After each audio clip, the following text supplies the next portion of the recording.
The next character we are going to be talking about is Ishizu Ishtar, former top 4 pro. Hell, former top 2 pro at one point. Pro rank number 21. Ishizu has been having intense visions as of late. She has not had these visions since her necklace was reclaimed by the spirit within it. Remember everyone, during the GX War, all of the Millennium items were reclaimed by the people within them, by the dark spirits within them. Sometimes they're not dark spirits exactly, but you know what I mean. The forces within the Millennium items. So Ishizu has not had her item for a while. Despite this, she is still getting visions recently, and these visions are starting to bring her to new places. Today, her visions have brought her to Paradise City, and seeing as there was a major tournament today, she realized that her visions probably wanted her to enter today's cup.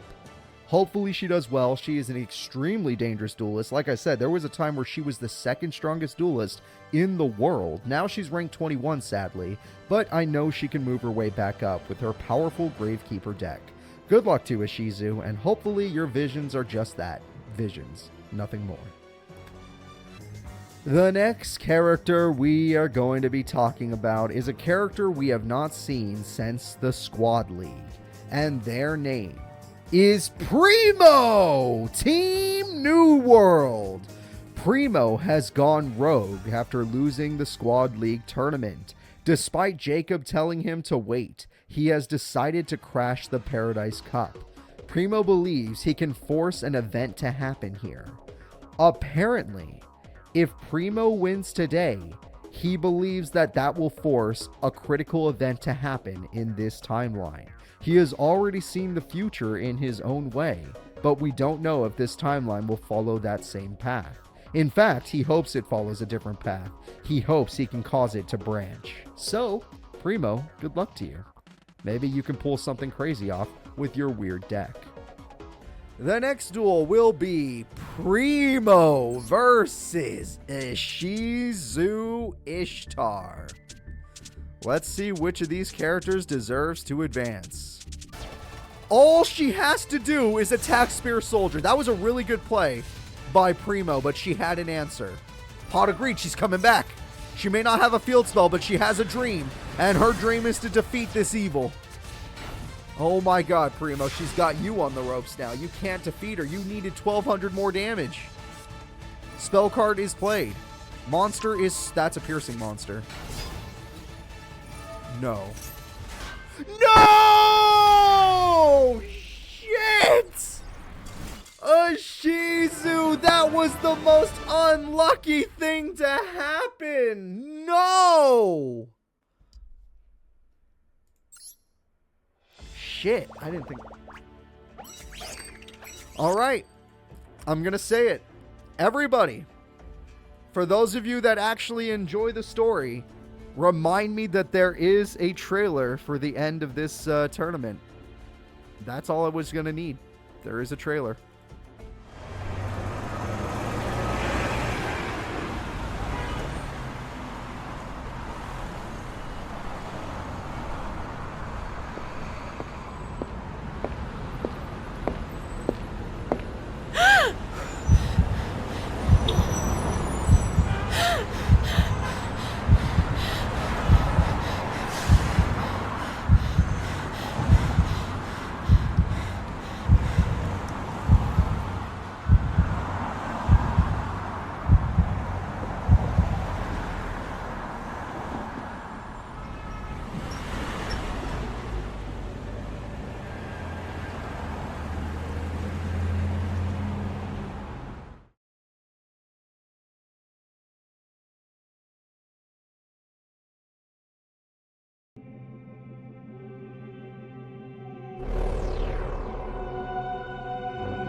Hello everybody, and welcome to today's tournament, the beginning of the Millennium War arc. There has been an army building in the background of the Master Era since episode 8. I am not joking, since episode 8 we have had an army being built little by little, waiting for an opportunity to strike, an opportunity to take the Millennium items. And that army is on its way now. It actually has arrived in the city of Paradise, a city that was once hosting a cup and has now ended.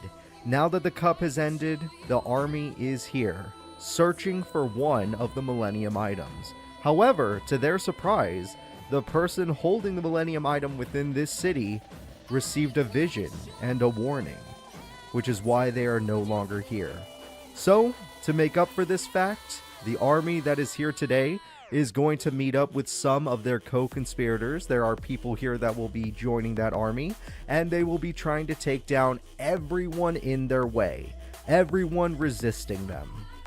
A small force has been built up to stop them today, and this small force is being headed by a person that saw the gate opening in a vision. And this vision was given to them by their own god card. This is not an Egyptian god card in this case, but a different type of god.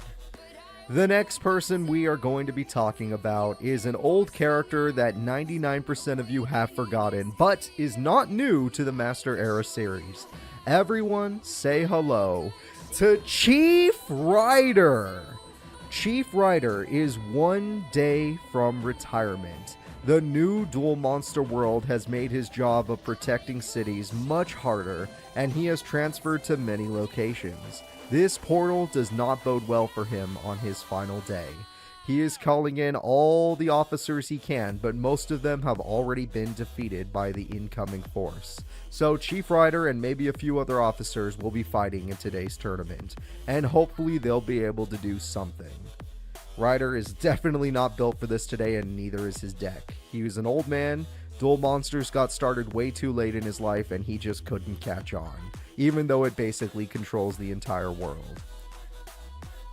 The next character we are going to be talking about is Chomp Daddy! Yeah! Squad League champion. Mr. Huffington, his son, and his quote-unquote teammate, Tanya, were all recruited to fight an oncoming threat. He originally planned to blow it off, but his son convinced him that it was important. Squad League champ is here. The Squad League champs are here. That's right, everyone. Apparently, Chump Daddy is here for a reason. He is here as one of the people recruited by the people that saw this coming. There is a small group of people that knew that there was going to be a portal opening in this city today, and they prepared a force. Well, maybe if not today, but they saw a portal opening, and they prepared a force of duelists to help them out.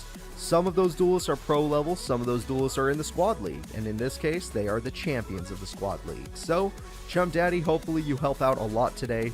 Who knows what these invaders can do to you. The next character we are going to be talking about is Dragon!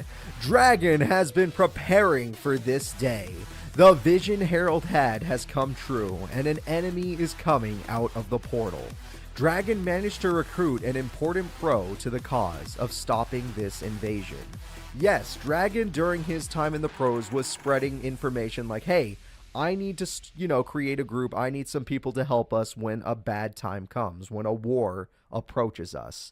And most people in the Pro League were like, you're an idiot. We're going to stay away from you. And hell, why would we work with or for you? That's just dumb.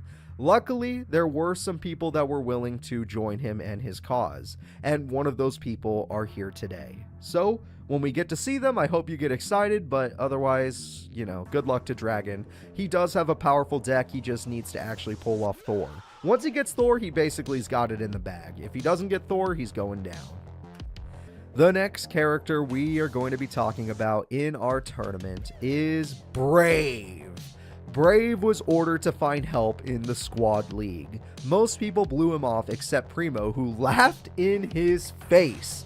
Apparently, Primo knew more about what was going to happen than Brave, because Primo, when Brave was like, "Hey, I need your help, Squad League people," Primo looked at him and literally laughed in his face like, "Help you? I'm going to speed things up." The only team that decided to help were the champions of the Squad League, Team Apex. Hell yeah. All right. Well, we're going to see if Team Apex and Brave can do it today. We already saw all the Apex members, and I hope they really do help out. They're very powerful duelists, especially when they work as a team. But today, they're all going to have to work together to take down an even bigger threat. The next character we are going to be talking about is the person that was the most prepared for today's portal opening, and his name is Harold. The war has begun entirely too early. Something has pushed the future forward. That means Harold has failed to convince enough duelists to fight off the threat. Everyone must defeat 2 visitors each just to get them out of here. I'm not joking. Harold was preparing an army to fight back the visitors that are coming in today, the invaders. But they came early. Something has changed the future where the portal has already opened. So, with what little army they have built up, they are here and they are going to do their very best to fight back. Honestly, they can still win today, but it is up to insanely good duels. Harold needs to get Odin. Everyone needs to summon their bosses, and they have to win against multiple opponents. Beating one person today is not going to be good enough. They need to go all the way in the tournament and win the whole damn thing. If a Resistance member doesn't win the tournament, you might as well expect a bad ending. Unless a neutral member wins, because then anything can happen. The next character we are going to be talking about is the big pro that Dragon and Harold managed to convince to join their army. The only pro they were able to get to come today, at least that they recruited. Everyone, it's Yugioh Sakaki! Yugioh is typically a lighthearted man that loves to give the audience a good show. When Harold approached the Pro League asking for help, most pros duelists called him crazy. Yugioh believed in Harold, and honestly, he has seen some stuff apparently. Some stuff that he himself does not want to believe. So, he has been preparing for this world, and with his new power of pendulum summoning, he is going to put down all of the invaders. Yugioh is the only mid to high ranking pro here today, and he has the ability to shut down everybody with his stylish duels. So, let's see if Yugioh can do it, because it is time for us to start talking about the invaders. Everyone say hello to one of the first people to come out of the portal. They are the 6th Path Mayabe, a visitor. Mayabe is loyal to the 6 High Mages of Egypt. After completing initiation, he was sent to train under the Desert Mage. Some of his brothers and him have been sent as the first force into the New Age. Yes, everyone, an enemy from another time is here today. Someone that follows the 6 mages. We're going to see if Mayabe will be a major threat, or if anyone in our resistance can stop him. Good luck, anyone that runs into Mayabe. The next character we are going to be talking about is the 6 Paths Tariq. Tariq is known as one of the crueler duelists among the 6 Path trainees. Excited to invade any villages, he believes himself chosen to defeat all that oppose the High Mages and the Master. That is right, everyone. The High Mages follow a stronger force, a force known as the Master. And we're going to see if Tariq can make their wishes come true by destroying all of their enemies and obtaining the golden item. The next character we are going to be talking about is one of the greatest threats to come out of the portal. They are the Desert Mage. The Desert Mage is second in command. They are directly trained by the High Mage of the Desert. This mage is capable of trapping any opponent thanks to ancient sorcery. They must find a golden item, but we're surprised to hear that the person that they were seeking is no longer in the city. They were literally sent to this point in time, in this location, because an Egyptian item was supposed to be here. And yet, a Millennium item was supposed to be here, and yet the Millennium item is not here. So, they must break their way through all of the resistance and find that item in another location. The next character we have to talk about is the most dangerous character sent to this city. The most dangerous character to exit the first gate. Everyone say hello to High Mage Mortis, or Martiz. The High Mage of the Desert Lands has arrived. His master has demanded he take over the surrounding area and capture any of the golden items. Martiz was surprised a resistance was ready for his arrival. Apparently he thought it would just be a bunch of commoners that got in his way. But no, a resistance did anticipate this and was ready to fight them back today. Martiz is no slouch. Of the hierarchy, the only one of higher ranking than the High Mages is the Master, and the Master has commanded them to take the city. This is only the beginning of the Millennium War arc. It is only a small taste of what is to come, and many things have changed. Many things that were supposed to happen happened in a different order than they should have. In fact, the people that showed up today, the visitors, the invaders, expected to earn a Millennium item today. But apparently that Millennium item had the power to get their freaking owner out of there because it's broken. There's nothing more busted than seeing the future. So yeah, that works. We're going to be seeing a lot of Millennium items in these arcs, and we're going to actually get into what their powers can really do. This first tournament does not give you a great example, except for the fact that Ishizu isn't even here. But one of the best examples that we're going to get right now is the power of the past. The people coming from the past were gifted something they were not supposed to receive. They have cards they were never supposed to have. But we live in a reality where they do. It has happened. Somebody has gifted it to them. And we'll get into that later on in the story. It is time for the final fight. The final fight of the tournament. Round 1. There's going to be more, don't worry. Round 1. Chief Rider versus Herald.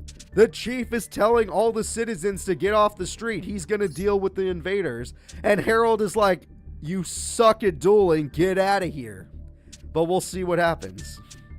You're losing. Herald, you're losing to this deck. Do you not see this man's deck? Do you not see this man's deck? You're losing to it.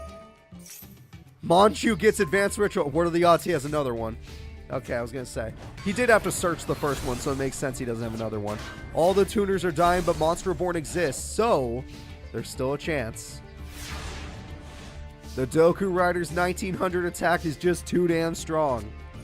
Herald is trying to save you. He's saying, please don't try to fight the invaders. It's not worth it. Wait. Okay, I was going to say, Gadget Soldier is here. He can beat the Doku Rider. No! The Doku Rider is defeated. No, Gadget Soldier was stolen. Oh, I'm sad. I'm sorry, everyone that is a Chief Rider fan after that first duel. The Doku Riders just were 100 points too weak to give him victory. If he ran into Panic, Panic would have destroyed him with King of Yamimakai. Yeah. The Geki comes through. He's still in the duel! He drew Raigeki in time! Alright, let's see what he gets. That card would be a problem. This trap would be a problem. There's Mimir after all this time. I can't believe you're staying in the duel with this play. I can't believe it. How is the Chief still here? The Chief is finally bricked after all this time. Mimir, oh, but it's not even close to ending the duel. Mimir is not strong enough. The Chief, what will you do? Wow, Doku no Yaiba. Okay, well, we're using Yaiba apparently, everybody, and Yaiba is going in for 1,000. Raigeki, you wouldn't spend Raigeki. You would not? You spent a Raigeki on that? Alright, you are going to need to buff yourself, though. Pot of goddamn. He's running out of cards, for crying out loud. He's down to 9 cards in his deck. 9 cards in a dream. Chief Rider is still standing. He will not go down. He has the silliest deck we've ever made for Master Era, and he's still fighting in this tournament. He's still fighting. Give him a chance. Come on, Chief! What will the Chief do? The Chief will banish another spell. He's at 2,000. He banishes more spells. He's hungry for victory. Here he goes. The Chief with the craziest deck ever built. 2 O's. Herald. Oh, he's gonna fucking die today. Holy crap. Everyone give this man a clap. Give him your freaking appreciation, your acceptance for how amazing he is. He freaking did it. We are going to watch a man die today. You should have retired. The next duel will be the 6-Path Musa versus one of the squad champs, Chump Daddy. Chumley did advance. Can Chump Daddy join him, or will Musa defeat him? Poison Fangs is really good for Chump. Oh my god, what was that? That's interesting. That is an interesting play. He's got his combo. He's got his 2 monsters. Interesting play from Chump Daddy. A little more advanced than I thought an AI would pull off. He's howling to the wild, everybody. Chump Daddy is howling. Torrential Reborn does its job, but it's not going to save the day. He's not going to have enough monsters left by the end of it. And your life points are getting ever so low. It looks like Chump Daddy came to play today. He's showing off every play he's got, and he feels no fear against his opponent. He could definitely win this duel.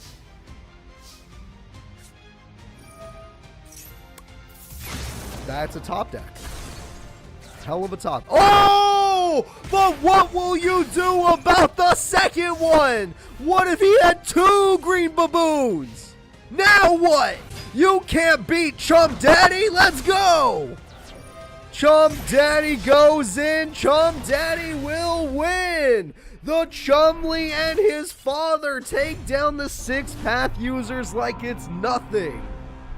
They had it good today. We do have some good guys still advancing over on in the tournament. But there's still one more round in top 16. And this round will be either the saddest thing ever, or it will be hilarious. Okay, guys. This will be the only time I tell you ahead of time. If Chief Rider loses this duel because he didn't take the loss to Herald, he's dead. We're going to count that as a straight up death. I'll tell you now. If he wins the duel, then I don't care who else he loses to, he gets to live and he will retire. Let's see what happens. Chief Rider, this could be the last match of your life. You need to fight for your life right now. If you win, you get to retire. If you lose, he's done. This is the High Mage Martiz, technically the highest ranked villain here today, the strongest enemy. He would have been fine if he just let Herald beat him. I thought we weren't going to have like a real last death today, but no.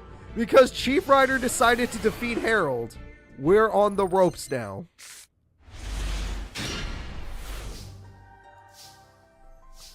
Here we go. Manju will give him an advanced ritual art, so he can start with Doku Rider. He did draw his normal monsters, which is a bad start, but I'm sure he'll think of something.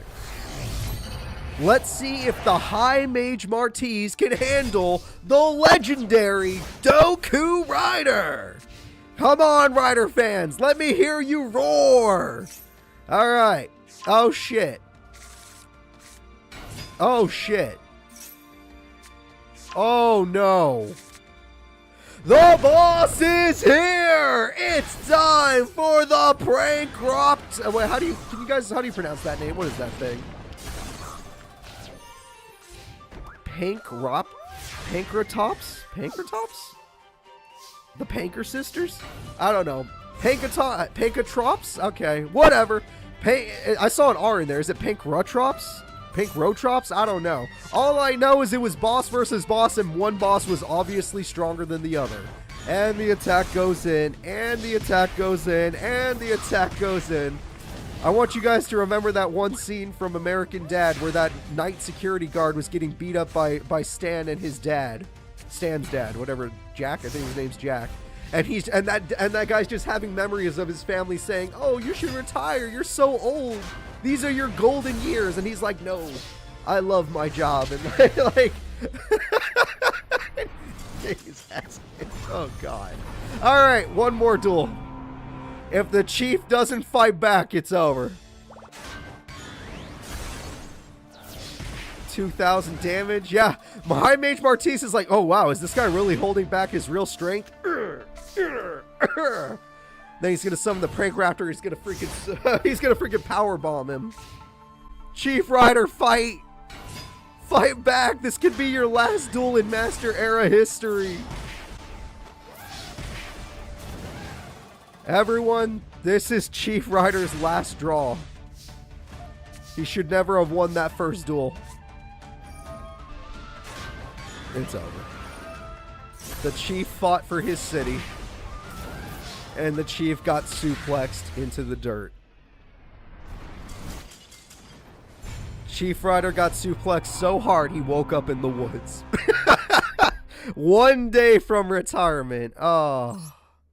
Alright, well, let's go ahead and let's get into the next round of the tournament. We're going to take a look at who's here. In the next round of the tournament, we have High Mage Martiz and Chump Daddy. We have Six Path Mayabei and Dual Priestess, which means guaranteed villain. We have Chumley and the Director, and we have Yugioh Sakaki versus the second strongest person, the Desert Mage. 3 good guys, 5 bad guys. Let's go. Yugioh Sakaki versus the Desert Mage. There it is, the Sky Magician with the Spell Stopper at the last second, with the Restage at the last second. Restage brings back a level 3 monster and attack goes through. You can't beat the Block Dragon, but you can beat the other guy. And Guardian Sphinx, thanks to you throwing away that other Sphinx, gets its effect. Oh, I didn't do it from the deck, my apologies. That was the grave. And the Spell Stopper says no to that one, but the other one does work. Wait, what? Wait, what? That works? Go little dude! Go little magician! Oh, he's gonna stop Guardian Sphinx! He pops it! Let's go! Yugioh Sakaki! I mean, Block Dragon's coming, but that was a good play. We know Block Dragon's coming, but that was a good play. He's dead. He's dead. It was good while it lasted. He put on a show. And now death is upon him. Well, hold. The card he just drew! The card he just drew! It's over still. 3 Monsters says it's over. He tried. He tried to put on a show, but he dropped his freaking ball. The ball he was juggling. So we're going into game 2. He's not done yet. He wants to put on a great show, which means he needs to throw the first duel. It totally wasn't because Fossil Dyna was too powerful and annoying. Block Dragon is here. Greed Jar is here. Attack the Moon is here. All of that in one play. It's over. It's so over. Yugioh Sakaki's about to fail everybody. Oh, instantly got negate attack on that one. You can't special summon. You can't special summon. You're lucky to be alive right now. He knows it's better to keep the fossil Dyna. The AI just isn't smart enough to kill the dinosaur when he had the chance. There's no traps. There's nothing. Oh my god, no! Oh shit. Attack the moon. Get rid of your only spell card. Here comes the boss monster. The boss monster and Block Dragon working together can definitely end the duel. 1500 damage. 25 for game. Yugioh is out of here! The Desert Mage rises! As one of the biggest threats in Master Era, he has taken down a mid to high rank pro level duelist. Desert Mage has knocked out one of the best competitors we had on the good guy side. Now granted, Herald didn't have a lot of time to set up for this tournament, which is why they didn't have such a strong force today. They literally got screwed because somebody sped up the freaking war. All that's left is Team Apex, Chumley and Chump Daddy. The father-son combo. Who can do it? The next duel will be the Director with his Sun and Moon Dragon versus the Chump himself. That is enough. The Director has it. The Director misplayed. Okay, hold up. Never mind. He had game, but he did not use it correctly. The Chump is still technically in the duel, but it's not by much. That works. It's not enough to end the duel, but the Chump... There's only one spell card he could draw that could save him in this situation. Only one spell could save him. It's not that. It's a cool card, though. He doesn't even fuse. He doesn't even fuse. He knows it's over. He knows it's over. He couldn't win. He had to draw Wild Nature's Release. It was the only way. If he did not draw that card, he couldn't win. Sun Dragon would have killed him. I didn't forget anything. I knew he wasn't going to fuse. There was no point. He was dead either way. The Chump is dead! Well, not dead. Don't worry, he's fine. The Director will advance, everyone. The Chump has failed. The force brought here was not strong enough, and all that is left is one freaking worn-out pro duelist from back in the day. He's not a pro anymore. It's Chump Daddy. Can Chump Daddy somehow stand up to all of them? All right, guys. Chump Daddy, the last of the good guys, has to take on the #1 villain of the day. If he can win this, he probably could win the whole tournament, except Maibe's in his way. All right, Heart of the Cards. What does this guy have? He's got the Raptor card, and the Raptor gets the boss, and the boss is a problem. Everyone say hello to Pink Raptors. Pinkratrops, I don't know. All I know is Megalo Smasher dies, and we got some problems. Okay, good news. You're Chump Daddy and you're not afraid. You'll go in there and you'll fight and you'll win. That's right. Bad news. I'm lying to you. You're going to die. Why would you do that first before Harpies? Doesn't matter. You're gonna die. You can't beat that boss monster. It's too big for you. That one is also a problem. Berserkerilla has died. And that's going to destroy the trap to make sure he has no comeback possibility. Alright, Chump Daddy, you need to do something. No, that is not the answer. It is at least something, but it's not the answer. Okay, try again. Let's draw. Let's get a little luckier. Oh god, you're dead. Okay, well, this is our last hope, by the way. Why didn't Herald and them build a stronger force? I know they didn't have much time, but they should have been more convincing. I think we all can agree on that. They should have been more convincing. Because this looks terrible. Also, he's styling on you. I don't know if you noticed this, but he's styling on you. Dear fucking God. Holy shit, he just styled on you! Holy crap! Okay, Chum Daddy Just because he had an insanely good start and actually decided to style on your grave doesn't mean you don't have to fight. Fight a little harder. Maybe go for the gut. Give him a little gut punch. Okay, well, Behemoth King, you are standing up to 2 dinosaurs. Okay. You ain't standing up to shit, because you're in their house now. Welcome to Jurassic Park.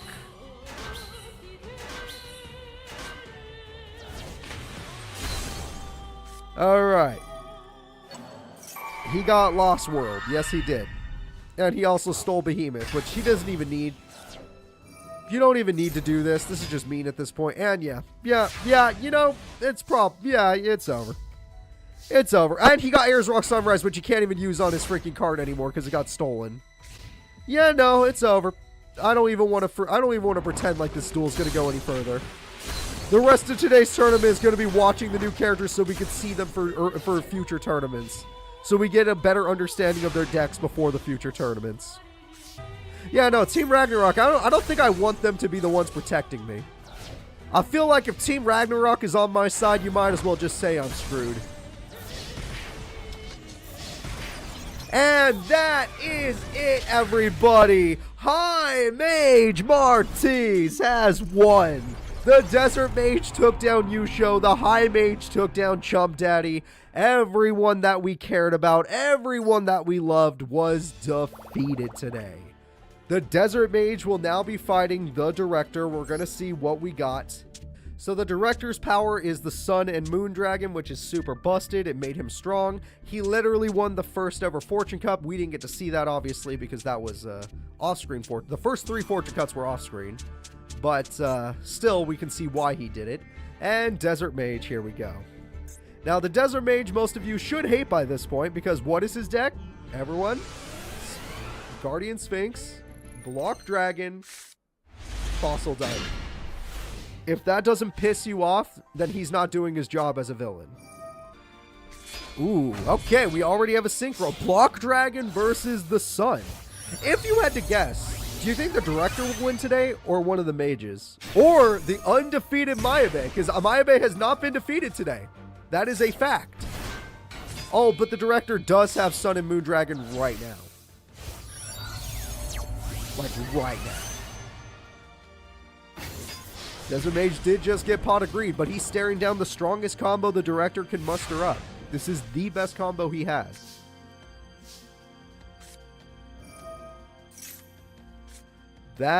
No, you need to summon the Dyna first. AI isn't smart enough. If the AI was a little smarter, he got the win condition right there. But the Desert Mage does not have the best AI. Greed Jar. Wow, this was greedy. You at least get to pop the trap card, but your life points are at risk, and you put that monster in attack mode. Nope. Nope. Maybe. Okay, we're going to go with that card. You could Tribute Set. I don't know about Summon. I really don't know about Summon. That's a little weird. That is a slightly strange. If Mayabe wins this, will he get promoted? He might, actually. Yeah, no lie. If he wins this, he might. And there will be a hierarchy showing off once we see more of the characters, so you'll get to see where people are ranked. And that ended the duel, by the way, because the burn damage. That's going to end it. The burn damage will end the duel. Because now Sun Dragon can beat the other. I told him to set it. I don't know why he didn't set it. It's like, you know what? Chumley had the same problem today. It's like, oh, this monster has a flip effect. Normal summon. Main phase 2, normal summon. Okay, we knew he just drew Ghost Ship, so that doesn't matter. Yeah, he's stuck. He's stuck. The Director has to find a way around Block Dragon. He has to think of a way. And as long as you're getting supply squads, all you need is to set monsters until you get your best monster. 2 traps now. Hold up. Maybe you can win with those. Limit Reverse. Attack the Moon might get the AI to play stupidly, but I highly doubt. Yeah. Okay. You hit Magic Cylinder, but maybe that wasn't the best play, Desert Mage. Limit Reverse is here. We brought back a Fire Ant. Why would we do this? I guess 2 Sun Dragons is good, but Moon Dragon is better with Sun Dragon on the field. It doesn't matter. None of this matters. It doesn't matter. Just kill him. Just kill him. Just get him. I see the damage. We all could see the numbers here. Game-winning attack goes in, and it's over. That's a 2-0. The Desert Mage gets knocked down. The director moves on to Grand Finals, which we haven't seen him do since, like, the Fortune Cup. In fact, I have not seen him in Grand Finals in a while, but he was really good back in the day. And now it looks like he's still good to this day. It's like losing the... what is it called? Losing the Earthbound Immortal made him a better duelist. Unlike freaking... what's that other guy? Callan. Callan got worse somehow. Alright, the director is in Grand Finals. Who will be his opponent? The undefeated Mayabe, who's literally been surprising everybody with stupidity. Or will it be the biggest threat of the day, High Mage Martiz?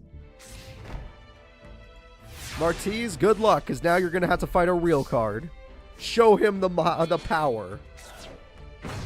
Alright, the monster is here. Survival of the fittest!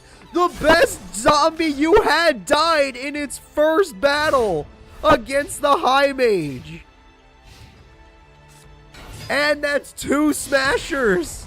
2 smashers! 5,000 damage! Holy crap, he almost ended the duel right there. Hot or green ain't gonna save you. You need Spirit Reaper. That's your only hope. I need Spirit Reaper. This was sad. This is actually sad. This is really sad. No, you're bullying. You already had game. You didn't need to do that. You already had game. Oh my god. And that is the power of the High Mage. Mayabe takes his first loss, and it only took 5 or 6 turns. Let's go ahead and get into game number 2. Also, I don't know if you guys noticed, he only used 3... You're right, he had 3 smashers. He only used 3 normal monsters to win that duel. He didn't use a single effect monster to win that duel. Just 3 normal monsters. Speaking of which, come on, count. Everyone, increase the count. We got Regenerating Mummy. I feel like today's tournament is fishy. The visitors are messing with decks somehow. They are making the decks draw the worst things possible. Oh my god, on the first turn. Dear god, it's crazy. Okay. Baby Saurus! It's like a baby version of him. This is what happens when you time. Dude, you just survival of the fittest Baby Saurus! That Baby Saurus can take on an Urubi now. The Bacon Saver saves the day.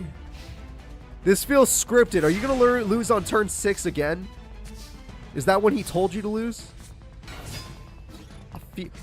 I feel like this was scripted. I feel like they're cheating to let the High Mage move forward. Is this a freaking Abidos the Third situation? Is he actually not that good? Everyone just lets him win? No, he's probably that good. That's a lucky top deck. It does feel like some cheating's going on. Fossil Dig comes out. Fossil Dig gets the Smasher. And Smasher goes in, and so does his boss after the baby. The Baby Saurus goes in, and then so does the Papa. Papasaurus wins. High Mage Martiz slips into victory extremely quickly. But, Mayabe, don't worry. You at least get to take on your former master, the guy who taught you how to use your deck. Mayabe deserves a promotion? No. If he could be Desert Mage, maybe. Slightly, maybe. Because Desert Mage taught him how to duel. But if he can't beat Desert Mage, then no, he's going to get ignored. Because he got wrecked. He got wrecked by the High Mage. He's a villain. I don't care if you riot. Riot over a villain. That'd be funny. Alright, sorry. The characters are ready to go. I just needed to fix the bracket. I'm going to do that in the background. High Mage Martiz made quick work of these people. The only one that stood up to the mages was the director himself. Alright, looking back at the tournament, let's see how it's going. We got Grave Oja, that's good. And Pyramid Turtle, it would have been better to let it die. Hey, Desert Mage, why didn't you teach him to let his monsters die sometime? I know he's going to get his monster, but he could have got it either way and thinned out his deck. And kept this double continuous spell. And it looks like Desert Mage is in trouble. No, that's not how it works. Even if Desert Mage loses this, he's not getting demoted that hard. Maebe could move up a rank, but he's not. We're not going to demote Desert Mage. In his first tournament, he's top 4. The Desert Mage did a good job. Maebe is getting the same condition. He's like, he did a good job. If the director wins this, that does open up other storylines that could happen. But as of right now, they work together, so we can't say anything. All right, what do we got? We got Guardian Sphinx. That's interesting. We're joining the Mage Union? We're going to start a Mage Union? Oh my god, wait, Maebe's kicking his ass. Is this real? Is Maebe actually just kicking his ass? That is so funny. You guys are funny. Alright, Rock Bombardment will do its job. Maebe, all you have to do is attack a couple times and you win this duel. Lucky. Oh wait, but you tributed for that guy. Yep, that was a tribute summon. You're fine. Fossil Dyna doesn't work on a tribute deck. That's it. Game 1 goes to Maebe. Maebe wins the duel. Zombie Master with Gozuki. Gozuki's effect can activate. Using Gozuki's effect, we get rid of Bacon Saver. Honestly, a good card. Using this, we can bring back Regenerating Mummy, and that's a 4 monster beating. Dear God, Maebe. You're actually good. You're actually a good duelist. Holy shit. That Mummy does keep regenerating, and you are about to beat the Desert Mage 2-0. You're getting that promotion. Or if the fans keep asking for it, you're getting that pizza party. Finally, he gets the Block Dragon. Okay, I was waiting for this, but it might be too late, because I think we all see what's in the hand. I think we all see what's in Maebe's hand. It might be too late for a pizza party. Hold up. Here we go.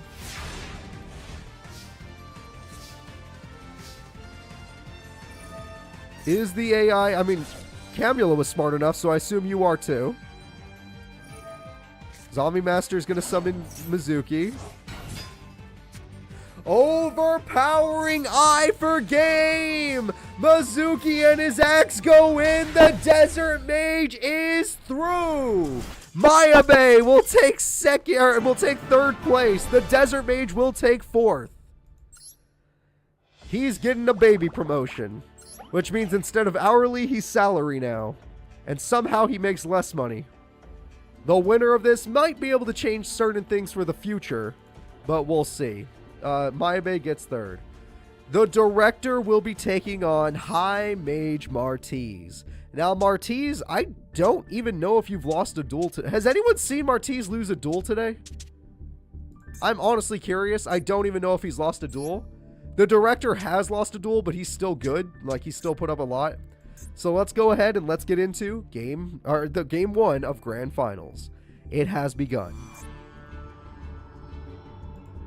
More accurate, these two should be the strongest. Yeah, it makes the most sense. Director is the leader of the traders, and freaking High Mage Martiz is the strongest person to show up out of the portal. It does make sense. Although I would say Maebe beating the Desert Mage was a surprise. I thought the Desert Mage was super annoying and couldn't be beat. Not going for Moondragon is a little interesting, to say the least. That's a hell of a top deck, though. And he immediately gets his boss monster. And he's already got the Lost World. He did not go for a normal summon, so he's... Oh, he's going to use a pop effect. Okay. Probably better just to attack, but sure. But sure. He does have his boss standing strong. And it looks like the director is scared. The director's fears seem unfounded, though. We'll see. Fossil Dig comes through. Fossil Dig gives the Raptor card, Overraptor. Overraptor gets the Smasher. Alright, we got the Megalo Smasher. That's always fun. Giant Rat will die. Giant Rat does get a new monster, and that monster is the Fire Ant. Okay. Fire Ant can set up if you have a level 5 in the grave or maybe a special summon in your hand. Supply Squad doesn't feel like it. You have a normal summon. Limit Reverse. Yep, I saw it coming. Limit Reverse equals Sun Dragon. It may not have the Moon Dragon combo, but it is actually still weaker than Prank Raptor somehow. The Lost World is screwing it over. Yeah, the Lost World is screwing it over. Pankratops is a little too strong here. And they're going to go in. I was going to say, he could use his effect to save his life points, but I guess he didn't care about his life points. He's like, director, look, thanks for, like, welcoming us for, you know, coming through the portal, getting us all set up. But I'm not that scared. Again, the popping effects seem like it'd make more sense. It doesn't matter. Damage was dealt. I'm sure he's fine. Okay. Okay, are we going to see a Fire Ant? There we go. Sun Dragon. There we go. Okay, there's a play here. We got some damage here. You're going to definitely take your opponent down a notch. And all they have is normal monsters in their hands, so they can't really do much about this. Interesting. Sun Dragon is back, and it looks like you might be in trouble for the first time ever. Fossil Dig, you're going to need to find something good. The Oviraptor, we can try to make that work, I guess. Oviraptor, we can get ourselves another Prank Raptor, but you're going to need to wait because you have too many monsters. It can't die by battle while in attack. Interesting to know. Thank you. I did watch that, but yes, interesting to know. And then when he gets attacked, it goes into defense mode.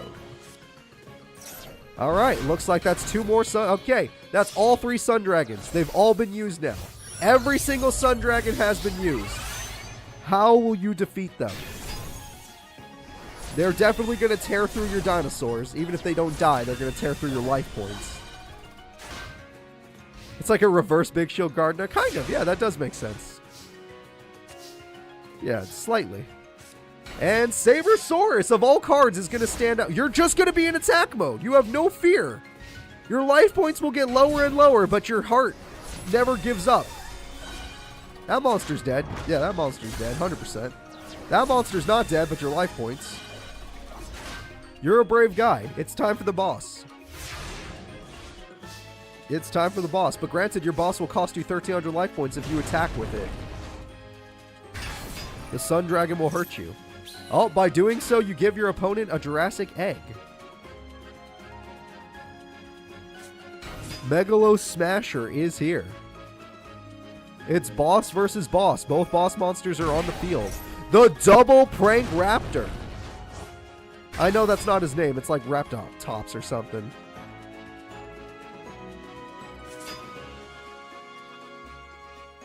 You don't have enough life points to attack the Sun Dragon. I'm trying to warn you. Your AI brain might not understand it, but it's the truth. I don't know if your opponent's dumb enough to Giant Rat. Oh shit, they might be. Oh shit, wait, you might be able to do damage using your opponent's Giant Rats. This is going well. He's using the effect! He used one of them at least. Okay, that's not the worst. You should have won, but you did something. That shows me you know how to use the effect at least. Could have been better, though. Sabersaurus dead.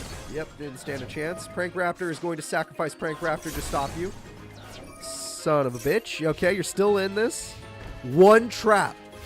There is one trap to decide game one of this duel. It's so close. This is a really close duel. The Smashers are here. The trap card hasn't activated just yet. Mortys will win! High Mage of the Desert has done it in game number one. Both of these characters are really powerful. Both are pretty close in power level. But the High Mage will take game one. We are going to move on to game two. That trap could have been the difference maker. That was close. That was very close. Oh, he started over Raptors, but that's it. All he has is the Raptors. Oviraptor. He's got his boss. His not so hard to summon boss monster is in his hand. He's got the burn effect. He's got the ability to burn already. The burn will begin now. Everyone say hello to the boss monster, Sun Dragon Inti. Monster Reborn, we're not done yet. Oh, we are done. I thought he would go for the Fire Ant. I was incorrect. I would have went for the Fire Ant. Okay, we got 1,000 damage coming through.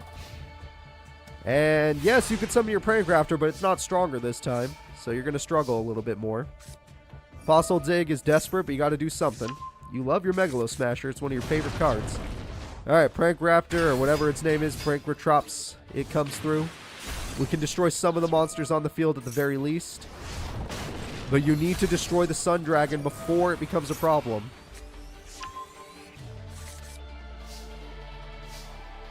Okay. A little bit scary right now, but he's letting it live. The attack goes through. Jurassic Impact! Alright, or Meteor. There we go. Everything's gone, but the opponent does make it up in main phase 2.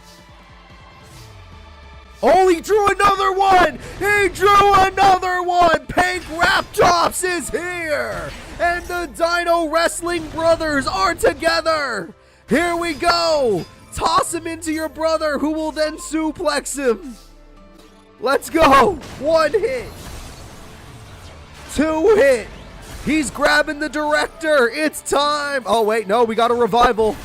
Oh, it saved him. It saved him. Okay. He's looking strong. Everything's okay. The director's standing on his 2 feet. The director's not leaving. You, what the fuck did you just throw away, Raigeki? Oh my god, did you just throw away Raigeki? You know what? If Moon Dragon brings back Sun Dragon, then it's worth it. Otherwise, that was dumb. As long as it brings back Sun Dragon, it's worth it. I think he still has his Sun Dragons. However, Lost World exists. Oh, he's not even going to use it. Okay, he's gained life points. It's worth it then. Yeah. Prank Raptors, or sorry, Prank Retrops goes in. And then Moon Dragon should come back. Yep. See, no, because now he has the loop, so this is why it's better. As long as he has the loop, he can win the duel. Raigeki's only a one-off. Alright, he has the Miscellaneous Sword. We haven't seen this in a while. Miscellaneous Sword is going to go for an effect. He banishes 4 monsters. It's Tyranno Infinity! Tyranno Infinity is on the field, but Sun Dragon can still rise to the occasion. And you are in trouble. Tyranno Infinity is a hell of a monster, but will it be enough? Yes, it could beat the opponent's Sun Dragon. It's gone. Yeah, that's the problem. It's a one-off. Okay, the Moon Dragon didn't come back because Sun Dragon didn't die. Sun Dragon will be dead now. Giant Rat gets a direct attack off. This might be Marty's first loss. We might get to see it, folks. Marty's first loss is right here. The director can take him down. A high mage of the desert. One of the 6 people that have achieved the rank of high mage. Sabersaurus all by himself doesn't stand a chance. You know it's over, folks. You know it's over. The director is taking it to game 3. High mage Marty's can be defeated. The director can do it. We're going to game 3. Who's going to win the first tournament of the Millennium War arc? Will it be the traitor, freaking the director, or will it be the visitor, the high mage, Marty's? Yep, Sun Dragon, Moon Dragon combo is so strong when he actually can pull it off. But the question is, will the Pink Ratops actually make a difference this time? He did start the duel with it.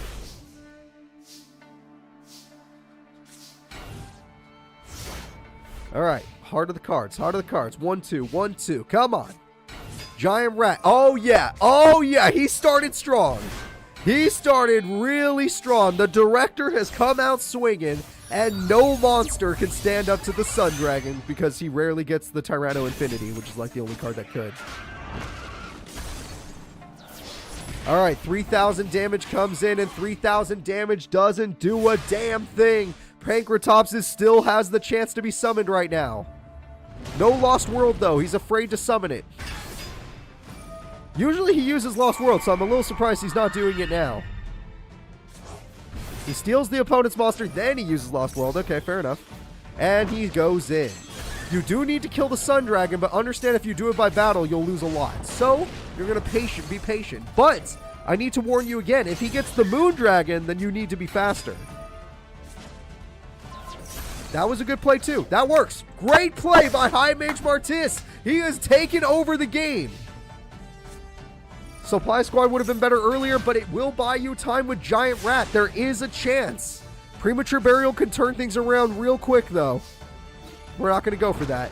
Giant Rat is going to be destroyed. Giant Rat will try to keep the life points healthy, keep the field healthy. The Fire Ant must die. Tuner monsters must be destroyed. The Raptor clotheslines him. He's done. Or sorry, the Triceratops clotheslines him. The Fire Ant rises again. You can't stop the ants. You can't stop the sun. The Sun Dragon rises yet again. Sun Dragon Inti is going in. Sun Dragon Inti will win against that monster, but the Pankratops is stronger. Pankratops is still stronger. He's got a bunny! Oh, but he's not going to summon him. Damn. That would have been fun. I could have had fun with that. He's not tagging in. He's tagging in! Wait, why? Why'd you wait? It makes no sense to wait. Okay, you're going to use the pop effect. It's obvious. He tags in his friend and he throws him like a bullet at the opponent, and that will pierce him out of the field. He's out of the ring. Now it's time for game. He has full advantage. Every monster is killed. All he needs is to summon one more and he has game. That's not a monster, but damage is good. Here he goes! No! It gets... No! Why would you pop yourself? The damage was worth... I know your life points are low, but the damage was worth it. Holy shit, that might have been a mistake. Well, it might have been a mistake. It also could have cost him the duel for losing so much damage. Either way, let's find out. This is it. The director gets pot agreed. He gets the ant. He has Call of the Haunted. The Sun Dragon rises. That's enough. Oh, no, it's not. Oh, my God, the life points. The life points is so close. I'm losing my voice. Let me have it back. That's a weird card to top deck. Wait a minute. Lost World saves the day, but Supply Squad also is doing work.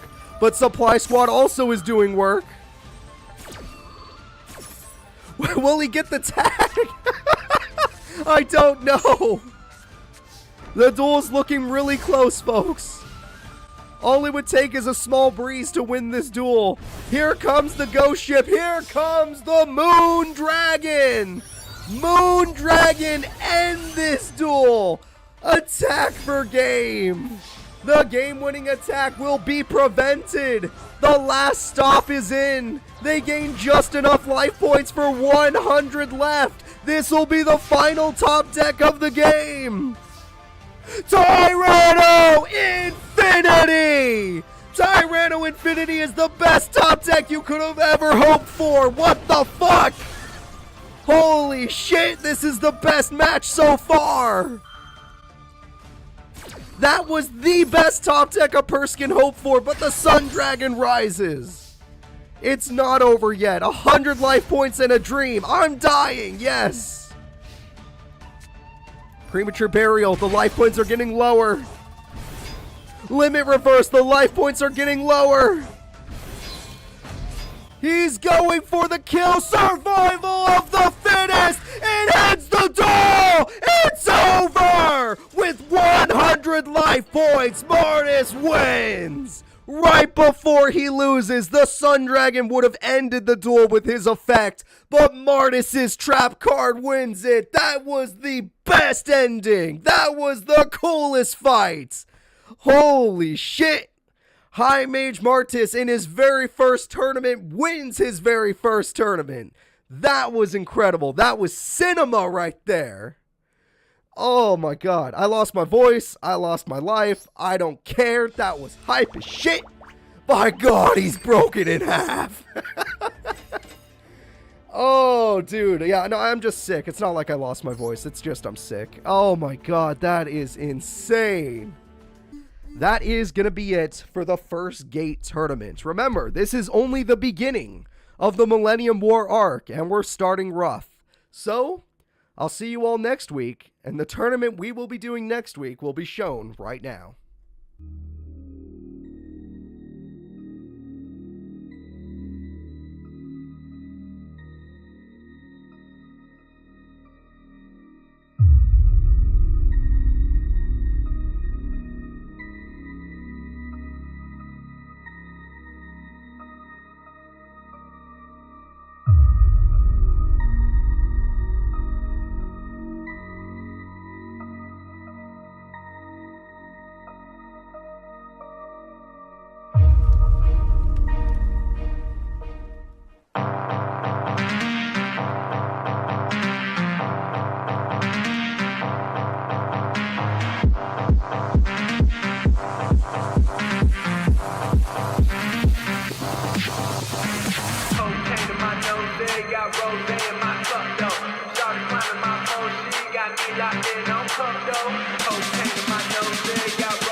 Welcome everybody to the second tournament in our Millennium War arc, the Yugioh Master Era Dance of Darkness. That's right everyone, the second gate has opened, and it has opened in the middle of a war.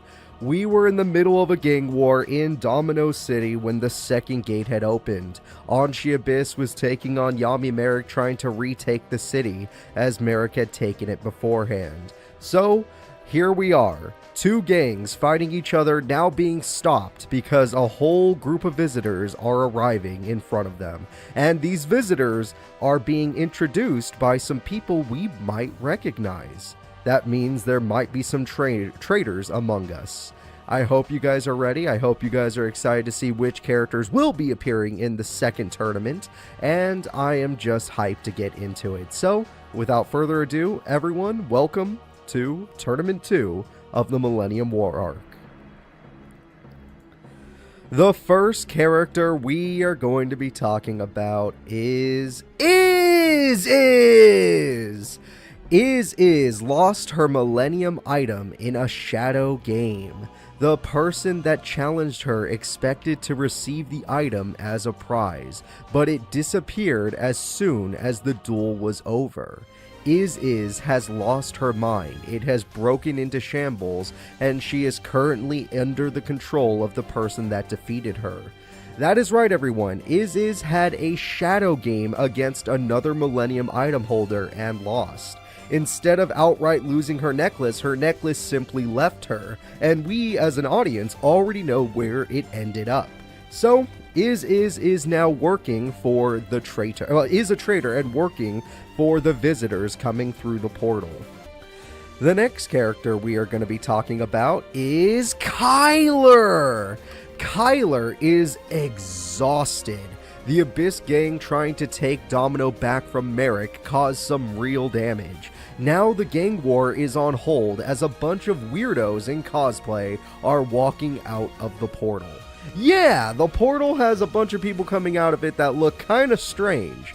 They're definitely people, but they're like, whoa, why are you wearing that, dude? It is literally 2000 and God knows what in this year.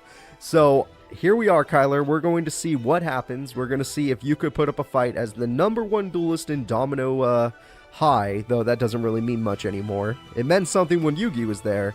Maybe when Ricky and Christine were there, but not anymore. Still, good luck to you, Kyler. I hope you put up a fight today. The next character we are going to be talking about is Strings. The puppet, fully controlled by Merrick, was busy dueling Odelia when everything changed. Their fight was put on hold as a new enemy has entered the battlefield. Slifer will be an important factor in today's duels because Slifer still has its game-winning effect in action. Yes, Strings is fully under the control of Yami Merrick, 100% being used by the Rod. This is the special ability of the Millennium Rod, and we've been seeing this special ability for many tournaments now. With the power of the Rod, Merrick has full control and can duel as other people, using his own cards in their decks. In this case, he's using Slifer and Strings' deck and putting people down with the power of the Sky Dragon. Let's see if you can win any matches with that attack today, or if you'll have to win the normal way. Either way, Strings was a major threat in a couple tournaments, and other tournaments he completely flops. So we'll see what happens.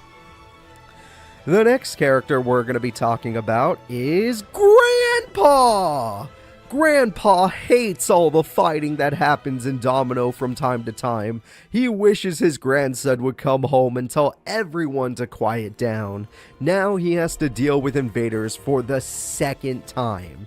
This is not the first time Domino has been invaded, though this time it is problematic because there was already a bunch of crap going on during the gang war. So, Grandpa, who's just trying to protect his shop, wishes Yugi would come home from wherever he is, and is going to have to do his very best with his old school deck.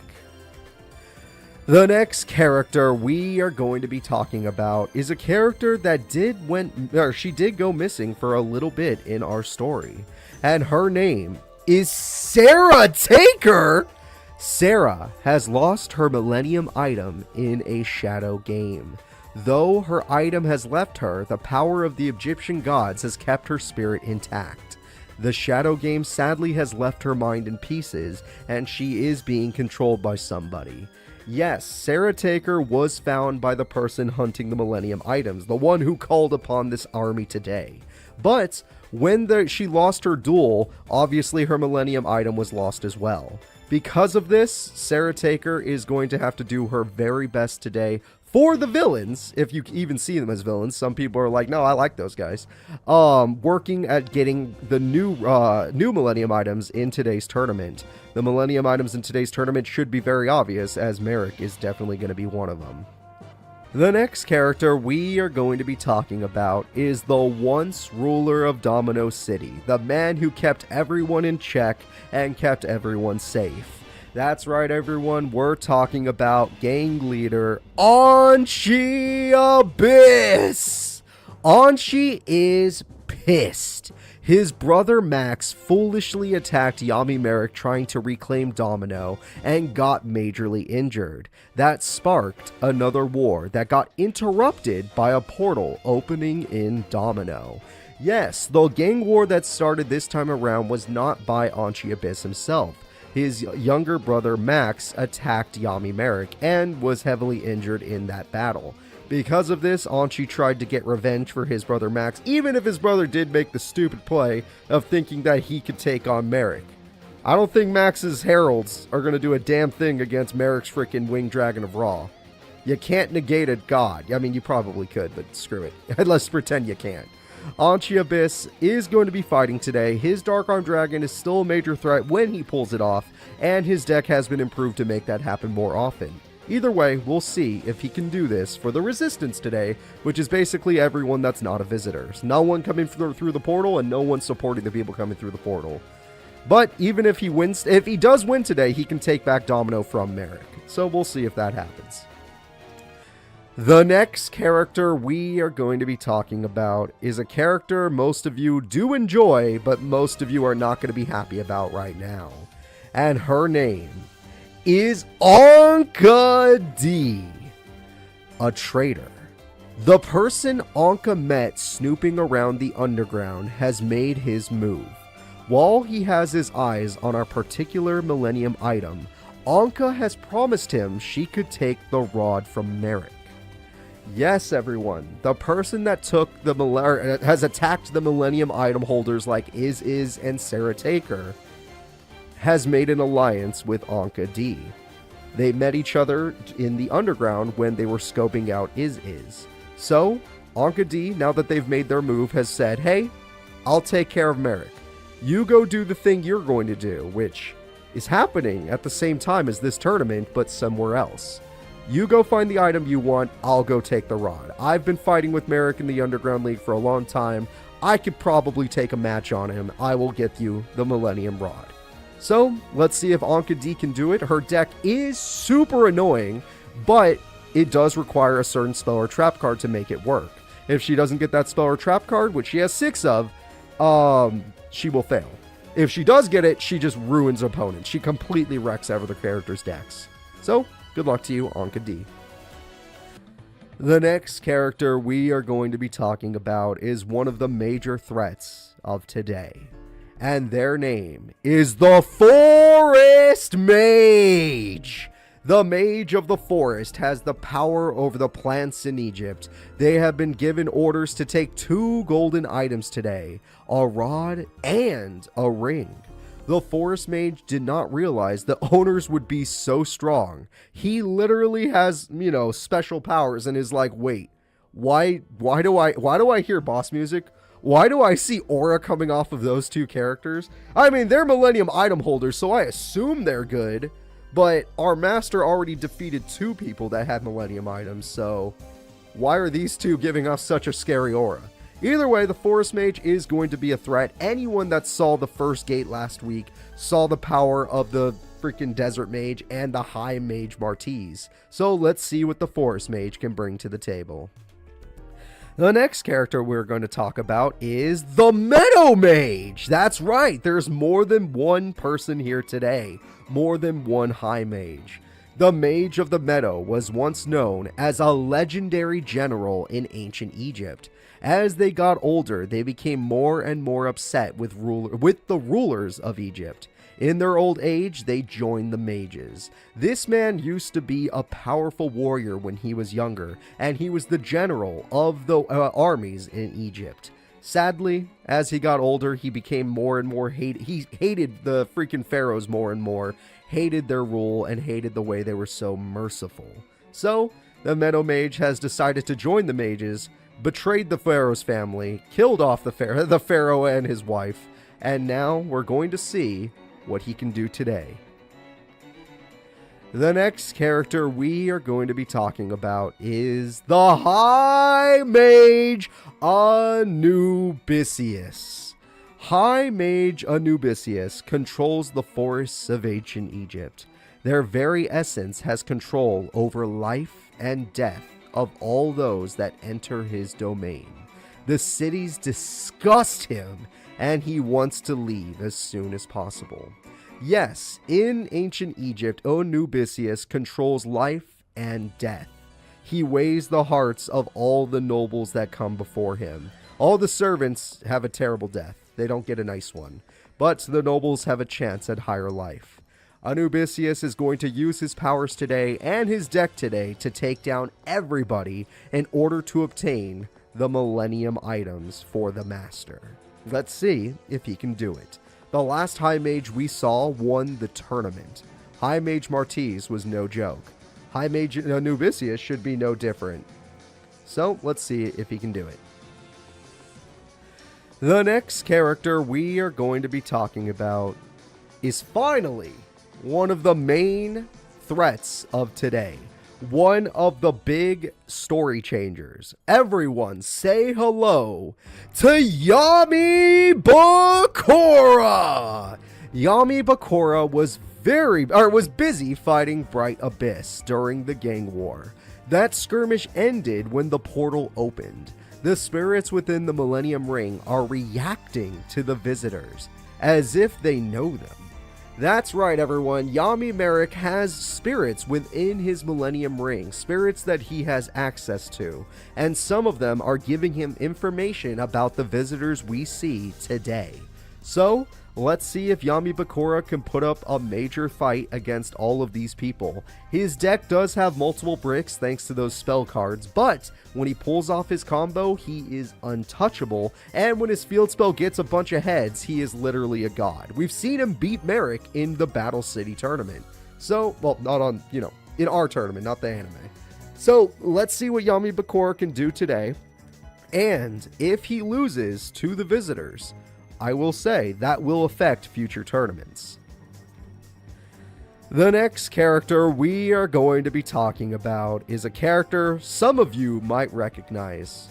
This is the High Mage Kapora. Probably the biggest son of a bitch to anybody that has played Forbidden Memories. High Mage Kapora is the least trustworthy among the High Mages.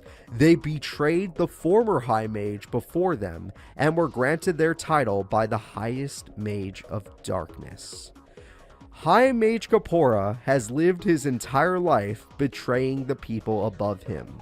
When he was a lowly noble, he fought to become a mage and was able to do so by telling the High Mage of the Meadow, hey, guess what? Your Meadow Mage is going to betray you. So the Meadow Mage was executed and Kapora was made the Meadow Mage. Afterwards, while he was the Meadow Mage, he was like, wait, highest mage of darkness, the High Mage of Meadow is going to betray you. We should kill him. And the High Mage was killed. And Kapora was given his position for his loyalty.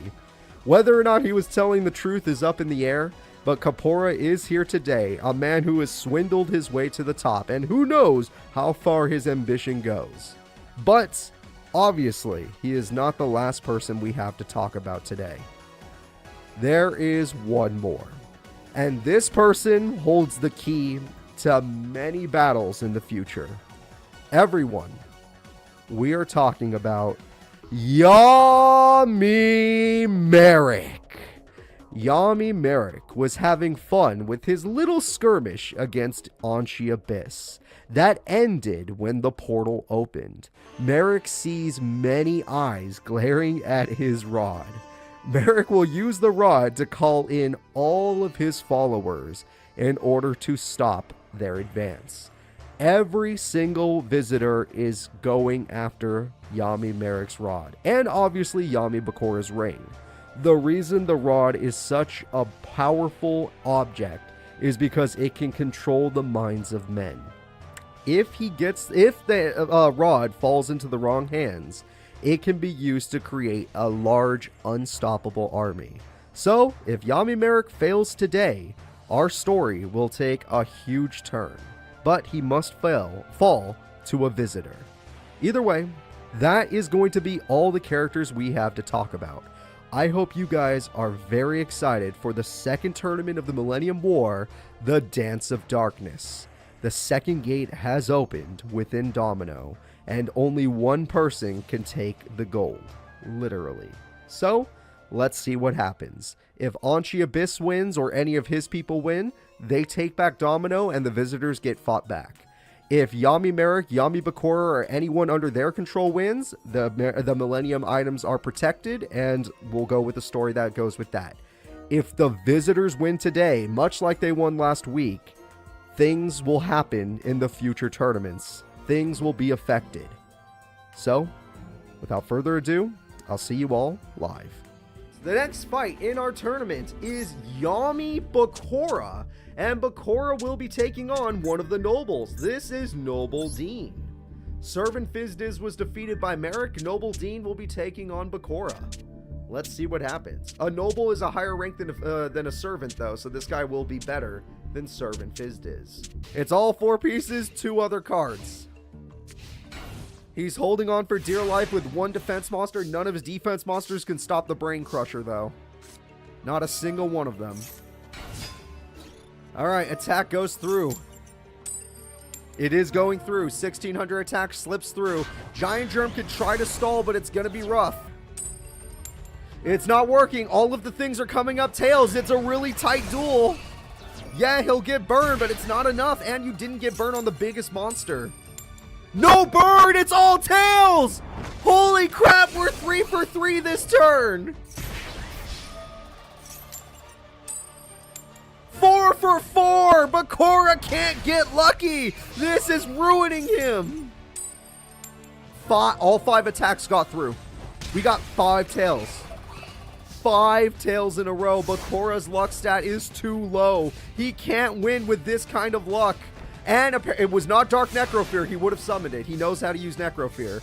The trap card has to not be Destiny Board. It has to be like Magic Cylinder. Otherwise, it's over. It's going to be over. That's 6. That's it. Oh, okay. He got 1, but that's not even close to enough. Okay, this one's going to be more than... Yep, it matters. It matters. Now every monster can win the duel. Any monster can attack and win. This is for game.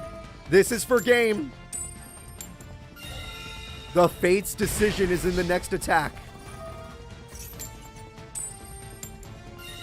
It's not over yet! The story does not take a dramatic turn just yet. Resonance Insect gets you another one. Okay, there is still a chance, but he needs to do 500 burn or even 500 deflected damage. He can't draw a monster! What the f is your hand, you old man? What is your trap card? You didn't activate it. Oh, Bakura wins game 3.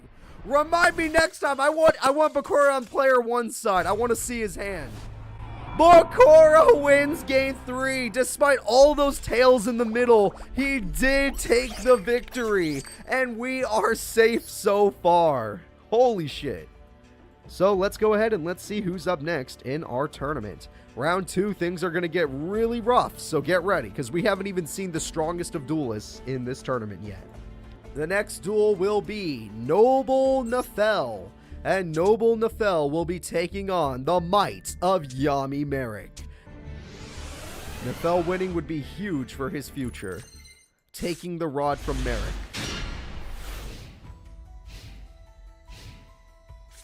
Alright, well, we already have the Sun God card, and that gets us Ancient Chant. Ancient Chant could get us a Winged Dragon of Ra. We have the Winged Dragon of Ra. Mystic Tomato is there. No. If Merrick loses, even if he lost the rod, his spirit will, or his mind will remain inside Strings, and he'll fight to get it back. Using the power of Slifer, he could try to earn it back. And we have ourselves an attack. Guardian, yep. Guardian Slime on the first turn is pretty busted. Newdoria on top of that, that's not bad. That is not bad. Oh god, yeah, this is really strong start. This is a really strong start. Well, if he throws away Raw, then maybe not. Oh, he had Divine, he had the Phoenix form in his hand? Oh shit. Oh god, he doesn't even need the Egyptian God Slime. Here we go! The Winged Dragon of Ra! With 10,200 attack Blaze Cannon! Blowing away the competition. There was no chance. The Noble gets obliterated by Blaze Cannon. He got blown back. Merrick is in top 8. That took 0 seconds. Strings is going to be fighting Is. Let's go ahead and get this started. Sorry if it takes me a little longer. I have a cat. And cats take priority. Alright, where are these characters? We want to see them duel. So Strings is being fully controlled by Merrick, as we all know. And he does have a match-winning effect. He's one of the few characters in Master Era that have this effect. In fact, there are 4 characters in Master Era that can have this effect. So far. Yep, those are all level 4s. You can't get through the monsters. One more monster and he gets Slifer. Now granted, Slifer won't have the most attack, but it won't be a bad attack either. 2,000 is up, not anymore. Chaos, that card's too big. That card's too big. Revival Jam, hello there. Revival Jam will be using its Synchro potential to get the Dolphin. And with White Aura Dolphin, no one can stop him. White Aura Dolphin can stop her old boss mon. No, it cannot. The pop effect comes through and you take 1,000 burn. But the White Aura Dolphin is immortal for now because there are water monsters in the grave. White Aura Dolphin returns for more damage. And they have Harpies in case the opponent draws Magic Cylinder. Really good from Strings so far. But if she manages to get a level 6 monster like Chaos Sorcerer, it will be... Oh, look at that! Oh, look at that! I just happen to be freaking psychic. I apologize for my psychic abilities. Everyone, we're going to die now. Chaos Master gets rid of the other monster by banishment. And that is it. Is has game, basically. What? Is? Really? Okay, well, no. There is still a chance. There is still a chance. Where are my fans of Strings? The Dolphin is no longer immortal as it is banished. But that really good card is kind of weak here. Nimble the Manga will die.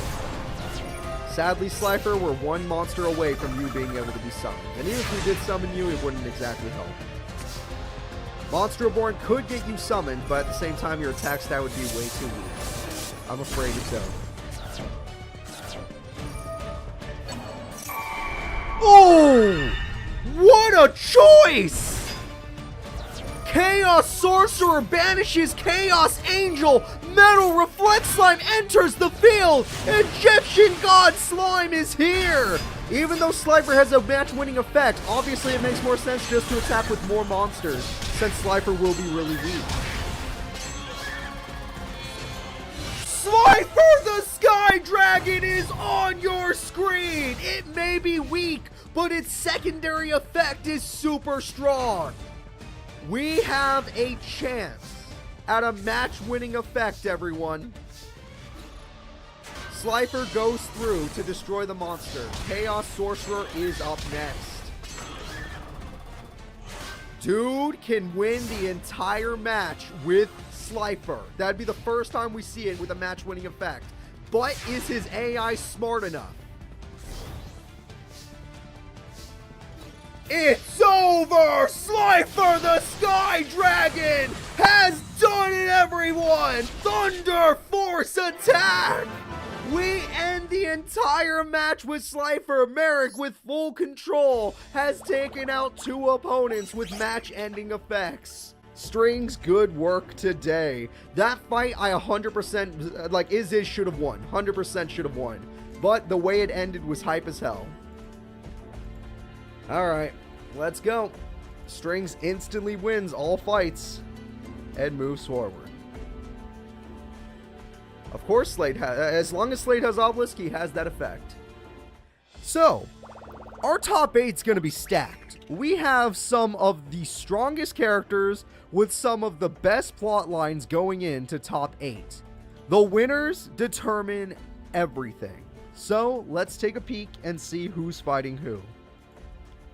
Top 8. High Mage Anubisius will try to defeat Strings. I don't know if he'll do it, but that'll be incredible.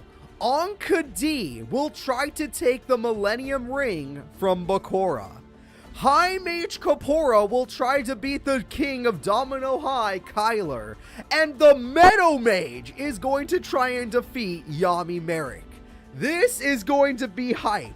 There are Yami Merrick, Kyler, and Bakura and Strings versus High Mage Anubisius, Anka D, Kapora, and the Mage. The Meadow Mage. This is going to be 4v4. Let's freaking go. Harpies will get rid of everything. All of your hopes and dreams are gone. You lost Metal Reflex Slime. That is a huge loss for Merrick. We have an Exceed Summon. Okay, here we go. Meadow Mage. The Zubaba General. And Zubaba General has 4,300 attack. And yes, the slime will at least bring itself out, but even it has 4,300 attack. Even Egyptian God Slime couldn't beat it in battle. It would take Raw to take down this monster. And you already lost Raw. Oh, you had 2? Your mom lets you have 2 Raws?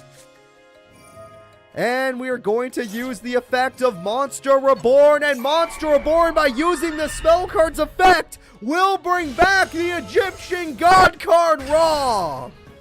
Ra will use his pay life point effect, which is interesting. It's definitely different to do that. And we're gonna see the Egyptian God Slime. You wouldn't dare. You don't have enough life points for it to matter. Ancient Chant is adorable. You do not have enough life points for this to matter.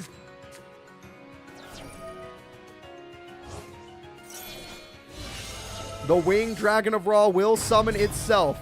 And it will use... It does have enough attack by 300! His mom lets him have 2 Raws, but 1 Blaze Cannon will end the match! This is unstoppable! Yami Merrick, the king of hell, despite being in a tough situation against the Meadow Mage, instantly turns it around. Alright, the next duel will be Domino High's Kyler fighting for his goddamn life. Will Kyler be able to stand up to the might of the High Mage Kapora, which is the High Mage of the Meadows? This guy is no joke. Kapora is the king of pissing people off, and he has brought that to Master Era. It's a lot of damage. It's 5,100 damage on the opening turn. That is pretty brutal for Kyler. But it's not the end of the world. Kyler still has Monju and Raigeki.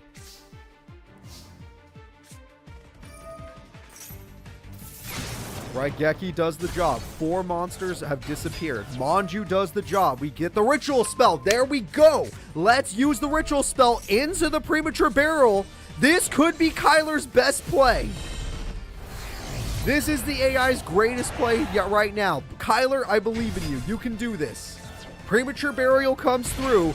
We have 5,000, 6,400 damage showing. And Kapora already used his whole hand. The freaking King of Domino, everyone. King of Domino High. And he draws 2, throws away 1. Yep, you don't even need Pot of Avarice. Not in this duel.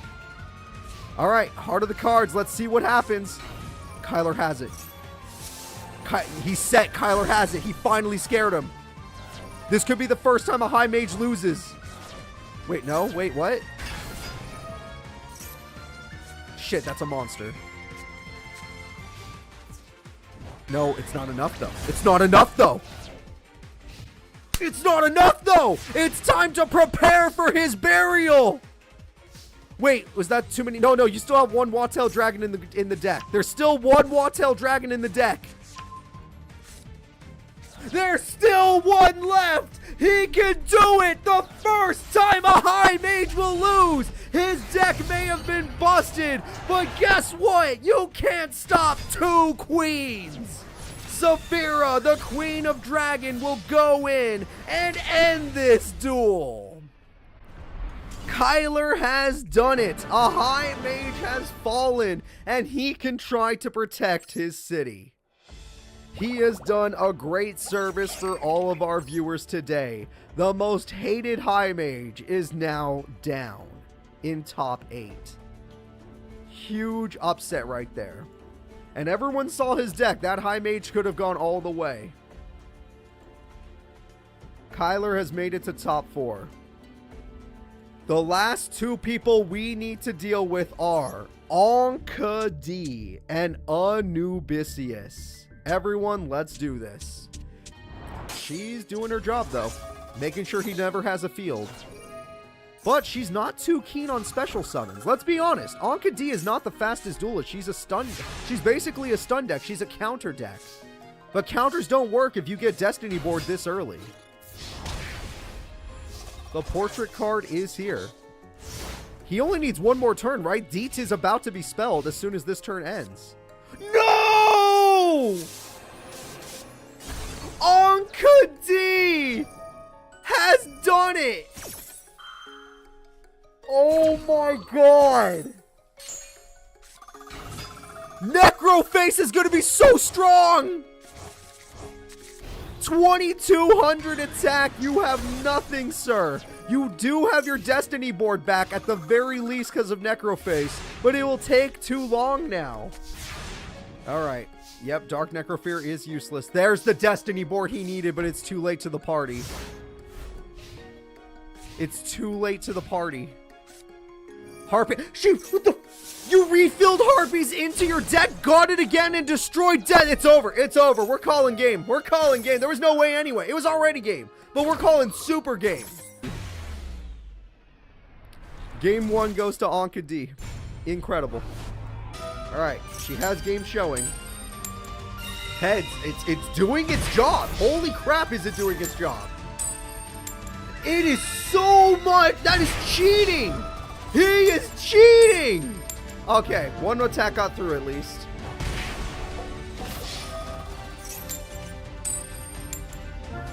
Okay, next turn is game. Destiny board will not make a difference. He is still in the duel thanks to the luck of the field spell. He needs a defense mode monster. He needs a defense mode monster to win this duel. That will not get you a defense mode monster. It is all up the field spell. The field spell decides the duel.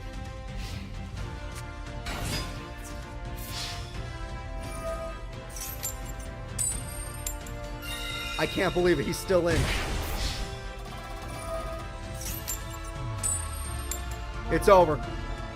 Bakura has lost! Anka D has done it for the Master! The Millennium Ring has fallen! There we go. The Shadow game has ended, and Yami Bakura's ring is now going to be forfeited. But, even though it's forfeited, somehow it did not end up in Anka D's hands. It disappeared. Okay, so let's go ahead and see what happens. High Mage Anubisius is up next. Strings has the hardest fight of his entire career going on right now. Alright, well, here comes the attacks. I thought, why didn't he attack with Susanoo? Well, if it attacks literally everything. And Metal Reflect Slime comes out. That monster has saved him, but Slifer is not strong enough. Pot of Greed. Wow, that's a hell of a top deck, but it's still not strong enough. Egyptian God Slime, as we expected.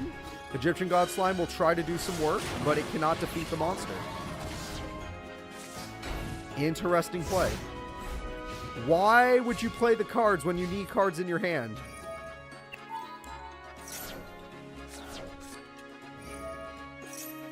Uh-oh. What just happened?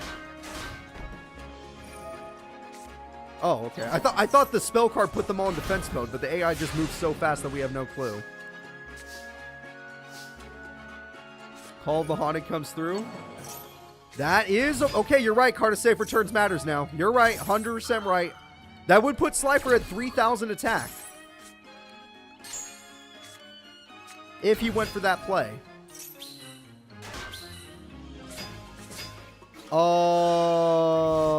Your life points are not the highest. Would you really want these cards in attack mode? Oh, God Slime. Yeah, you're right. You're right. I keep forgetting about God Slime. Thank you, guys. Thank you. God Slime is a protector. He protect. He also attack. Without Amaterasu, they can't beat God Slime. This card lets you draw 2 cards. Oh, shit. That's pretty good.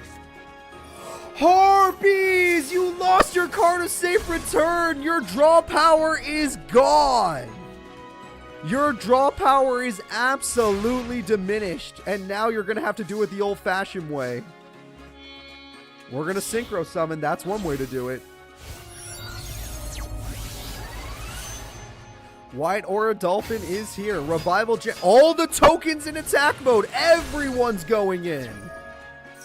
Egyptian God Slime is going in. Is String strong enough to take down a High Mage? The Fujin High Mage is going to lose? In game 1, fair enough. It wouldn't be a match-ending effect unless Slifer did it. He would have to summon Slifer if he wants the match-ending effect. No, he's going for the safe victory. 1 victory. And safe victory will win him the duel. Strings takes game number 1. Reaction Slime, that's all 3 Metal Reflect Slimes. 1 Harpies, and this duel's over. It would only take 1 Harpy's Feather Duster. Roxy, what are you doing? She's trying to eat my candy corn. Meta Reflect Slime comes through. Meta Reflect Slime summons a monster. Egyptian God Slime is here.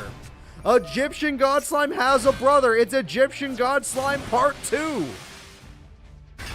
Egyptian God Slime has another bro. His dad let him have 3 gods. There are 3 gods on the field, but will they matter?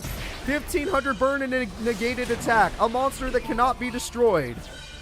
A monster that cannot be destroyed. You need your best card.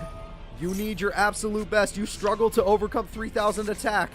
The Slime Brothers. And there we go. We got another monster coming? Maybe? Whoa, that's a lot of special summons if that does that. No, it does not. It searches. Okay. Mikazuchi's here then. That is a lot to try and defend your field. That is a lot. Slifer could have stopped most of this, but still. Alright, attack goes through. Attack goes through. You have to use all your attackers on this, and then obviously defenders. He did it. He bought himself another turn. I gotta give Anubisius some credit. He at least knows how to fight for his goddamn life. Premature Burial. This is it. Your final play. Roxy, he's doing his final play. Let's figure out what he does with it. With his final play, he summons Kagusuchi, which can stall a little bit. It just can't overcome the opponent in attack points.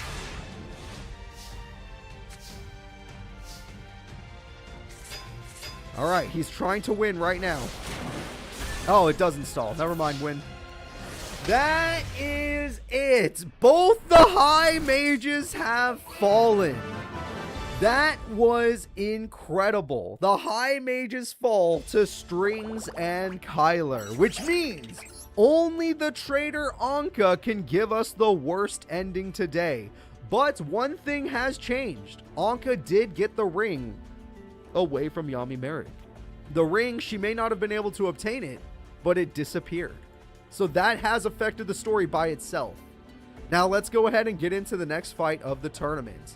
The next fight of the tournament is going to be interesting. We basically have two Merricks in grand finals, or in semifinals. Yami Merrick versus Kyler and Anka D versus Strings. Yami Merrick versus Kyler is first. Let's see what happens. And also, if Kyler does beat Yami Merrick doesn't lose his rod. Kyler has nothing to do with the visitors and has no shadow games, no nothing. He's not doing anything here. It would just be Merrick losing the city, unless Strings wins. Alright, let's do this. He can chant to the heavens if he wants. Of course, if he does the chant, it doesn't technically matter. Because Raw would not be able to win the... Well, actually, it totally would. Huh, he's not going for a match-winning effect. Alright, apparently he wants to toy with him some more. Everyone! We are going to game 2. That is the first time Merrick has won without the match-winning effect. His opponent, Kyler, had some problems. There you go. I mean, it probably doesn't help that they don't know it's a match-winning effect because, you know, we made up the rules, but still. He's not trying to kill Kyler, probably. He's just like, oh, you're just that dumb kid from Domino High. I'm not going to kill you, kid. Don't worry. Because if he uses Raw, remember, the reason the match ends is because the opponent technically faints. They 100% faint from that. Okay, well, at least this kid's gonna try this time. Saphira, the Queen of Dragons, is here. So, Merrick, is he worth it now? Now that he's using this? He reveals his other Saphira. And Advanced Ritual Art guarantees another Saphira. And this is a good play now. Eudoria can only kill one of those. Ritual weapon. He's trying to end this duel. Oh, it's not enough though. Wait, he's afraid of Eudoria. At least attack with the ritual weapon monster. You coward. You absolute coward. Sphere mode is summoned. Eudoria goes in. You coward. What is wrong with... Yeah, oh no, but I'd lose my monster. You. Who cares? You need to do damage. Do you know how strong Raw can get with the more life points he has? Next turn, it happens. Sphere mode returns to its proper owner. The true Sun God returns to the hand. The Millennium... Oh my god. It put the Phoenix mode in the grave. Oh my god. Oh my freaking god. He didn't want to do this to you, kid. I promise you, this was not his intention. Everything that's about to happen to you is your own fault.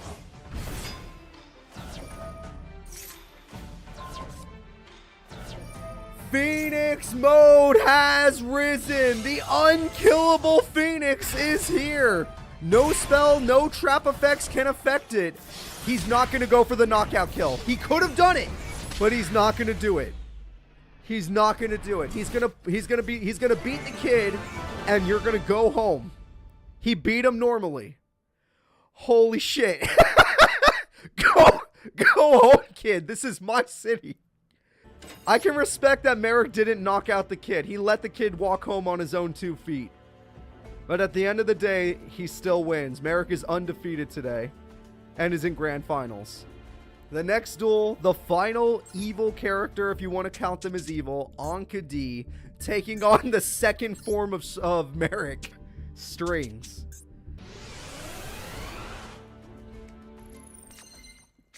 We're all praying for you, Strings. Her hand is busted. She's going to win. She won, honestly. I'm just going to say it. She won.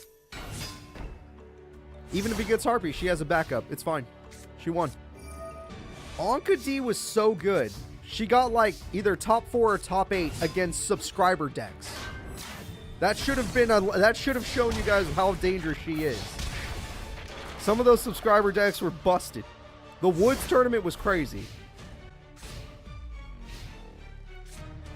Hot agreed, okay. Harpies, normally we would freak out, it'd be amazing, it doesn't matter. Dimensional Fisher exists. She has another one. She just has another one. And she can refill. She's gonna refill. Just for a few attack points. No, just DD Warrior Lady. It's over. Anka D easily demolishes the opponent. Strings is knocked down. Anka D is doing it for the master. She is one win away from taking away every item. Even if she doesn't physically obtain them, they're gone. Will the King of Hell fall? But we won't get to find that out just yet. Strings has another duel ahead of him. Strings, for our benefit, we are going to watch fight Kyler. So on his way home, Merrick sends his puppet to beat him up, which is super funny. We don't need a lore reason. There's no way the cards would be usable without it. It's a quality of life reason. He threw it away. So you had game the whole time and you threw it away. We saw that, right? You saw that, right? So does that mean, and I'm asking for a friend here, that he intentionally does this for deck out victory? Because you could still lose. One Geki. One Geki is all it takes. Well, now if you get Slifer, it doesn't matter. You'll lose. I bet you now he'll summon Slifer now that he has a way to lose the duel. Okay, we're fine. Fine. Yeah, no, Kyler, you're about to get dusted.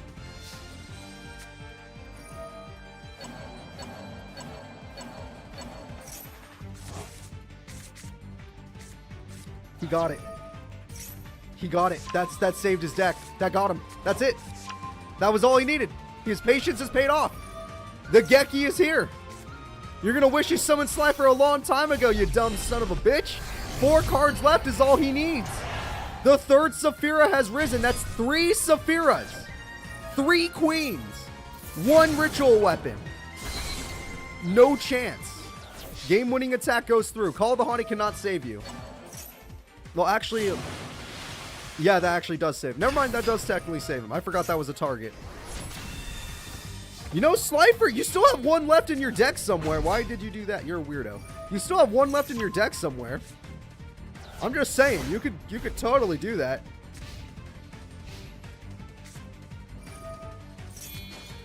Finally, Slifer, the Sky Dragon with 5,000 attack goes in, and Magic Cylinder gets the win. That's it. Kyler takes the victory. The Thunder Force gets redirected. I'm counting that as a Magic Cylinder win, not as a game-winning effect win. Now, if they stole the monster and put it on their side of the field and attacked and won with that, with the attack, I would say it was a game-winning effect. So, like, if you snatch-stealed a god, or if you somehow got a god to your side and attacked with it and it isn't your god, I would still count that as a match-winning effect. But if it's just Magic Cylinder, that's too easy. Also, the game's about to be over. Strings wins, by the way. That was the biggest brick I've ever seen. Look at this hand. That is the biggest brick I've ever seen. Strings wins. All right, Yami Merrick and Anka D, the grand finals of the day. If Anka D wins, she does as she promised. She took the rod. If Merrick wins, he will be the protector and will get to keep his rod.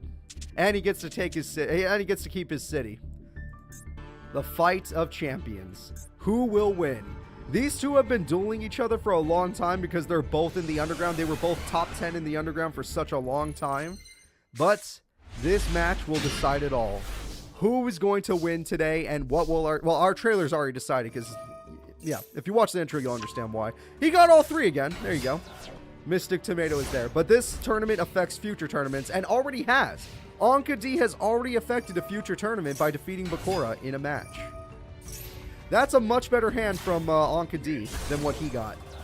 Premature Burial is a brick at this point.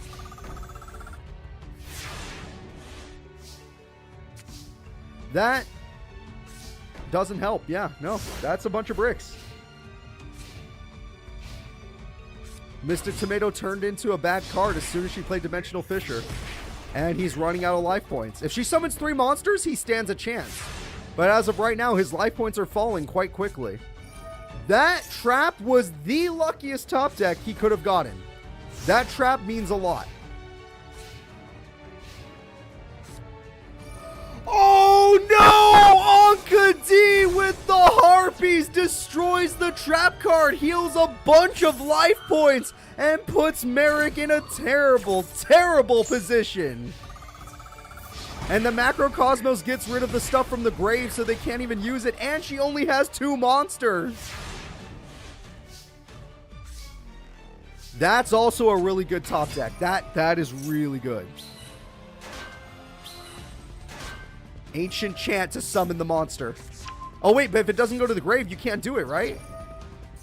You can. Okay, thank God you can. Sphere Mode. Interesting choice, but we'll take it. Sphere Mode is used to give you an instant 4,000 attack, I believe. Because you don't have the life points. Oh my God. Oh, good play. Okay, good play. We'll take it. Oh, but he can't beat Destroyer. Raw is nothing in the face of Destroyer or Assailant. Destroyer sacrifices 3,000 measly life points to destroy Raw. I think Phoenix only comes back from the grave, not the hand, buddy. Phoenix only works in the grave, and there is no graveyard when Anka D's involved. The true Sun God is desperate. That doesn't work either. There's nothing in Malay. You can't do it. There's nothing in the grave. Yami Merrick is going to get wrecked in game 1. You love the graveyard? Well, I love the different dimension. That is crazy. Game 1 is dominated. Completely dominated by Anka D. Let's get into game 2. This could decide the future of the Master Era itself. Is Anka D so strong she's gonna knock out both Millennium item users with her own hands? Ancient Chant. Get that in the grave while you still have the chance. Get that in the goddamn grave. Yep. Yugioh is sadly used that way. That is brutal. Brutal start. Amazing start from Anka D. Anka D once again gets an amazing start. DD Warrior Lady goes for the heal, banishing the monster. Guaranteeing no triple tribute. Best start Anka D could ask for. Revelation, I think it needs you to throw away a card to the grave, so that doesn't work. And all your cards are banished now.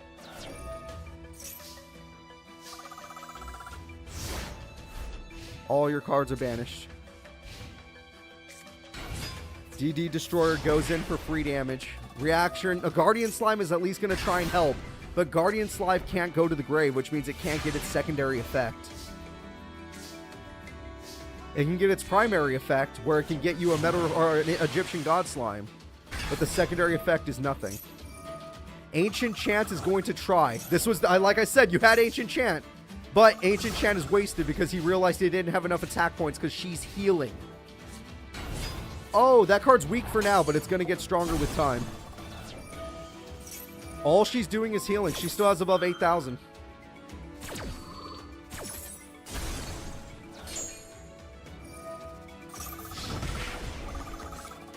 Another Guardian Slime, which can do the same play, but it won't make a difference if you don't go for massive damage.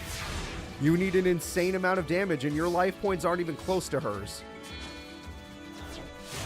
Egyptian God Slime returns to the field. For each card you use, you're healing her by 500. Every time you use a card, you heal your opponent. Ancient Chant goes again, but like I said, every time you use a card, you heal your opponent. Here comes Ra! The Egyptian God card Ra is here. It has a 10,100 attack stat, and Ankh-Di has taken down Yami Merrick! 10,100 means nothing! Absolutely nothing to Ankh-Di! Merrick's rod has disappeared. The King of Hell is now in Hell. Yami Merrick has fallen. Yami Bakura has fallen. Everyone has fallen to the might of the visitors and the traitors.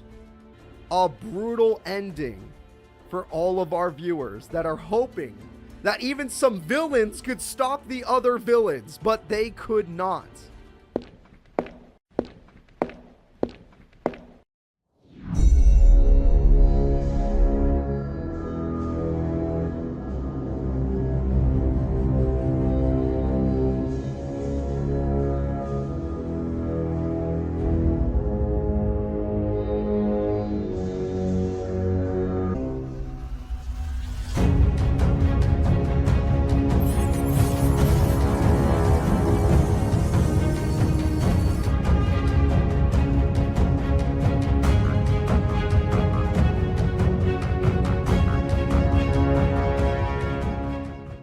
Welcome everybody to the third tournament of the Millennium War. This tournament is obviously known as Key to Millennium, and we finally have revealed the mastermind behind the people coming from the past. The person that has come to the future, the person that has escaped from the Millennium Key oh so long ago, is finally making his move. 2 items are on the board today. There are 2 characters with Millennium items on the board, and if this person wins today, they will take them. 3 items in one person's hand is way too much power, but anything can happen in today's tournament. We're going to have lots of people resisting, lots of people attacking, and even some traitors among us. So let us begin with our character roundup in the Key to Millennium tournament. The first character we are going to be talking about is Merrick Ishtar. Merrick was training against other squads when his rod returned to him. The Millennium item felt heavy as his heart sank. The dark spirit has fallen. Now his sister and a new item wielder are upon him. Yes, not long after Merrick obtained his rod again as it appeared out of thin air, he realizes what this means. The person that once wielded his rod has lost in a shadow game, and now he is the last person to hold on to it. And if he loses this rod today, it truly will be gone. So hopefully Merrick Ishtar can put up a damn good fight, and hopefully that means that he will do everything he can to help out his sister, who is also, being chased at this moment in time. We'll see how it goes. Apparently it was very easy to guess where the Ishizu Ishtar would end up, and that is the reason why the main force of the enemies are here today. The next character we are going to be talking about is a character we have not seen in a very long time. Everyone say hello to the original holder of the Millennium Key, Shoddy! A traitor? Shoddy serves the master. After losing his key, he did not realize the new wielder would hunt him down. After losing the match to the master, he was trapped in a cube, his mind probed by the key for years. Yes, Shoddy was trapped and his soul was broken, leaving him a husk of a man, and that husk has been taken over by a husk hopper. And that husk hopper seems to be serving our master today. So we'll see what the master can do with Shoddy under his employ. Shoddy's deck has definitely taken a turn since the last time we've seen him, but who knows what he'll be able to do today. Just know that he works on the side of the visitors. The next character we are going to be talking about is a visitor, and is one we've already seen. Everyone say hello to the Desert Mage. The Desert Mage received many honors for their success in Paradise City. They ignore these honors as they believe one of their own soldiers may plan to betray them. They watch their allies closely in today's duel. Yes, the Desert Mage is quite worried about today's tournament because one of his own soldiers performed better than him in the Paradise City, whatever happened in Paradise in the first gate tournament. So we're going to see if the Desert Mage can not only dominate today, but also protect his ranking as the Mage of the Desert. The next character we are going to be talking about is High Mage Martis! Martis' success in Paradise City allowed them to meet up with the Master today. The Master has a list of importance placed on each individual item. The necklace and rod were at the top of the list. That's right, one of the reasons why the first gate opened in Paradise City was because they knew the necklace would be there. They were surprised, would end up there after the defeat of Is. So, here they are today. They're going to do their absolute best because they couldn't get the necklace in Paradise City. They are here in the Squad League Battlegrounds trying to see if they could take it forever. Because if they win today, it's truly lost. High Mage Martis, a powerful dinosaur duelist, is going to be interesting to watch, to say the least. The next character we are going to be talking about is Weevil Underwood. Weevil has taken a major hit in popularity these past couple years. He is no longer best bug boy, and he wants to change that. His ambitions may have to wait until after the visitors get kicked out, though. Yeah, Weevil's been having some trouble. Whether it's the Squad League or the Pro League, he has been falling off in front of everyone's eyes. This guy once held the title of King of Games, but according to every one of his fans and viewers, he is the biggest fraud of that title, maybe even bigger than Seto Kaiba. So, let's see how he performs today, and I will ask the chat right now, or the comments right now, do you believe Weevil is the biggest fraud to ever receive the name King of Games, or do you think someone else was worse than him? Let me know. The next character we are going to be talking about is Damien Draco! Damien has been trying to restart his dueling career. Given how competitive the pros are now, he was looking to join a squad in the Squad League. His tryout session was cut short by the portals. Yeah, Damien Draco has, seen how powerful people are in the Pro League nowadays, and has realized he may not be cut out for that anymore. But he is interested in joining the Squad League if he can find some teammates, or if he could just, try out for a different team and see if they'll accept him. And so far, he was about to get some tryouts today, but they got cut short, so who knows? Maybe he will join a squad, maybe he'll die today. Who the heck knows what's going to happen in Damien Draco's future? I hope he's going to be alright, because I still like this kid. The next character we are going to be talking about is another visitor. It's Merchant Karad. Karad is a merchant that serves the Master.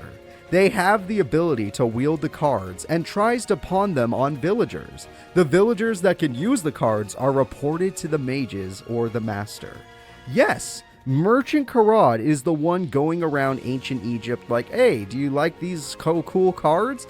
And if any of the people any of the villagers come up and actually play them or learn how to use them, he says, oh crap, okay, this is one that we could be using. So he is the one snitching out all the people that know how to play duel monsters, and he's the one getting them under the rule of the nobles, the mages, and of course the Master.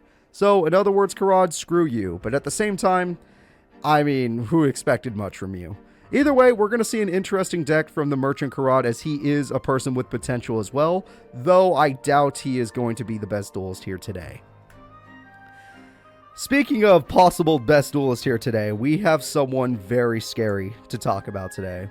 Everyone say hello to the Labyrinth Mage. The Mage of the Labyrinth works directly under the High Mage of Light. He loathes the High Mage, but is secretly an informant for the Grand Mage of Darkness, reporting the actions of the High Mage of Light. Yes, the Labyrinth Mage is one rank under the High Mage of Light, much like how the Desert Mage is lower ranked than Martiz, the High Mage of the Desert, or how, God, who did we see last week? We'll get into more of them later. Just know that the Labyrinth Mage works right under the High Mage of Light, and though they do not like them, they do so for the Grand Mage. So, let's see what the Labyrinth Mage can bring today. They are one of the strongest duelists coming through the portal, and they are said to be the strongest duelist out of all the low mages. The Desert Mage, the freaking whatever mages that we've seen so far, they are beneath the Labyrinth Mage in terms of skill. Which means the obvious character we have to talk about next is the High Mage of Light! But they already left. The High Mage of Light was supposed to be in today's tournament, but seeing as so many other people have arrived on the scene, because the Desert Mage and the High Mage Martiz did succeed in their goals, the High Mage of Light feels unnecessary, unneeded in this skirmish, and believes he is wasting his time. He has actually disobeyed the Master and has walked off, going who knows where. So, we're not going to be seeing the High Mage of Light today, just know they were supposed to be here today, but because they see so many forces here, they feel like they're unneeded, like the fight today is going to be one-sided anyway. The next character we are going to be talking about is the Ocean Mage. The Ocean Mage is a cruel ruler of the port towns. His control of the sea keeps all villagers under his will as he controls the food and transportation. He uses hunger to control the minds of his followers and is known to have one of the most, I would say, obedient regions in their region. Literally nobody goes against the Ocean Mage. If the Ocean Mage wants something, you do it, because if you don't, you will starve. So, let's see what the Ocean Mage and his deck can do today. This is definitely going to be one of the more annoying decks today, and is a deck that could probably take down anybody with its potential. The next person we are going to be talking about is one of the most dangerous people in today's tournament. That's right, everyone. I'm talking about High Mage Sekhmeton. The High Mage of the Seas is a feared mage in Egypt. They have the most respect for the Grand Mage of Darkness, but hates the other High Mages. They especially dislike the High Mage of Light. Yes, Sekhmeton is 100% a devoted to the Grand Mage, and does anything they command. They also are one of the strongest wielders and one of the strongest duelists in ancient Egypt. So we're going to see what they bring to the table today.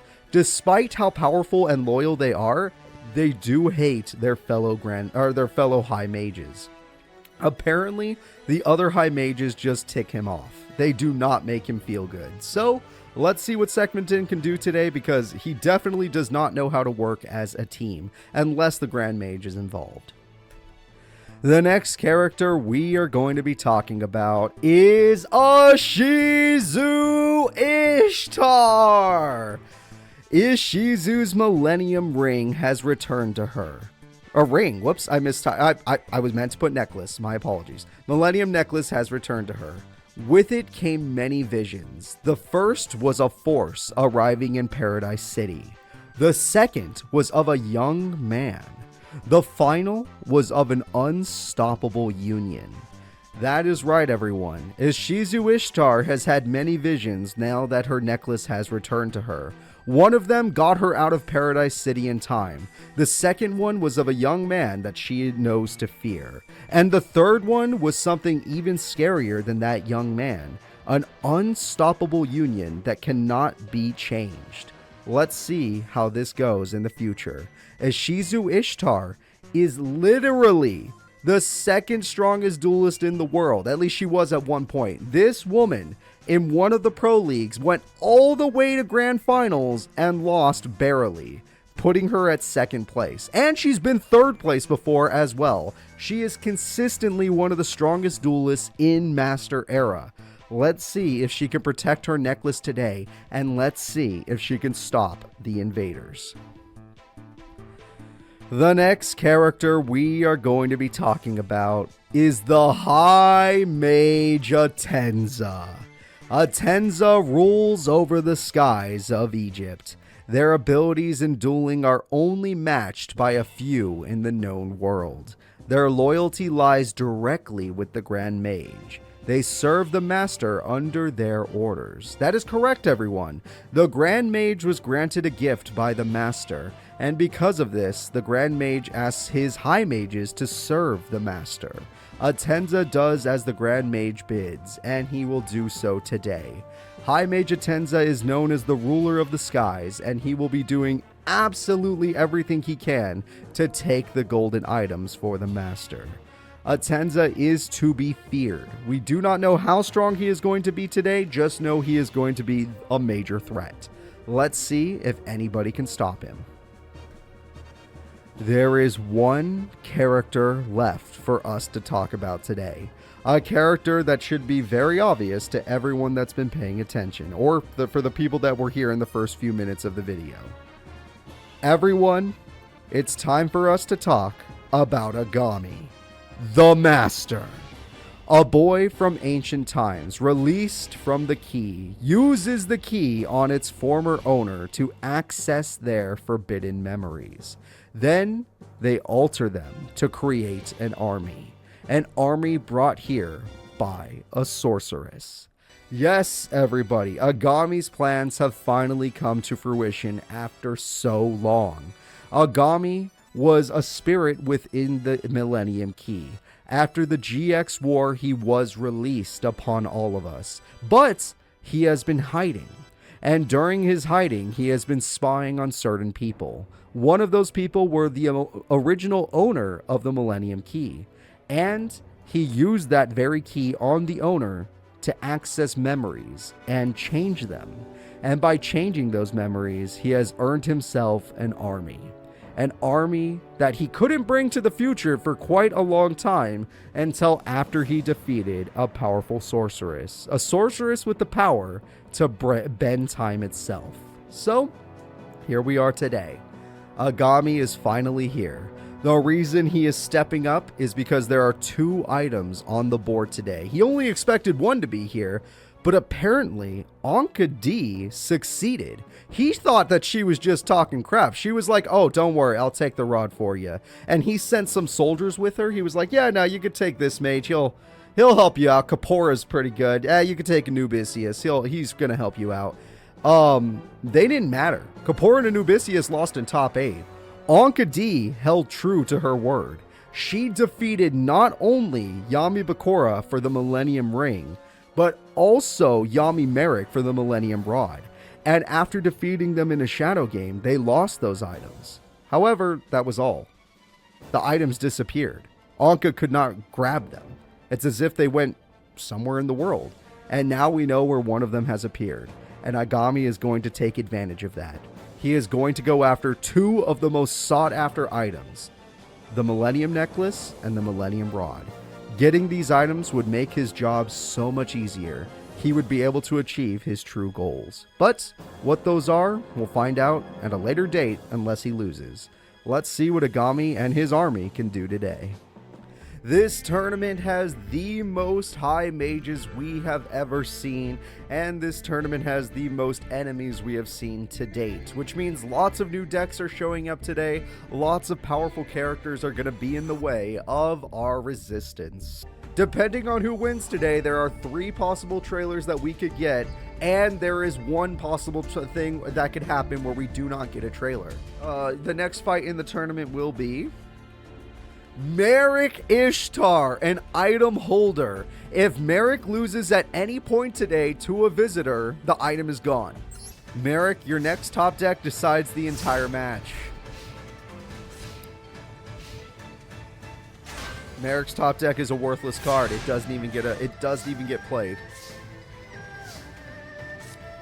The only thing better than a flying Kamakiri is 2 of them. Yugioh to heal! Wow! He actually heals his life points. That surprises me a lot. Yugioh uses this to buff up Mystic Tomato. You know what? At least he's fighting back. I'll give you that. Your life coming back is quite important. We have a tribute! It's Vanity! Flying Kamakiri cannot special summon anymore! There is no special summon, but we all saw that. Oh my god, that top deck. Oh god, that top deck, it's over. Oh, Burden of the Mighty will not matter. Attack goes through, and that will end the duel. The winner is the Merchant. Game number 2 goes to the Merchant. Merrick was about to make a comeback, but there is no coming back from Magic Cylinder. Yami Merrick knows all about that. Let's go ahead and get into Game 3. Will the Millennium item be taken immediately? And if it is, will it be lost? Guaranteed. We'll find out.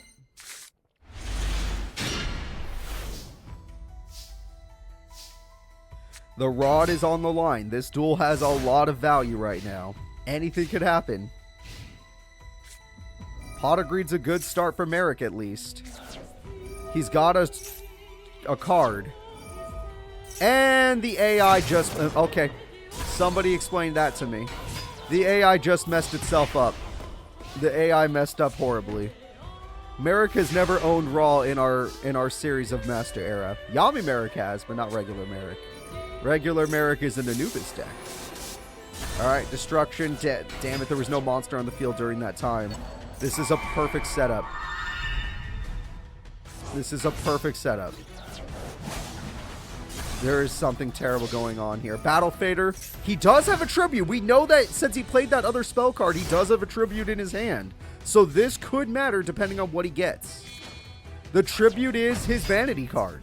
The problem with the Vanity card is Slate Warrior could make it really weak. So you need a trap. You don't have any traps. Okay, we're in trouble. We are in a lot of trouble. That field spell does do a lot of work in this tournament. Trade-in is also really valuable right now. That trade-in is a Pot of Greed, and that Pot of Greed is a TT! Oh my god! What a freaking play! That trade-in was so valuable. It hits everything. You get a supply squad off of that, and Merrick loses everything. He's down to nothing. Merrick has Yugioh. The special summon comes through. Okay, he's out of cards. Merrick is top decking for the rest of this duel, but he at least has a field advantage. That field advantage is gone, but at least he had it for 2 seconds.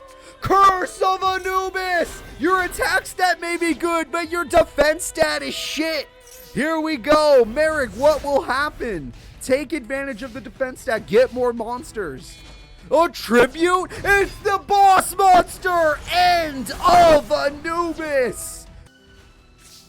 That card has value. Oh, yeah, that card has value even if it's risky. He's going for it.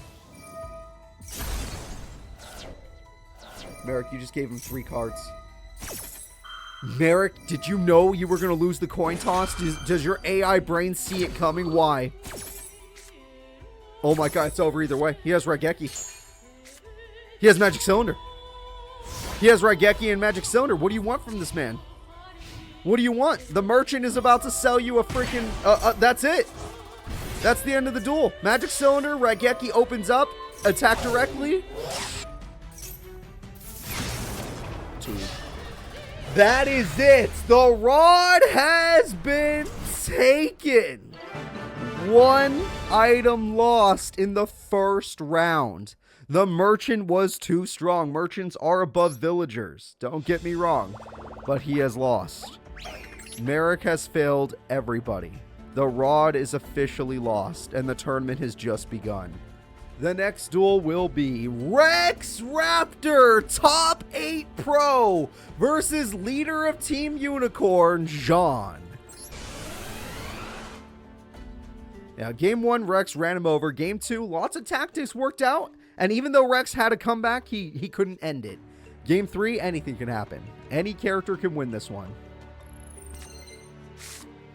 And I will say, based on how this is going so far, you guys definitely want to stay till the end. The trailer today is probably going to be hype. There is still a chance at a no trailer, but it feels like we're going to get a hype trailer. It feels pretty likely now. Also, this field is looking pretty good. Pretty good.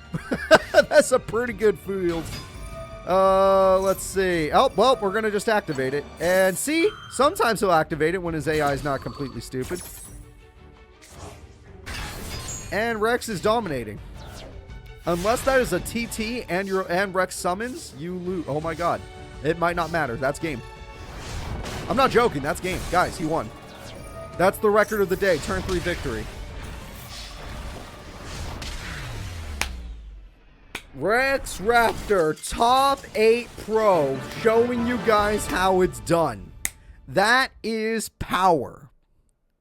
So only Brio, the tactical member of Team Unicorn with his deck out deck, has advanced. Rex Raptor will also advance. So the next... Oh, all of Team Evolution advanced. Eliza, Weevil, and Rex. The Ocean Mage, a brand new character, versus the Merchant Karad, a character who is new, but we've seen their deck once now. The Merchant Karad is going to take on the Ocean Mage. If the Merchant loses this duel, the Rod is guaranteed gone. Like, gone. Like, nobody else is getting it today. It's guaranteed in the hands of Agami. Sasuke, flip that coin. Let's see what Karad can do for us. Yeah! It shined, which means it's dead. Crap, it has an effect.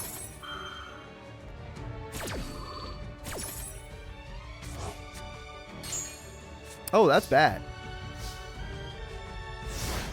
We got problems. We got problems here. That card looks a little creepy. 2K defense is a little weird, but sure. Oh, you're going for dragon, aren't you? You're going for your dragon, aren't you? And with Supply Squad, you get even more cards on top. Oh, shit. Well, everybody, say hello to Great Old Dragon. The boss monster has risen. The card trader is gone. We have another monster, because why not? Oh my god! His mom lets him have 2 dragons? His mom lets him have 2? That's allowed? Another one. 6,000 damage, 1 Ukazi ends this duel. 1 Ukazi and we're guaranteed 1 bad ending. It's not worst ending, but it's bad ending.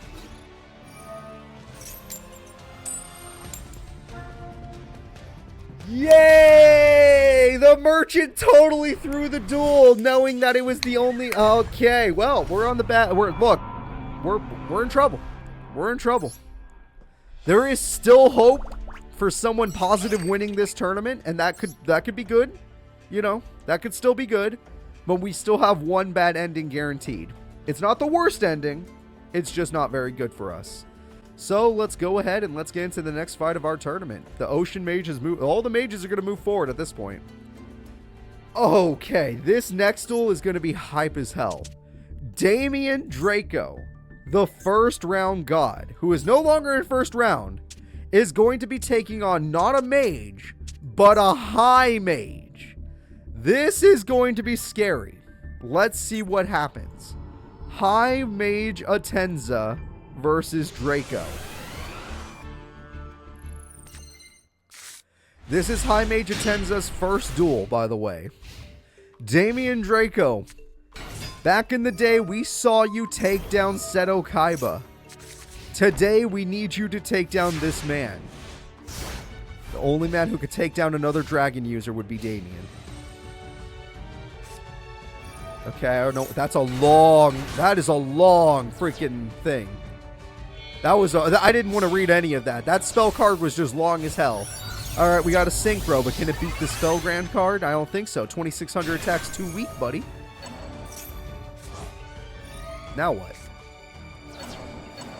Oh, you got rid of the protection spell. Smart. Wait, what? Oh! Oh, no.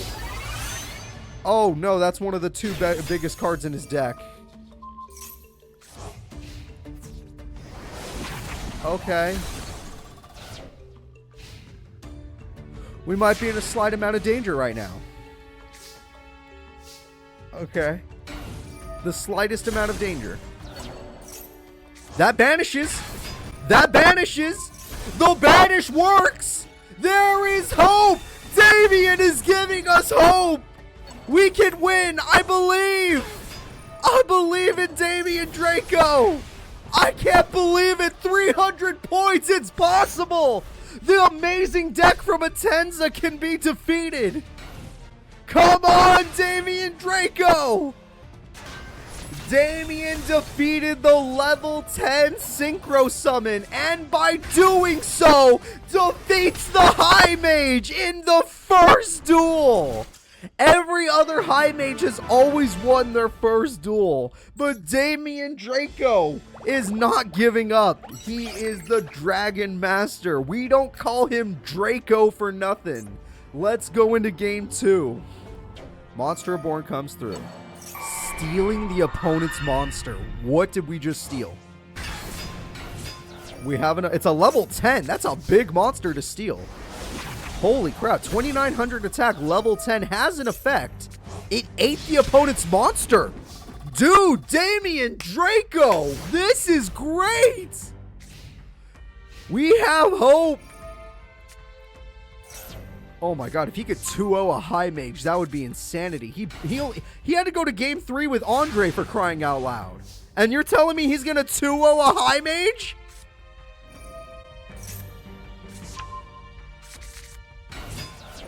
Alright, here we go. Damien Draco is fighting for us. The visitors have been winning every single week, but Damien is not giving up. Damien takes down a High Mage! Damien Draco is going to top 8, and he is the hope that we will hold on to. Damien Draco, I give you all of my hope. There is a chance. I can't believe a character from episode 1 of the series might be the character we have to rely on. The 8 characters that have advanced are this. Let's see. Shizu, not the worst ending. There's already a bad ending kind of locked in. Not the worst ending.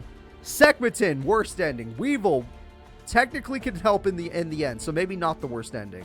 High Mage Martiz, worst ending. Damien Draco, not the worst ending depending on how he wins. Ocean Mage, worst ending. Desert Mage, worst ending. Agami, worst ending. Here we go. Agami gets to fight one of his own soldiers, and we'll see if the Desert Mage, who does run a counter card that completely stops Agami from playing the game, if he will win the duel. We have a spell. Oh no, he does this because he has that one monster. A 3k beater, sure. Stealing your opponent. You have 6,000 attack, dear freaking god. Is it only for now? Each player takes 3,000 burn. Okay. He has 6,000 attack. What the hell is this card? He keeps summoning it. Crimson Nova, the Dark Cubic Lord. Gotcha. That's what it is. Alright, Rock Bombardment does a little bit of burn. I did notice, this is the first time he didn't show us a spell or trap, like he didn't play trap cards. I think he's doing the same play once again. Oh, nope, he summons another monster. He wants the burn. Wouldn't two beaters be better? Yeah, oh, he gets, oh, it's over. Agami wins. He can have a monster with 6,000 attack twice in a row. Yeah, that's fair. Yeah, that's fair. Let's go. And there we go. Let's go ahead and move on in our tournament. Agami is in top 4. Agami is officially in top 4 of our tournament. So, the next duel has one of our last hopes in it. It's the Ocean Mage, one of the most annoying characters in this tournament, versus Damien Draco. A character we have to put all of our hope in. Monster Reborn comes through. Wait a minute, that's a good card. Alright, Monster Reborn brings back the dragon. The dragon says, you think you're a dragon? I will banish you. Felgren has his own effect and gets another dragon, having the opponent wide open and does even more damage. 3,600 damage sent right back. Not bad from Damien Draco. Damien Draco trying to give everyone hope. Alright, Junior brings back a monster, summons a monster. That could be a dragon, but they'd rather just go for the crash because, you know what's better than Great Old Dragon? That dragon. That dragon is much better. So we're going to steal it. Snatch steal it. Also, we can attack. Yep, right now. Brutal. Gradle monster comes through. We have ourselves one last chance. Yes! The dragon who banishes dragons! Banished for attack points. He's trying to give us hope, but he can't because everything wants to snatch steal. He is trying his very best to make everyone have hope. Damian Draco is fighting. Supply squad comes through. The alligator will sacrifice some of its life points.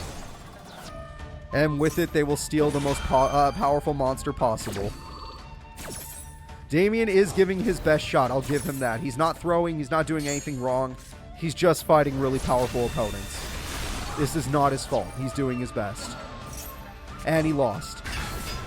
He lost to his own monster, which is what happens when you fight the Ocean Mage. Damian Draco fought hard in game 1, but the opponent just kept stealing from him.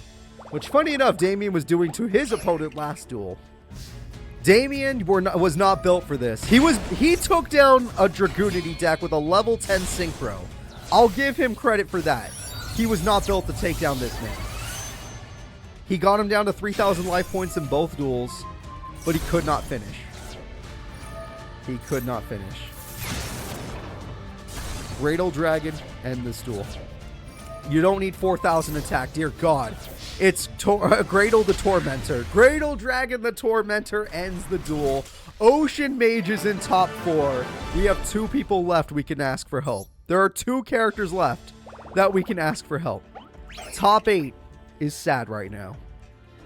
The next duel is the former King of Games, Weevil Underwood, versus the undefeated High Mage. We're talking about the wrestling fan, Martiz. Dino Wrestler Martiz. Weevil, please, for the love of God, do something. King of the Ring versus versus the former King of Games.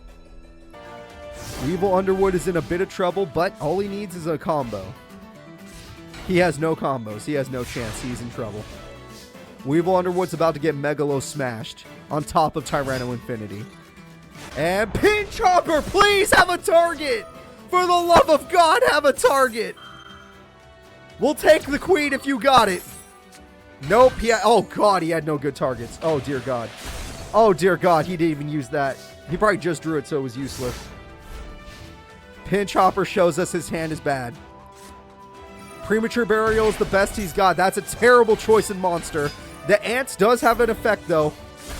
It's the fusion! Yeah, wait! Not only do we have the ultimate great insect, we have the perfectly ultimate great moth! The 2 best insect monsters in his deck! The 2 best insect monsters are going in, and Martiz is getting out of here. Wait, nope, it's only to stall for 1 turn. Martiz has 1 chance. Weevil's going for game with his ultimate monster and wins! Perfectly ultimate great moth takes the game. That's 1 duel. Weevil, if you take down the undefeated King of the Ring, I'll be super excited. Parasite Paranoid being a wait, what? Oh, okay. Still a weird play, but maybe there's a reason? Doesn't matter. He got perfectly ultimate great moth. Pinch Hopper still gets its effect. Not the best target, but we'll take it. We'll take whatever we can get.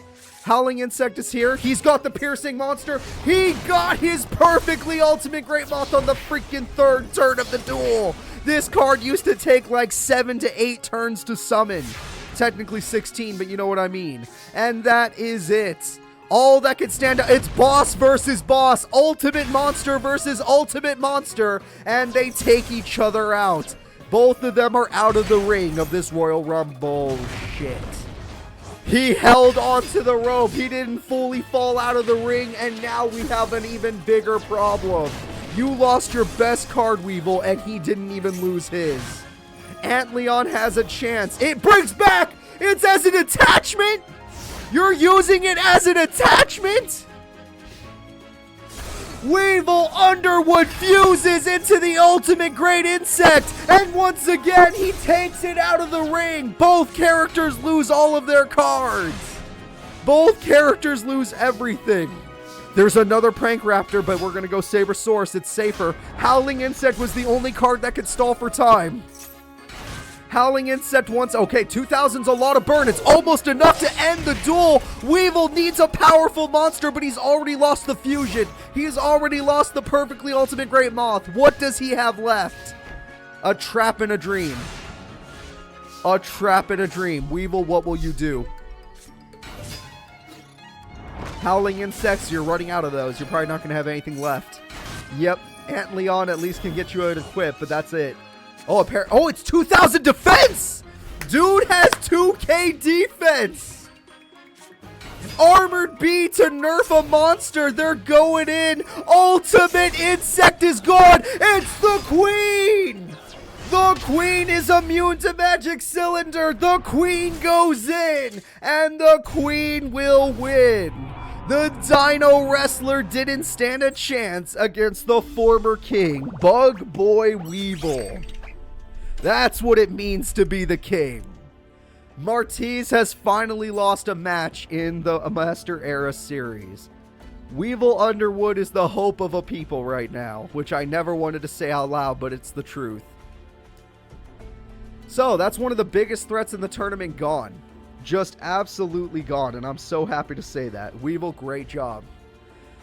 The next duel will be High Mage Sekhmetin, another big threat of the day, versus Ashizu freaking Ishtar. If anybody could stop this from happening, it's Ashizu. This next duel can decide whether or not Weevil literally fought so hard. He could get us a guaranteed safe timeline. Like, literally guarantee it, where everything's going to be okay.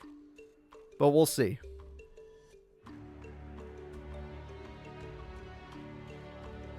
And Heart of the Cards come through. Terraforming Royal Tribute, she got him. It's over. It's over. Sekhmetin can't win this one. I don't care who you bet on. Flip your bets. Flip your bets. We got it. Ladies and gentlemen, we got him. The combo is here. He got. Granted, they're adding a lot of spell cards to their hand, so maybe not as got as I thought.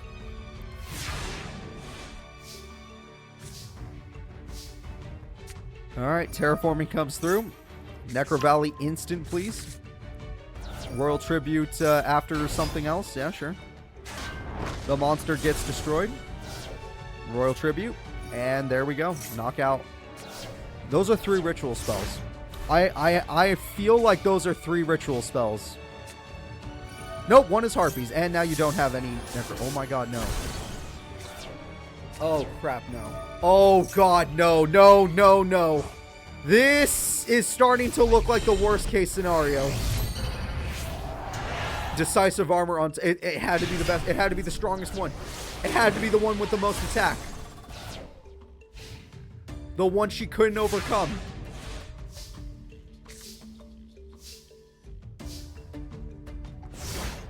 It's gonna end! We're gonna get worst ending today! I can feel it! Weevil fought so hard to try and give us a positive ending. He's waiting. He's 1 round away. He's like, I did it, Ashizu. I made it. I beat the High Mages. I beat the undefeated Dino Wrestler. And you can't even make it past a water dude? All our hopes, all our dreams, everything falling. Both Millennium items falling. In 1 tournament, 2 Millennium items falling.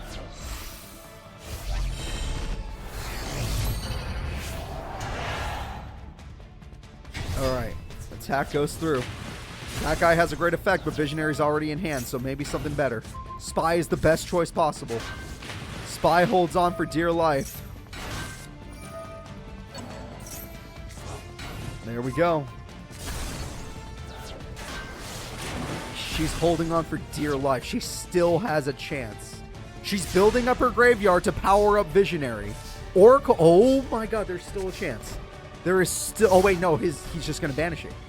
He's just going to banish it. No! No, you don't do that! It's over. Shizu Ishtar has fallen in top 8 to an high mage. We are officially guaranteed the worst trailer at the end of this tournament. Weevil did so much work for it all for nothing. Now Weevil is fighting for his own life against the high mages, Agami, and a low mage. Apparently, if you take a look at the bracket, the water mages are the most powerful so far. Alright guys, it's time for Agami versus the Ocean Mage. The Ocean Mage can easily just steal Agami's cards, making this duel very easy. But we'll see if that happens.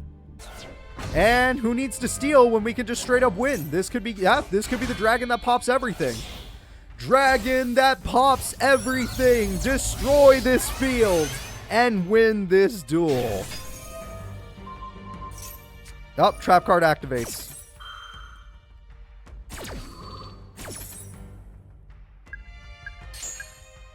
Oh, got negated. Shit. Oh, trap card activates. Oh, got negated. Oh, shit. That sucks. Trap card activates yet again. And we're going to go in. Attack goes through. They have to sacrifice themselves. The only good news is he did 3,000 burn. This brings back the Gradle with 2k defense. And the Seed's like, well, you may have 2k defense, but you're negated. Okay, fair enough. Oh, he got his 2-turn attacker, which means it's finally time for the Cobra to do something useful. Cobra, win this duel. Or just drag. Yeah, why not? Pop, win, victory. Magic Cylinder guarantees game. The Ocean Mage has done it. The Dragon re-rises and does 3,000 damage. Alright, Agami, we know one of the cards in your hand is a brick because it's just too strong. Interesting. He could end the duel in a draw. That is a funny thought. Instead, he's going to do this, and by doing that, he throws away that card, and he goes in for game, but we know what's about to happen. Magic Cylinder ends this duel. Nice attempt. Ocean Mage shall move forward. Both these characters were extremely good, but if you want to beat Agami, pop all and steal all of his monsters. That's the only way. I would like to ask you guys as fans, I know some of you in the comments on YouTube are worried. Did you enjoy that Agami can actually use his deck, or do you hate Cubics like I do? Because I'm actually happy he knows how to use the deck at least. Like, obviously it's not perfect, he makes misplays, but at least he's not bricking. He's actually playing the cards. So, let's go ahead, let's move the Ocean Mage forward. Agami will still get to duel today. He'll be in the 3rd place match. And let's see, Ocean Mage, will you have to fight your boss, which is super funny, or will you have to fight the Weevil Underwood? Weevil Underwood, fight for your own life. You can't save us anymore. Save yourself. It's what you're best at. Yeah, I think the Parasite made the opponent an insect, which means it can't attack other insects. Until now, because there's no target now. He also can't attack... No, he can't attack directly, thank God. Yep, this is about right. This is good. This is good. Oh, perfect. Let's go. The power of Necroz will win the first duel. Weevil Underwood is cooked.Maybe Sekmetin is just that strong. No wonder Ishizu lost. You look at Necroz and you're like, that's probably not even that good of a deck. It's pretty good Master Era-wise. And when it comes to these duels, it's pretty freaking good. 1,600 damage will be dealt. Weevil Underwood's in a bit of trouble, but he'll figure something out. He is Weevil after all. Premature Burial. That is a card that, you know what? You found out. Okay. Weevil gets back the ultimate insect. Weevil weakens the opponent. Does not weaken the opponent's monster at all. He tried to, at least. It just didn't work out. Doesn't matter, though. He can still attack. Oh, but he can't destroy. All right. You bought yourself some time. Let's see what High Mage Sekmetin can do with some time. Pot O Greed. Preparation of Rites. Ritual spell obtained. Let's see it. Guaranteed ritual spell. Here we go. Is my cat crying? 1 second. I think my cat wants to leave. I'll be back. I assume Weevil won this one. They're coming after. He's winning.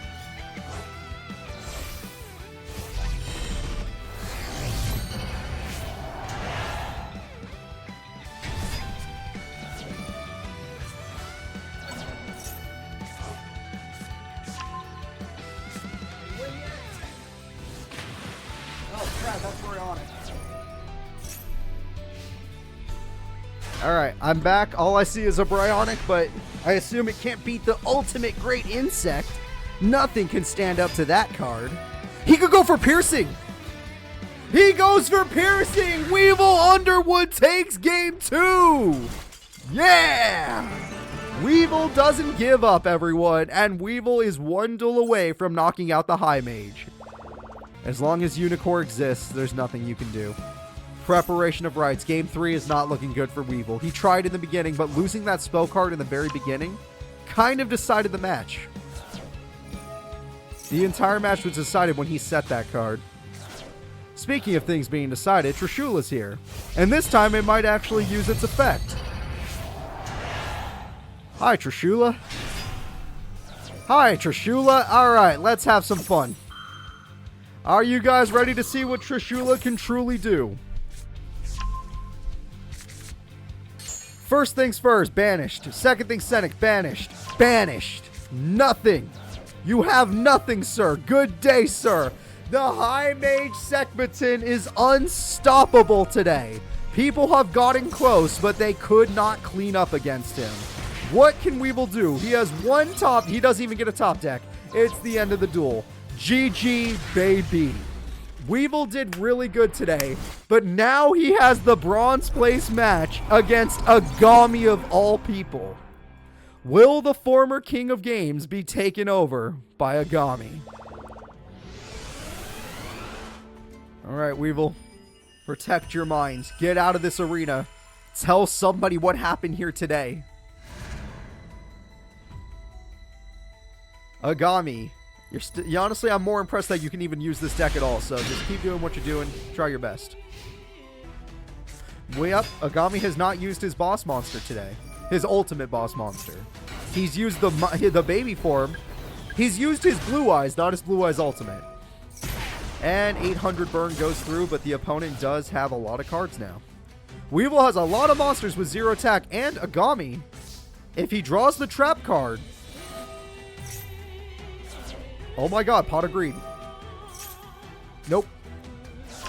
Oh, he's just going to go for it. I was going to say, Agami can have 3 of his monsters in his hand. If he draws the trap, he can win. Attack goes through. If Brio lost to him directly, then yes, Brio is already mind-controlled. Anyone that lost to Agami directly is mind-controlled. Or at least being put in a cube. That's 6,000 damage per game. GG. Good job, Agami. Weevil's going in the... Oh, wait, no! By using that card, he no longer gets his effect. He will no longer get the 3,000 burn. That spell card negated it. He had game and he threw it away. Weevil gets one... Weevil, you got one chance! One opportunity! Weevil with one chance can do this! Come on, Weevil. Premature Burial. He had game, but he threw it. He threw it away. Weevil Underwood defeats the monster. Weevil Underwood goes in for what little damage he can. It's over. It wasn't enough to get him down below 3,000. It wasn't enough. He had to get him below 3,000. This man can win by ending his turn. He attacks for game. The duel is ended. Agami has taken Weevil. Weevil is in a cube. Weevil Underwood is in a cube, everybody. Third place goes to Agami, the mastermind.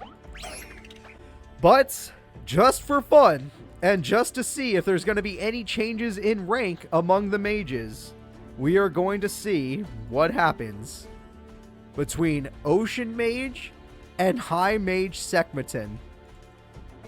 Ocean Mage is directly below Sekmeton, for those of you that don't know. So if he loses this duel, it's appropriate. But we'll see. Oh yeah, we're in the worst timeline for Master Era right now. Alright, if Ocean Mage wins, they basically can take the High Mage status. They would become the High Mage of the Ocean. And then we would have the regular... It would be Mage... Instead of High Mage Sekmeton, it would just be Ocean Mage Sekmeton, which sucks. That would actually be sad. That would be super sad to see a demotion that bad. But let's go ahead and let's get into it. Everyone, it's time for the Ocean Mage versus the High Mage, Sekhmetin. Water versus water. It turns out they're the best of the High Mages so far. And you cannot say they're not, because they made it this far in a tournament with this stacked of a lineup. I put them on the wrong side. They're both water people, so I got mixed. This is our last match of the day. After this match, we will be revealing our trailer for next week. And I promise you, it's going to be exciting. Despite it being the worst ending, maybe, just maybe, there will be hope. If you guys cope. Gungur is here. I believe it does have its discard effect. Well, it doesn't matter now. I mean, you could use it to pop a spell or trap card at least. Yep, good play. Gungur will at least affect it. Destroying that card. And we have another card. Nope, there's only one trailer. You will never result in triple, because other trailers get negated by the other one. What were the trailer conditions? This one was easy. Lose both Millennium items. If both Millennium items get taken, this trailer happens. Alright, 1800 attack goes in, and Magic Cylinder will get it. That hurts. To think, the Merchant won so early just to lose, guaranteeing the item being stolen. And Weevil won to try and give a Shizu an out, and a Shizu couldn't beat the High Mage. But neither could Weevil, so I guess I can't blame her. They both took a game. What was the no trailer ending? The no trailer ending was no items taken, but the people that own the Millennium items also don't win. So that would mean a Weevil would win the tournament, but none of the items got taken. Someone like Weevil, Rex, Eliza, one of the randos. Any of Team Unicorn. Anyone in Team Unicorn. Anybody like that. Okay, this High Mage is starting to prove why he's the High Mage.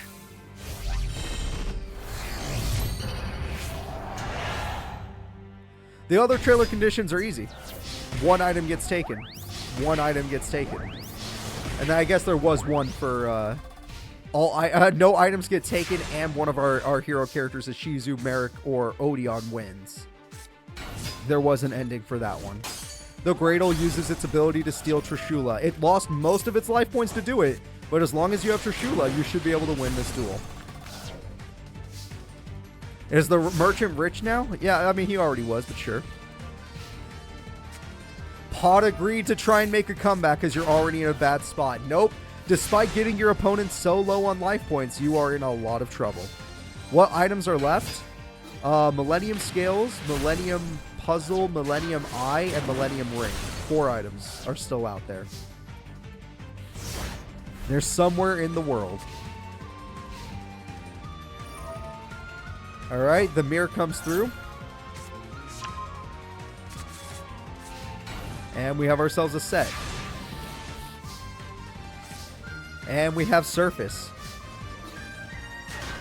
Alright, the attack goes through from Trishula. The attack goes through from Mother Grizzly. The comeback is real. But if they Ritual Summon and attack Mother Grizzly, they can win the duel.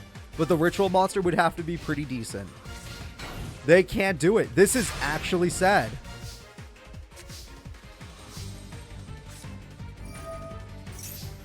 Yami Pegasus has a whole organization under his control. He owns Industrial Illusions, which owns the Pro League. I don't think Yami Pegasus is the last person with a Millennium item you have to worry about. He is the most set up for this situation. And there goes Trishula, but you lost all your car. You actually got rid of Trishula just to not have any options. That is a bummer. And Shark Stickers, okay.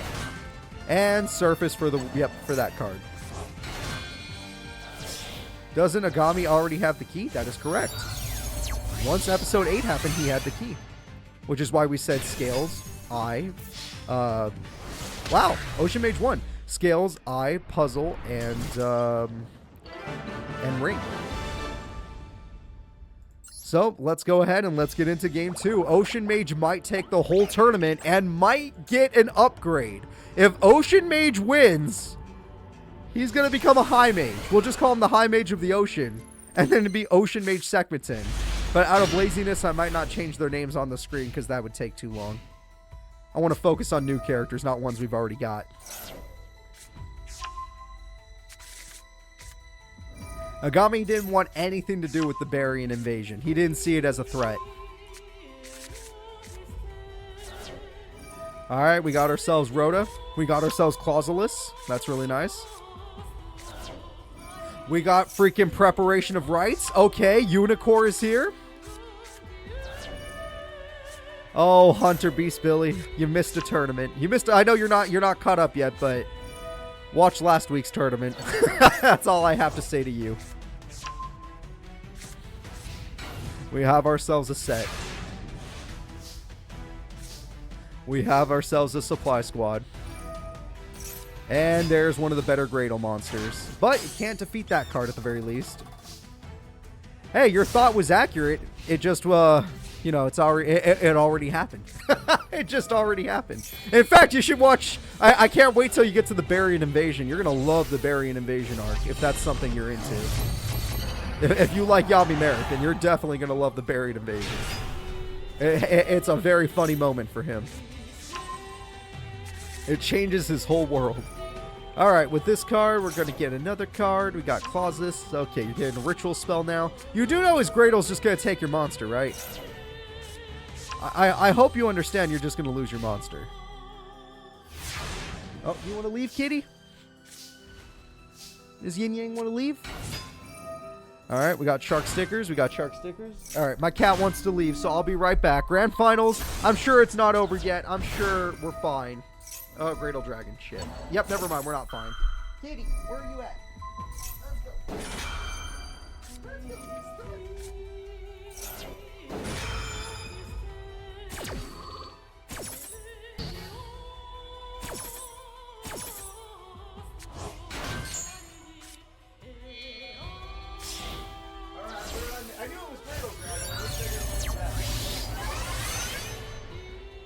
Trishula stops the steal. That is good.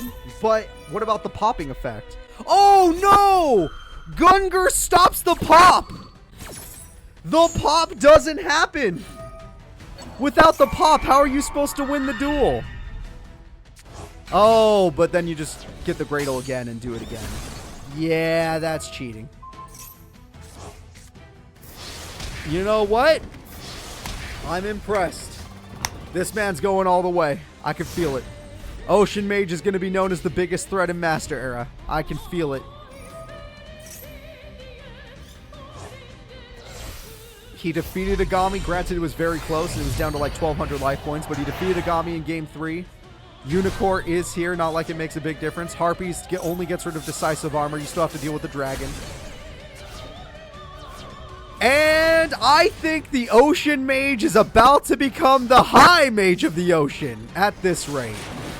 Gradle Dragon destroys Unicorn. We are moments away from our trailer, everybody. The Necros Mirror is going to banish itself to get one final card. One final chance. And two final chance. Wait, why two? Whatever. This is actually their final play. High Mage Sekbatin has given up. It was a duel. That's all I will say. The first one was closer. That is going to be it. The Ocean Mage has actually usurped his boss. He is now the true boss of the ocean.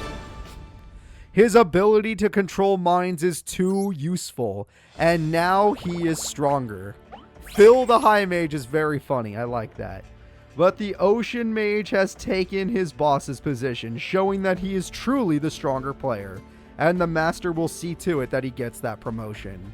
But Sekbatin was insanely powerful, still deserves the ranking of High Mage, but whatever. We're going to have the Ocean Mage take Grand Finals. Everyone, we are 3 for 3 for bad endings, and today was the worst of the worst. Not only have we lost characters like Weevil Underwood, but we've lost 2 Millennium items in one tournament. Every other tournament, the Millennium items at least disappeared. Today, they went nowhere. They went into the arms of Agami. Just because we got the worst ending doesn't mean there's no hope. There is still hope for the future. There are still 4 Millennium items on the board before absolute worst ending. So, I'll see you all later. Peace.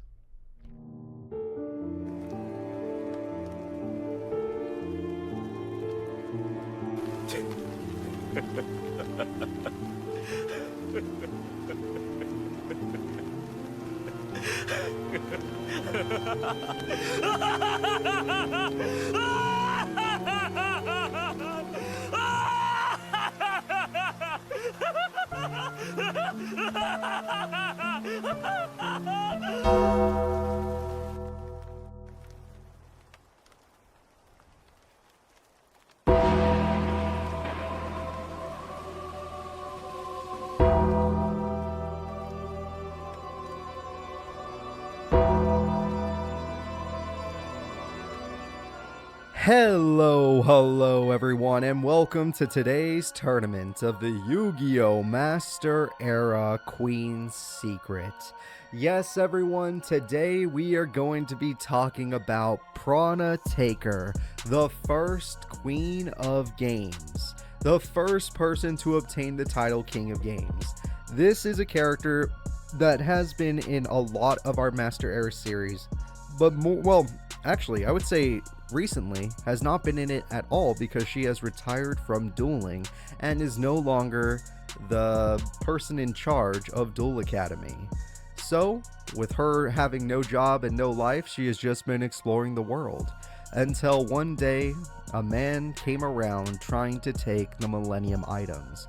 So now, using her Millennium item, she has called upon Agami and has told him, hey, stop it. Basically, she has shown up and said, come with me. I'm going to challenge you. I'm going to take all of your items. And Agami on his side of things is just like, oh my god, you weren't even on my radar. You have the Millennium Scales. You don't matter. The most I've seen you do with those scales is measure your opponents before a duel. And if you measure me, you know you're going to lose. So, here we go, everyone. We have the out-of-date Queen of Games, a character that once ruled the world with her power, but that was a long time ago. And we have a character named Agami with one of the strongest armies we've ever seen, and he's bringing all of that army over to Industrial Illusions 2, a brand new building built by Maximilian Pegasus. Prana has called in a lot of favors for today's tournament, and now we're going to see who is in it with our character roundup. I hope you guys are excited to see the fights, I hope you guys are excited to see the duels, and I want you all to place your bets on who will win today. Will it be the visitors with Agami and his army of the freaking ancient Egyptians, or will it be Prana Taker and all of her friends trying to fight back the menace? The first character we are going to be talking about in today's tournament is the winner of last week's tournament, the Ocean Mage. The Ocean Mage's mind control tactics worked to perfection last week. They expected a full promotion to High Mage, but were left dumbfounded when Agami reprimanded him for defeating him.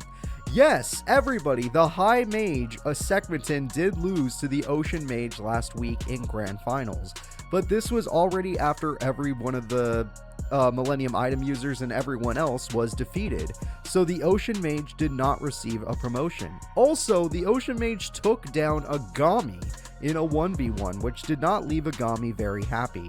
So instead of the Ocean Mage being praised for winning that tournament, all that happened was he was like, hey, just be happy you're not getting demoted for what you did.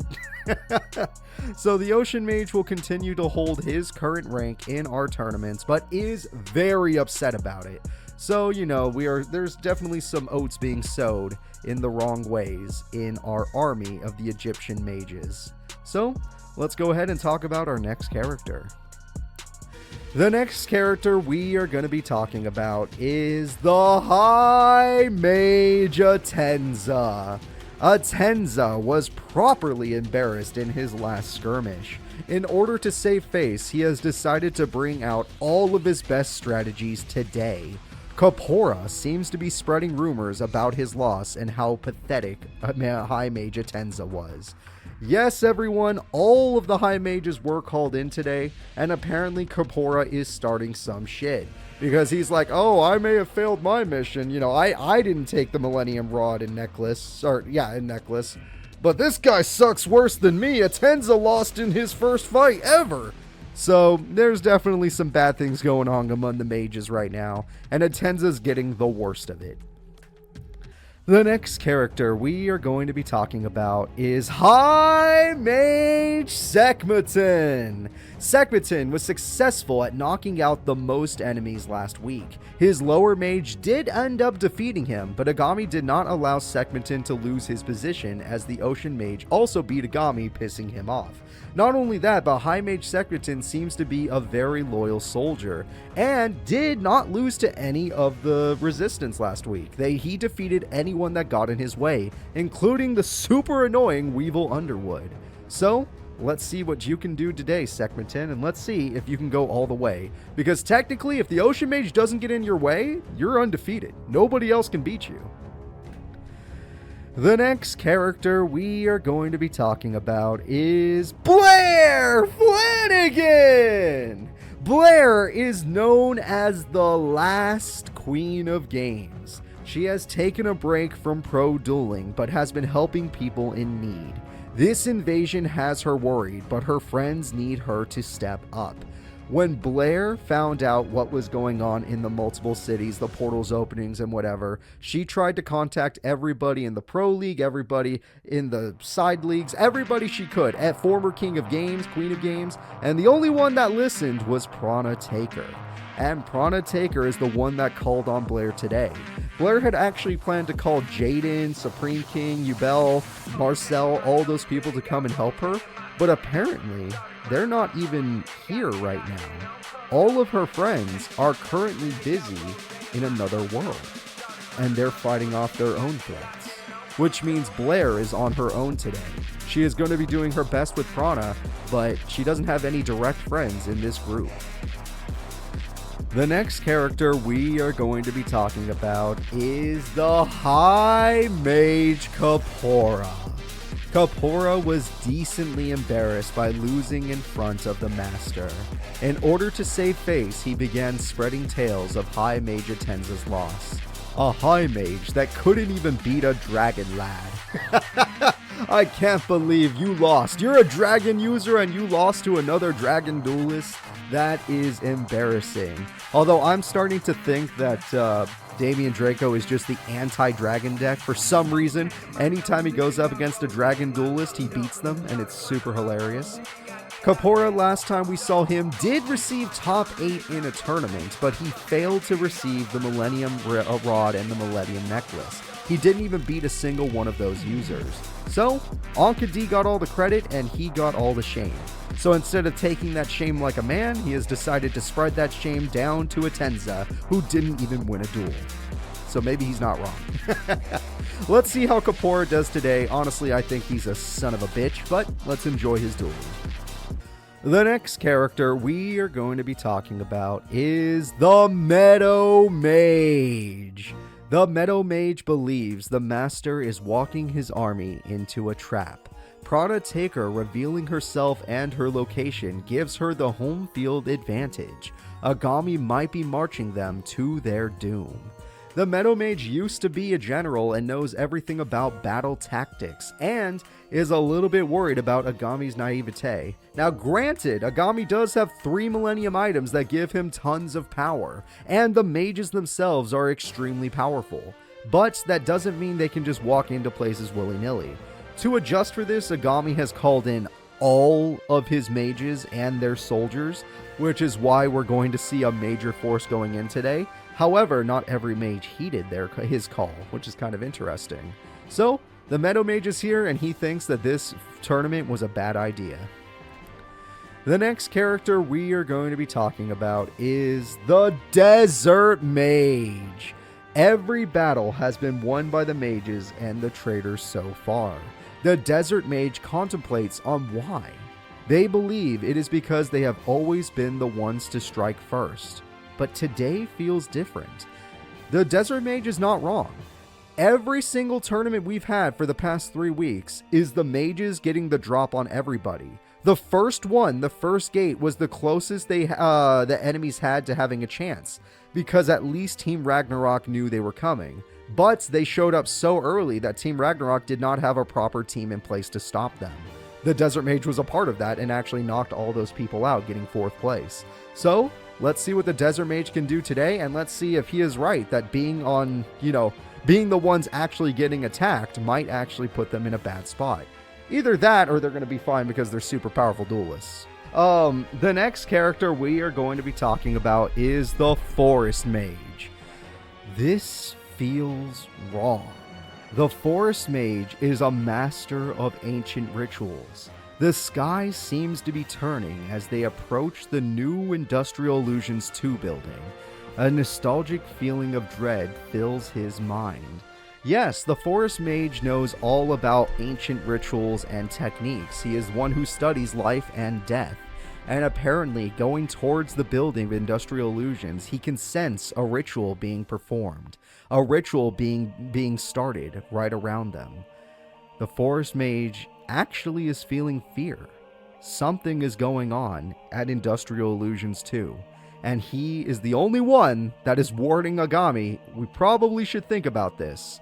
And at the end of the day, Agami's like, it's literally just the Millennium Scales. Let's go get them and leave. This will be the easiest fight of our lives. The next character we are going to talk about is the Mage Soldier Bubba. The Master Agami has called for all his highest ranking forces. The 6 paths, the Mage Soldiers, and all the mages were to heed his call. Bubba does notice the Light, Labyrinth, and Grand Mage are missing from our lineup today. Yeah, Mage Soldier Bubba is like everyone was called today, and yet 3 mages have not shown up. I wonder where they are. The next character we are going to be talking about is the Rose Witch! Akiza's training has paid off. Seto Kaiba has called her to the Industrial Illusions 2 building and asked her to remove her limiter. Today she will be dueling at max power to take on all the visitors from the past. If anybody can put these visitors down today, it is a fully trained, fully powered Akiza Izinski Rose Witch form. With this power, with all of her psychic energy out and all of her cards being transformed into powerful stuff like the Ruddy Rose Dragon, I don't think anybody can stop her today. But we will see what happens. Bandit Keith. Keith has no love for the first king of games, otherwise known as Prana Taker. He has always been out for himself. The reason he is here today is as a favor to Seto Kaiba. Seto has promised him something incredible if he wins. Bandit Keith has loosely been associated with Seto Kaiba ever since the God Stalkers tournament. That was a long time ago. And during that tournament, Bandit Keith earned himself the Black Dueling Disc, a disc that allows you to use banned and illegal cards. Bandit Keith, to this day, has been the frontrunner on every banned card we've seen. We saw him use Raigeki before everyone got Dark Hole. And now we're probably going to see some new stuff if he can win today. Some cards that have yet to be released that somehow Seto Kaiba has gotten his hands on. The next character we are going to be talking about is Seto Kaiba! Seto Kaiba was preparing to leave when he heard a knock on his office's door. He no longer will be arriving to assist today. Yep. Seto Kaiba, the second King of Games, a person that took Prana's title of King of Games way back when, has actually been a good friend of Prana, and Prana was her freaking chancellor, or his chancellor when he bought Duel Academy. To this day, he has been helpful towards her as she has been helpful towards him, and he said he would come today. He said he would do everything in his power to stop these visitors, but then he would like to get right back to work. This cannot happen because Seto Kaiba has been interrupted by somebody. Seto Kaiba never left the building. So, we're not going to be seeing Seto today. That is a King of Games level character not arriving to help us out. The next character we are going to be talking about is Maximilian Pegasus! Pegasus was informed of the visitor's intentions to take the Millennium items. Prana has been a longtime friend of Pegasus, and he was more than willing to help put down the enemies from the past. Maximilian Pegasus has been trying to regain his business and the Pro League for a long time, and throughout all of this time, Prana Taker has been a near and dear friend. Pegasus was the one who crowned Prana the first Queen of Games, way back before the Master Era even began. And today, we are going to see what Pegasus can bring to the table with his powerful Toon Kingdom deck. The next character we are going to be talking about is the Sixth Path Taric. Ever since the Master obtained the Millennium Rod, Taric could feel his mind slipping. He has thoughts entering his head that are not his own, a rage building from an atrocity he never experienced. Something is going on with the lower ranking members of Agami's army. They are starting to lose their own minds. So, Taric, good luck today, and don't lose yourself as you're working for Agami. The next character we are going to be talking about was probably one of the coolest Stinger characters we've had in Master Era history. Anybody that was around for Episode 6, The King's Throne, knows this man's name. Everyone say hello to Koyo Hibiki! Koyo has been a pro-level duelist ever since Prana was the queen. Out of all the King of Games, Prana was the one he respected the most, and has been a good friend of. Koyo and his sister are here to help today, and with his upgraded Elemental Hero Masked Hero deck, he is going to try and put down anybody that gets in his way. Good luck to you, Koyo Hibiki. I'm so happy to see you again, and your deck is super strong, so just use Blazeman properly and we'll get to see you win a duel. The next character we are going to be talking about is the Sixth Path Musa. Musa's mind is being influenced by the thoughts of his position in Agami's army. The villagers, the merchants, the nobles, the Sixth Path, the mage soldiers, the mages, and the high mages, and the grand mage, all in that order. The rankings flow through his mind, little by little, as if Agami's himself is thinking about each person's position. But in that order is exactly how people are ranked in Agami's army. The next character we are going to be talking about is Reina Taker!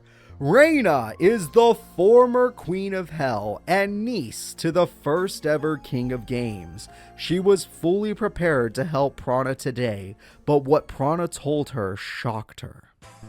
After today, you will need to destroy me. Reina Taker was given a message from Prana. After today, destroy me. I don't know what that means out of context, but we're going to find out in today's tournament. Here we go. The next character we are going to be talking about is the Sixth Path Mayabe. Mayabe is being cursed with visions of the future. As their army approaches a large building, Mayabe shudders, believing he saw this building in one of those visions. 2 items have affected this man's mind, and those items are flowing into him, making him go crazy. So, let's see what happens to the Sixth Path Mayabe in today's tournament. He is one of the best Sixth Path members we have seen. He is one of the most effective Sixth Path members, but he's losing his mind because apparently Millennium items are entering his head. It's almost like an inexperienced child is trying to use multiple Millennium items at once without knowing how to unlock their secrets. The next character we are going to be talking about is the High Mage Martis. The King of the Ring was defeated last week by a former King of Games. Today, the army of mages marches towards the original King of Games. Martis can only feel fear, or can't help but feel fear and excitement. The King of the Ring did lose last week to, I believe, Weevil Underwood. It was a really cool match, and even though Martis has an incredibly powerful deck, he did lose to the Bug Boy. Today, he is going to try and regain his glory as the King of the Ring by defeating everyone and defeating the original Queen of Games. There is no guarantee he'll be able to pull that off, but I like his deck and I'd like to see him try. The next character we are going to be talking about is the ever-important Agami. Agami has 3 items now: the Rod to Control, the Key to Open the World, and the Necklace to See the Future. Agami feels the necklace was a waste though, as he only sees darkness and foliage. I don't know why. This man, Agami, whenever he puts the necklace on, he doesn't get visions like he expected. He doesn't even see himself in these visions. But that could be because he's using multiple Millennium items at once. I don't know. But the only thing he sees from the necklace is darkness and foliage, and he is still getting used to controlling the Millennium Rod. If he manages to win today, he probably will be testing the Millennium Rod and all of the people here, using them as his victims. There is only one character left we have to talk about, everyone, and you all know who she is. She is the original Queen of Games. She is Prana Taker. Prana was the first person to ever defeat Maximilian Pegasus when the card game was first made. In her heyday, she used her scales to measure up opponents and find imbalances in their strategies and their minds. Today, she has something new to show us, and today she's going to have to do her very best. But before we get into our tournament, we have one more thing to do.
I hope you guys are ready, as we have finally seen the true power of the Millennium Scales. A power so risky that, or I should say so costly, that it is usually not worth using.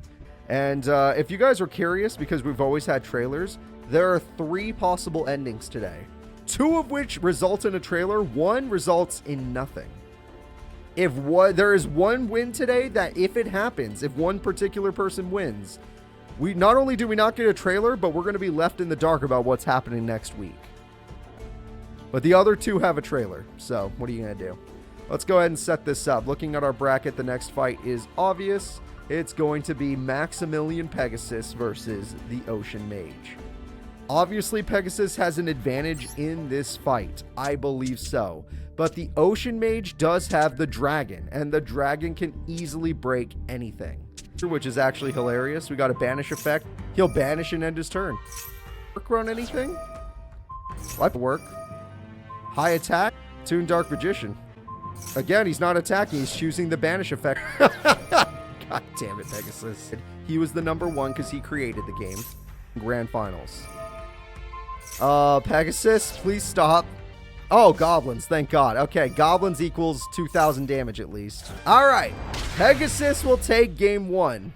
He likes the cards because they look cool. He doesn't know what they do. He's like, I made these cards myself, but I don't know what they do. They're just cool.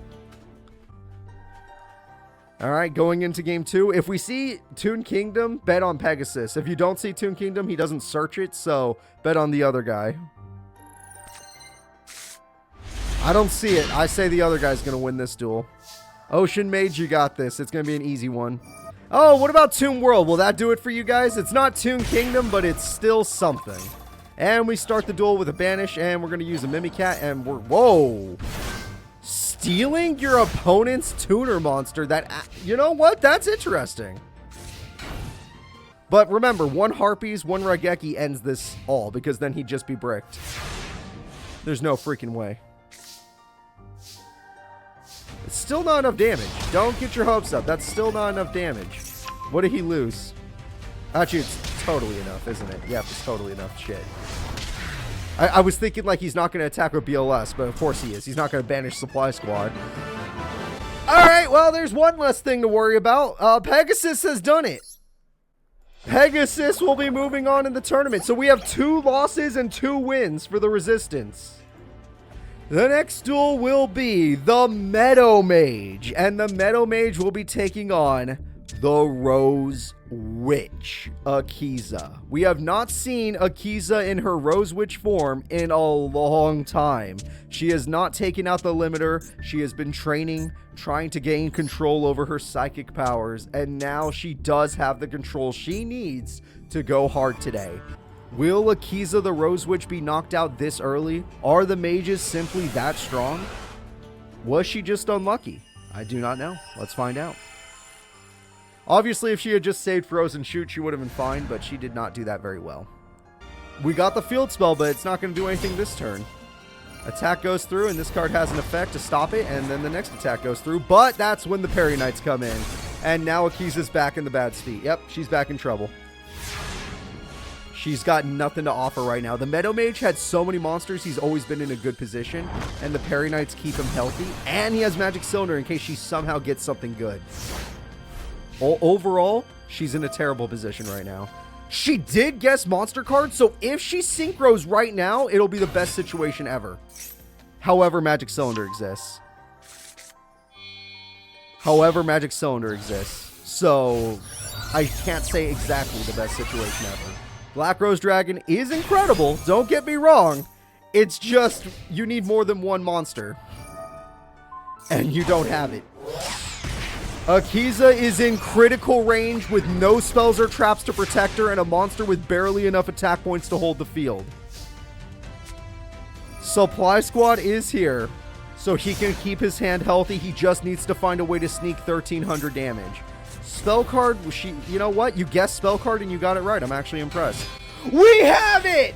The biggest monster in her deck! Akiza says screw it! It's time for Ruddy Rose Dragon!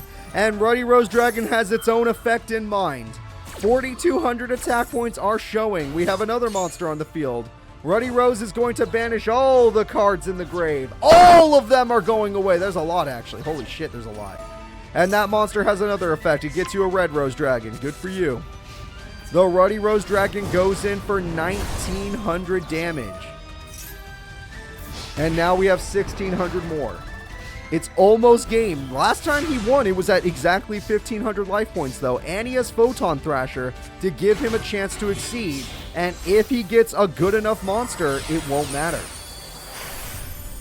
Zubaba General can win this.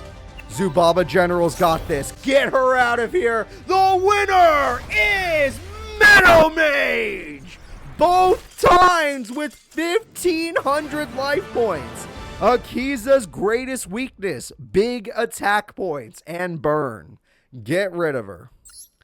Get rid of her right now. So that is going to be it, guys. The magic cylinder is truly what cost her the game on that one, not counting bad plays by the AI, but what are you going to do? The next duel will be High Mage Atenza versus High Mage Kaepora. A guaranteed advancement and also a grudge match. Everyone say hello to the grudge match. It's time. Kaepora's been talking a lot of shit in the locker rooms. So let's see what happens between him and Atenza. Who is truly the worst of the high mages? And in order to get back at him, we're going to go for a Synchro Shogun. And the Synchro is only going to be level 7. I don't know if that's strong enough. 2600 attack is not strong enough, but it does have an effect. And the effect says this. Oh, we're going for a big Synchro! Level 10! Level 10 to stand up to your level 8 Synchro. The boss monster is summoned with 3800 attack, however, hand trap. Get wrecked by the hand trap. Oh no. Wait, what is happening? What is going on? What the hell? Alright, new Synchro monster. That does work. Okay, weird plays all around, but they worked out. These monsters are matching each other. Super Koi is here.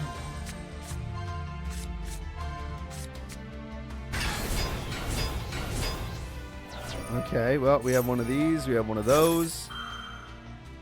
It's not looking too good to be a fan of this man right now. That effect is negated, this effect is negated. We have another one of these. We have a Koi Koi. Alright, this card does have a banish effect from the grave, and that effect is... Oh, they're trading effects! The quick effects are trading! Who will be stronger? 4,000 versus 35! Obelisk beats Meteor Black Dragon, and Kaepora is putting in work. He's defeated all of the Dragoonity cards. Game 1 was a joke, but Game 2 is for real. The hand traps and the quick effects are for real. The burn effect is for real. That is it. Okay, all of those cards, except that one, look like they're too high level.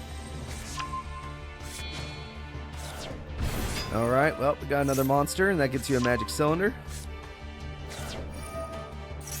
Okay, got another monster. Super Koi Koi is not exactly something you need. Oh, we got a Synchro Summon. Okay, what are we making? What are we making with this recipe? We're making a level 6. And that level 6 is... Whoa, what the hell are you? I do not know. Its name is Boardfly? Boardfly? Okay. I don't know Boardfly that well, so I'm afraid I don't know anything we're working with here. Alright, we're going to use some effects. Apparently both of them have their effect. Never mind, they're negated.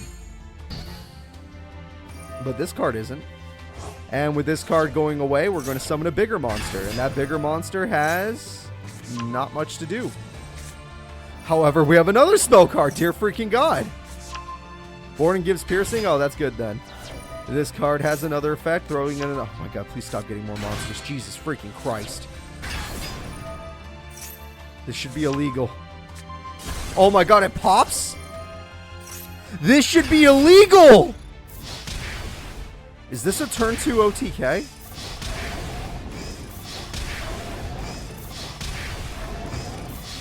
Is he even playing Yugioh?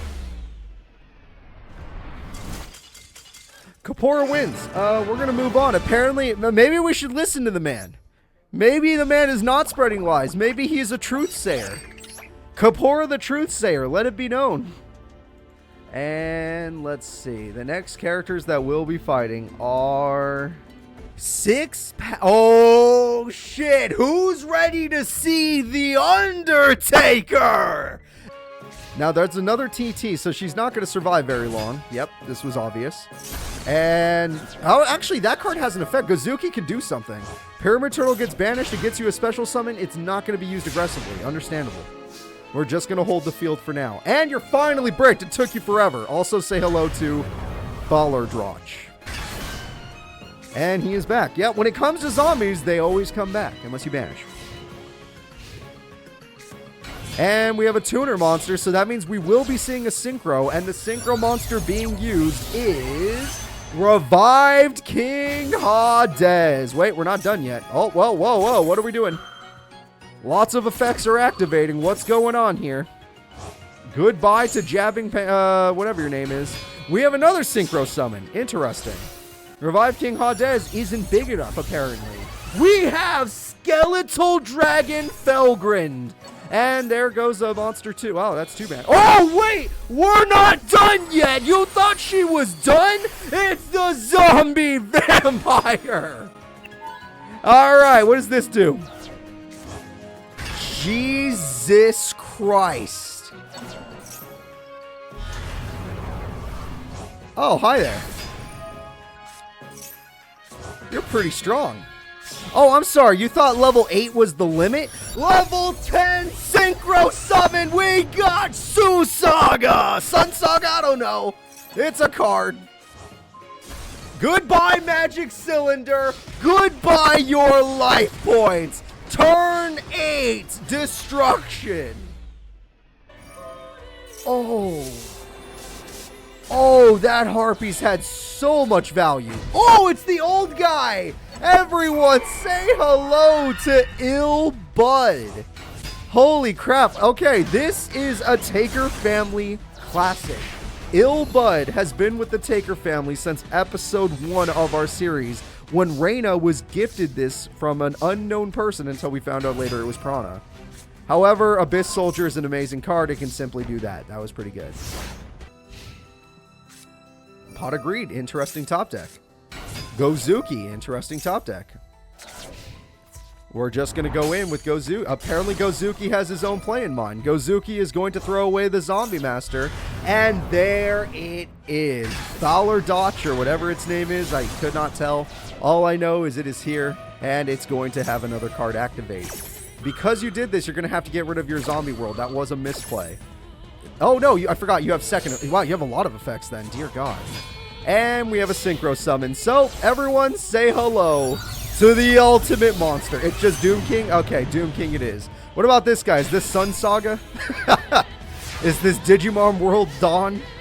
35 to the face is going to the wrong face. Undertaker almost dies to burn. Literally almost knocking herself out. But her boss monster goes in. And the boss monster gets the win. And that is it. You're right. It is a slobber knocker. That is it, everyone. The winner is Undertaker. She will be, or they will be advancing, because that's technically two things in there. Creating a whole new thing. Oh, Minotaur, I'm so sorry. There is no more Prana. Prana is dead. When Prana Taker calls on for help, she called the right people, in my opinion. Sad Seto Kaiba couldn't show up, but we actually, there was a timeline where he does show up, but we live in a timeline where a person that was supposed to be there last week didn't have to be there last week, so yeah.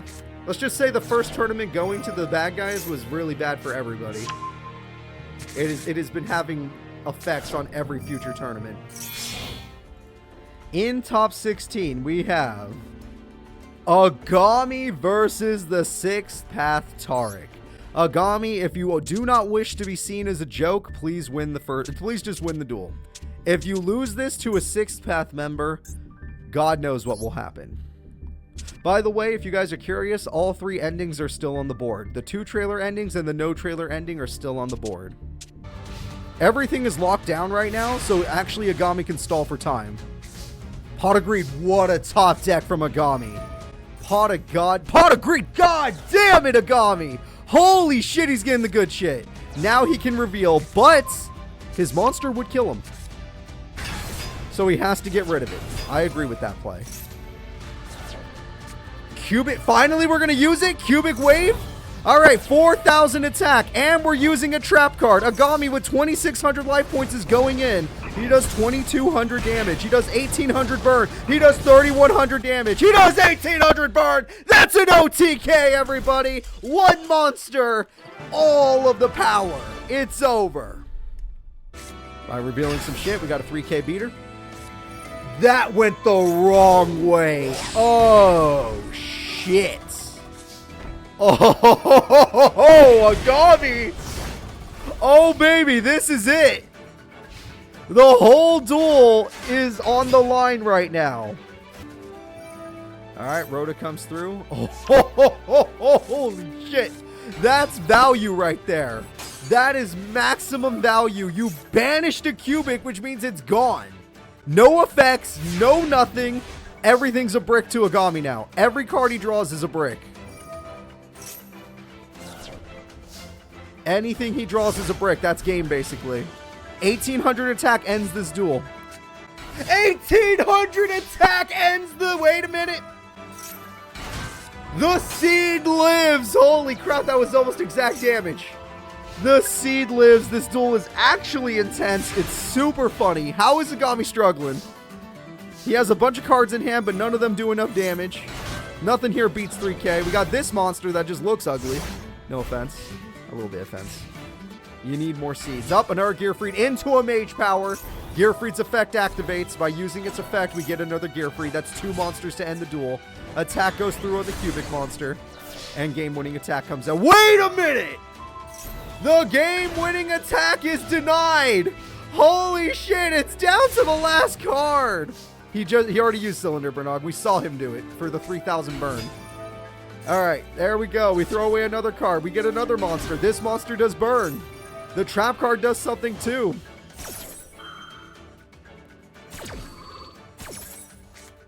We get a cubic seed. The 800 burn comes through. A trap card activates. This monster gets an effect. It's going for damage, but it is strong enough. It does 1200. It does 18, and he wins the duel.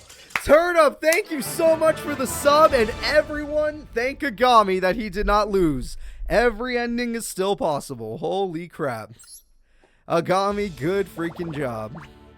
The next duel will be the King of the Ring, the High Mage Martiz, versus the last Queen of Games, Blair Flanagan. Alright, we got Sabersaurus and a trap card. What do you got, Blair? You need a good start. Get some spell cards out. That's a good start right there. She hit Judgment Dragon. That's 1 gone. She only runs 2 right now. Harpies. I don't know if that's a good start. They always start with Harpies or Red Gex.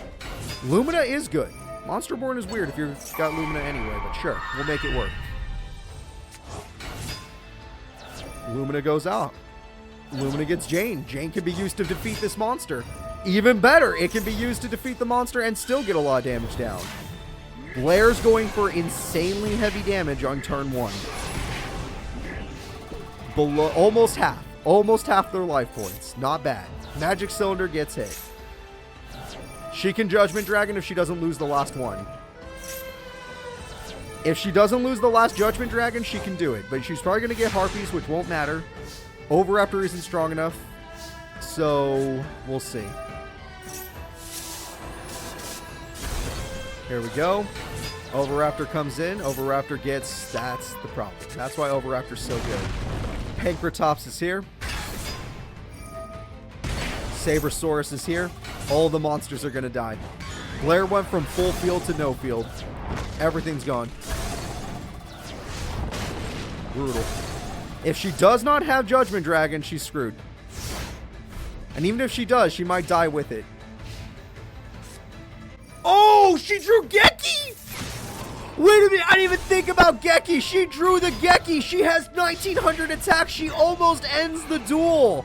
1550 life points are all that remain. And still 1 dragon left. Oh my god, that top deck is for real. Pankratops top deck. Overraptor gets Megalo Smasher. And the Pankratops clotheslines the Light Sword. 1800 damage goes through. Martiz never goes down without a fight.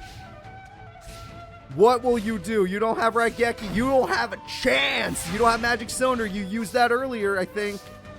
Sabersaurus is here. Megalo Smasher is here. The game-winning attacks are coming. Janice has a lot of defense. Thank God for that. Megalo Smasher smashes your life points. This is the final turn of the game. This is it.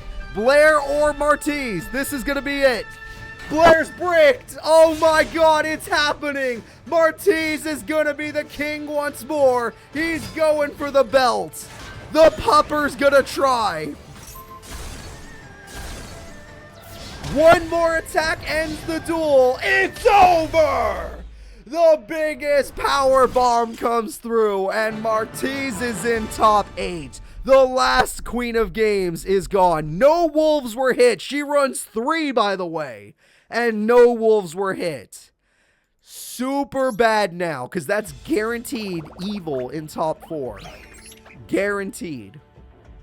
Never mess with Martiz, because he was losing that game 3, and he came back.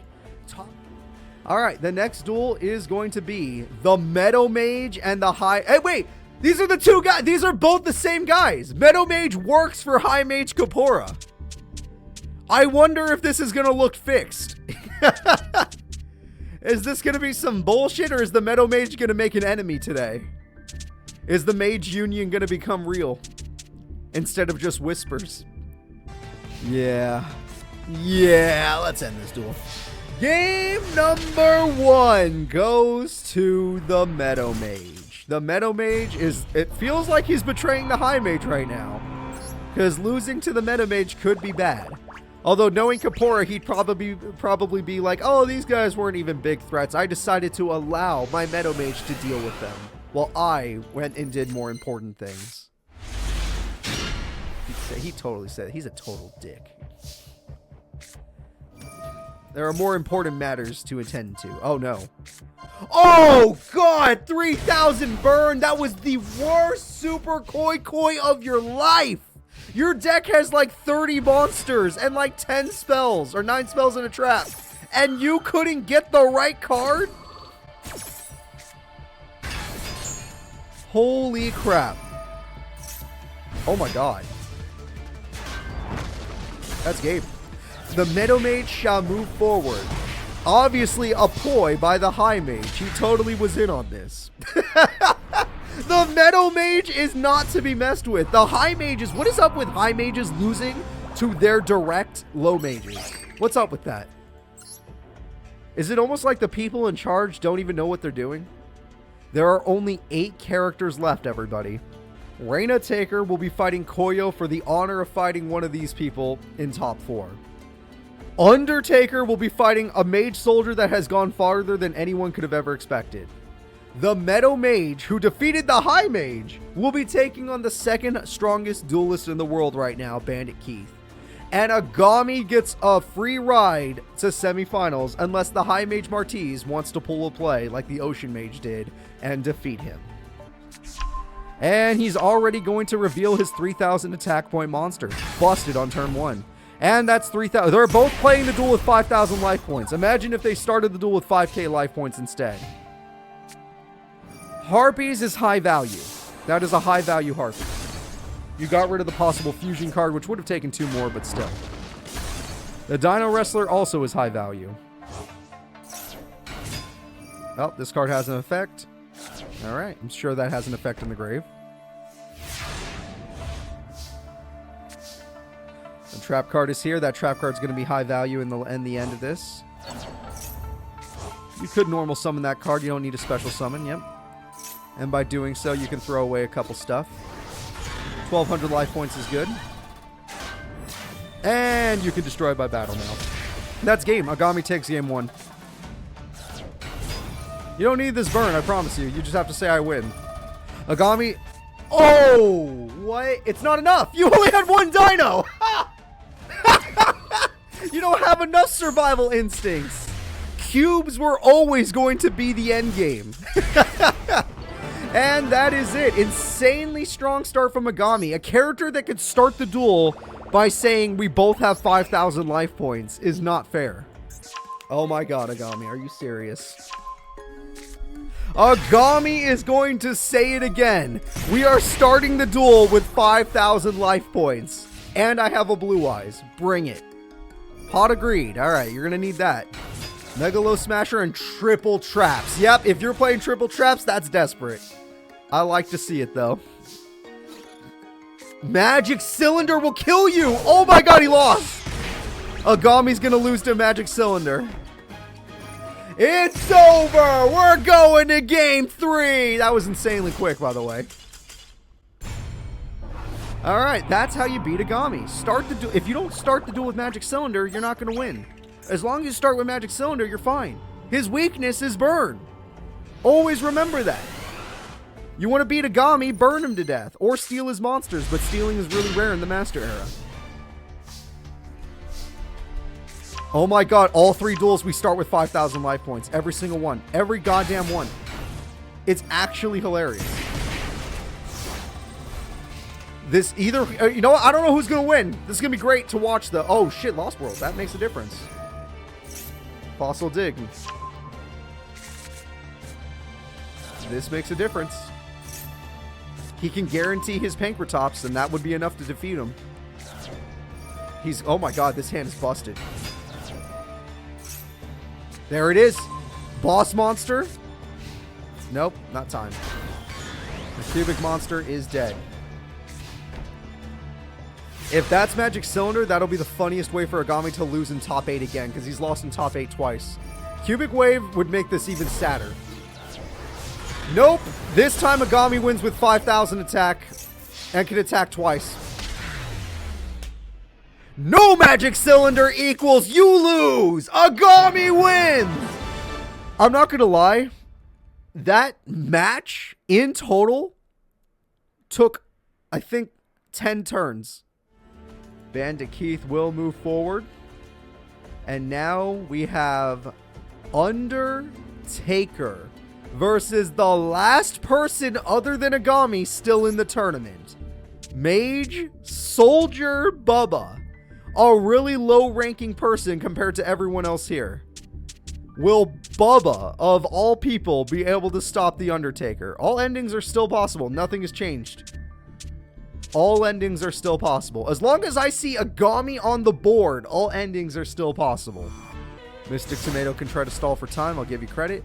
However, your deck's a tribute deck, and Zombie World kind of ruins it. You don't have a chance. You don't have a chance. There's no chance of you moving forward.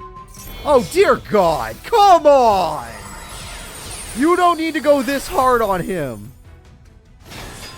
Oh, come on, Undertaker. Leave him alone. Oh, God, it's Plague Spreader. Please have a heart. Oh, you can negate effects now. Or you can use this. Okay. You know what? You don't feel like negating effects. You'd rather go for a level 10 monster. Or a level 8 monster, I should say. And that is Skeletal Dragon Felgrand. And what does that do? God damn it. Holy shit. Holy shit. That's insane. Okay, guys. Say hello to the Undertaker. That's game 1. I could probably say that's also game 2, but let's give Bubba one more shot. I mean, why did you go to her? When Prana challenged you, why did you think it was a good idea to go to her? She obviously had a plan. You didn't know shit about the Millennium Scales. You didn't see shit. You don't know what they really do. Now you do. Now you know. So tired of people talking shit on the Millennium Scales. They're so good. Bubba's gonna get 400 burn off. I'm so proud of him. Oh my god, she's helping him. She's such a nice person. Undertaker, the saint of duel monsters. Giving the opponent as much burn as they need. Undertaker, you're so nice. You're so nice. Look at Bubba go, guys. On his opponent's turn, he almost knocked her down to 4,000 life points. And there's Doom King. Alright, it's looking good. Looking good for Undertaker fans. Now, Harpies has value right now, so maybe they'll do it. Harpies in... That's the best hand ever. This hand is peak. This hand is peak. You got rid of the opponent's monster. Call of the Haunted might not... You can get more burn. Let's go, Bubba. Where are my Bubba fans? Alright, Bubba's doing real good right now, but Doom King is here. You beat the first Doom King. All you have to do is beat the second. And if they get Zombie World, you lose. If they draw a Zombie World, you can say you lost. You're still in the duel. Level 8 was selected? What does that even mean? What does that even mean? Oh, what the hell? Banish a monster.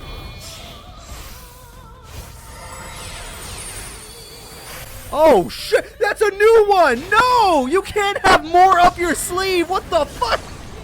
You can't just have more up your sleeve, you bastard! Holy crap! How many ingredients do you need in this kitchen? How many ingredients do you need? It's over. It's over. That's 45 to the face. Zombie punch goes through. And that is the end of the duel. That is the most damage the Undertaker has ever taken. But she wins. She showed off a whole new option. Just to show how easy... Like, she just wanted to brutalize him. She brutalized him. This is not the Prana I know. This isn't Prana. What happened to her? Alright. Who's gonna try and stop Prana? Or Undertaker, I should say. Will it be Koyo Hibiki or Reina Taker? Koyo's looking real good today, Reina, so maybe, just maybe, you let him do it. I know Prana asked you to stop whatever she became, but I'm starting to think we let Koyo handle this. Let the older man handle this. You're still a young adult. Mass Change is a little overeager in my opinion. Whoa, what is that guy? Let's go take a look at you. This is Anki. I don't know much about him, but that's his name. We got Zombie World already, and that's it. We have Zombie World. That's all we have on the menu today. They are scared of Anki, let it be known. We got Ocean Man, we got Polly, we got Core. Okay, yeah, no, I'm feeling pretty good. I feel like you got this, dude. I feel like you... Oh, dear God, please stop. You have this. You don't need to go any harder than you already have. Yeah, no, this is a little much. One Raigeki is all I'm looking for. They don't even survive the turn. This is the power of a pro-level duelist. Queen of Hell, say hello to the pros. I know you used to be in the pros, but say hello to the new pros. If Agami wins today, guys, every single person here is going to get rotted. That sounds... I'm sorry, I didn't mean for it to sound like that. They're going to be taken by the Millennium Rod.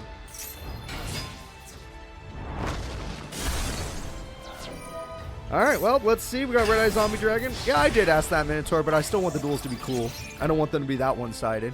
Also, great play by Reina there. Good damage. Effective. I like it. Blaze Man, Polly, please. Oh, you're such an idiot. At least you have Mass Change. Thank God for that. Koga's strong enough. Okay.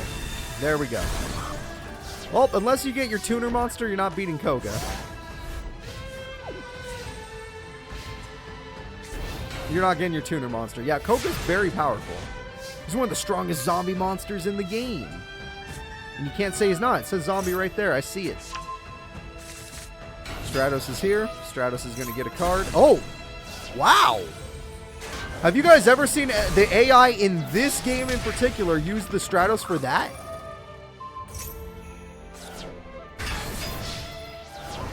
You almost ended the duel. Holy crap, you almost ended the duel with that. Jesus Christ. Koyo, are you truly the hero of the day? Are you the one that's going to stop this menace? Haunted Shrine does activate. Red Eye Zombie is here, but there's no tuner. No tuner equals no chance. I'm going to call it. I think Koyo's going to have to be the one. The hero of heroes.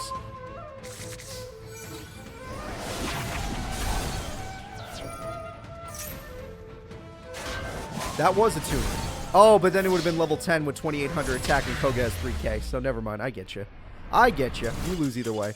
Former Queen of Hell, Reina Taker, made it to top 8, did incredibly well in this tournament, but she's going to let the adult handle the problem.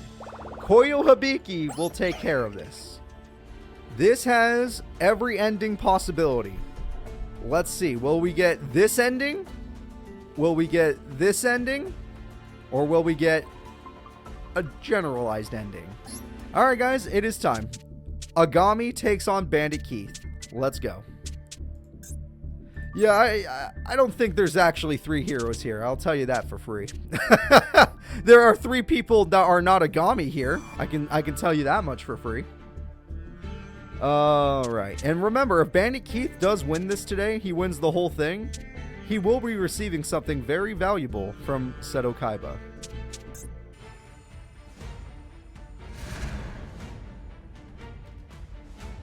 One more chance. One shot. You do have your cubic monster. Will you use it, though? Oh, there's a trap. If that trap is Magic Cylinder, we know this. Dude, we count it. We count it. 3 back-to-back. Throw one of them. Yeah, might as well throw one of them away. Makes sense. His mom let him have 2.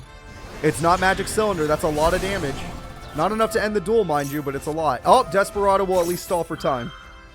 Desperado stalls for time. Desperado beats every cubic card except the Lord's. The Lord says no. Wait, won't that pop himself? Oh, no. Oh, no. I don't think that stopped him at all, then. He has chosen not to go for the 3,000 burn. He could have gone for 3,000, but he did not. Also, you're right. He keeps getting Desperado. He literally keeps getting it. Raigeki! That's it! That's it! He can win! Bandit Keith! Bandit Keith! Twin barrel to get rid of all the problems. Nope. The damage is going to be good, though. It's insanely good. Okay, I'm sitting up. I'm sitting up. That Raigeki mattered. Cubic Wave is useless. Might as well throw anything else away. Oh, you drew 2 Cubic Waves. That's the worst thing that could happen. You need 3 things with different names. You need 3 things with different names, and you drew 2 Cubic Waves. It's over. It's over. That's the worst thing that could have happened to him. GG's. Attack. Game-winning attack. The winner is Bandit Keith, knocking out one of the endings. Bandit Keith has done it for the fans. Agami once again is going to be in the bottom. Literally, if Agami didn't get 2 Cubic Waves back-to-back and 3 Cubic Karmas back-to-back, he would have been fine. But he got a bunch of cards back-to-back because Master Duel stacks decks. This is going to be the first time I can say the Millennium War does not end in Agami's favor. That is all I will say. The next duel will be Undertaker versus Koyo Hibiki. If Koyo can win this, that will prevent the absolute worst ending. If Koyo can win this. Let's go. We're going to game 3. Koyo, Undertaker. Who do you guys prefer? Do you guys prefer the zombie deck that can give us a pretty bad ending? Do you prefer the hero deck that could save us from the worst ending? I see a lot of Koyo fans coming out. That's a poly. Like I said, as long as he starts poly, he can win. Especially if she does not. Especially if she doesn't play Zombie World first and she plays all those other cards after. Oh, there's Zombie World, so never mind. But last time she did this, she didn't summon a monster. Then she's not changing herself in any way. She has Zombie World. Good. Letting your opponent have free reign on you. Bad. We'll see how this goes. TT high value? Not really. That is a low value TT, given that you're fighting a fusion opponent. Specifically heroes. Okay. We have ourselves a fusion, and the fusion we're trusting is Escariato, or whatever its name is. 2,900 attack is pretty brutal. 2,900 damage to start the duel. Alright. So, can you beat 29? Because not even your Doom King can do that. I didn't think so. You're in danger. Undertaker might be stopped right now.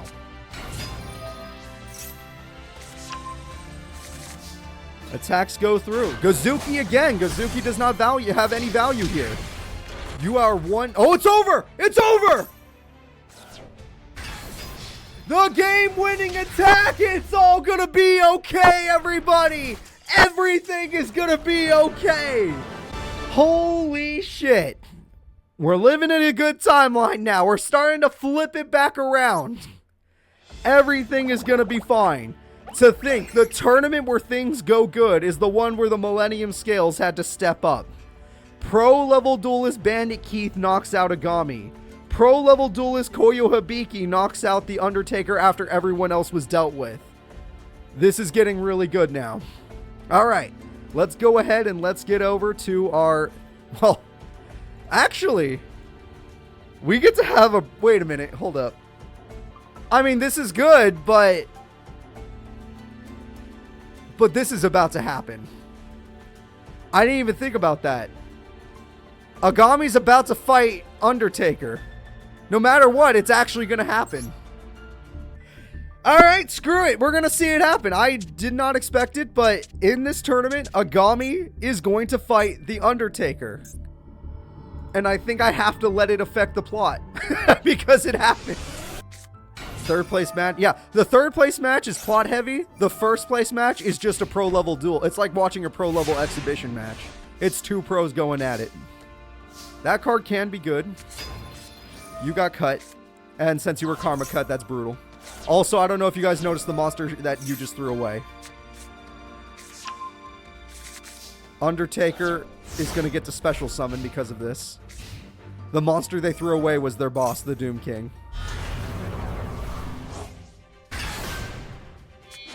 And that gets us Illbud. Illbud in time will be... Oh, God, Doom King's in attack mode now. That was a great play. That was a great play. Attack goes through for 21. Attack... Oh, no. The Doom Kings are ruined? The Doom Kings are officially ruined. And you can't ruin an Exceed monster. Undertaker. Oh, shit. She doesn't give a shit. She actually doesn't give a shit. She's not going for the special summon. She's going for maximum damage. I like the Doom King. I think it looks cool now.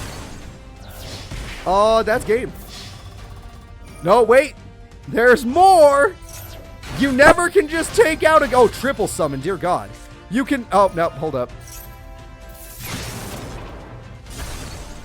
What do you want me to say? Next turn, it's over. Next turn, the duel's over. Undertaker's like, that's cute. Lightning! Oh, what does this do? Zombie Stein is activating his effect. I've never seen it activate its effect. He's in defense mode. It negated the card. You know what? It worked. I am surprised. And it's back, by the way.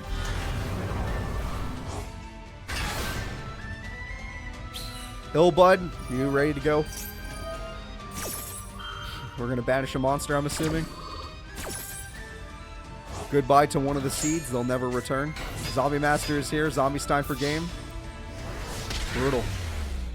Undertaker takes game one. Is Agami going to die right now? Maybe. Yeah. Yeah, it could happen. Alright, let's see. We got a Fusion Conscription, and that's really good because they can get their monster next turn. Not this turn, as long as they keep enough traps in hand. You know what? There's still a chance you get it next turn. Undertaker summons Tristan. Undertaker summons Female. Female and Tristan go together. I don't know her name. Belle. Isobel? Is it Isabel? I don't know. Hi, Zombie Stein. Wow, you love Zombie Stein all of a sudden. And we got the Karmic Wave. Shit. Zombie Stein. Oh, that's bad. Not only is Zombie Stein ruined, but you've lost everything. Agami's got this. Oh, he needed one more card, though. He played too many traps last turn. Okay, Illbud. Dragon's Mirror. What? Alright, Zombie Stein shall be used for fusion into the Nether Soul Dragon. Illbud goes in. Cubic will hold back, but that's still 3,000 damage. Oh, no, it's not, apparently. I don't know about that. I don't know about that, Chief. That might not have been worth it. Like, I get you get, like, a token from this, but doesn't the token get, like, 0 attack? No, it's negated anyway. Dear freaking God. Oh, no. We got a problem here. It's forced to attack. You know what? That's fine by me. I'm just saying they're screwed now. If Illbud's also negated, then you can't use its effect by normal summoning it, so that's not good. Zombie Master's good. Plague Spreader's a hell of a choice. What does that card do? I'm used to that card activating in the grave, not on the field. Wow. Talk about no Yu-Gi-Oh! However, what about Synchro? Alright. Does this... Wait, but the Synchro has to banish. Or pop. Oh, it's Filgrind! Yeah! Alright, we got the Skeletal Dragon. Banished. Oh, shit! You thought they were done? It's time for the Zombie Vampire! And this vampire is gonna get more cards. Hello... What do you do? Zombie World. Hello, Zombie World. Hello, Mizuki. Hello, Tristan, but fresh. Alright, so far so good. Agami's really struggling against the Undertaker. 3-item Agami with his unstoppable cubic deck is losing to single-item Millennium Scales Undertaker. Granted, they're using the full use of those scales. Oh, shit. Oh, shit. I may have talked too much shit. I should have kept my mouth shut. Winner is Agami. Probably. Probably. All he has to do is end his turn next turn. If he says I end my turn, he wins. We're going to game 3.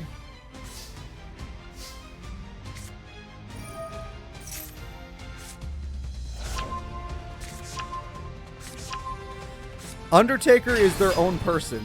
They are not Prana. They were made by Prana, but they are not Prana. Undertaker is their own character, Alexi. Good asking. That was a good question, though. Good asking. Especially since you keep charts on this.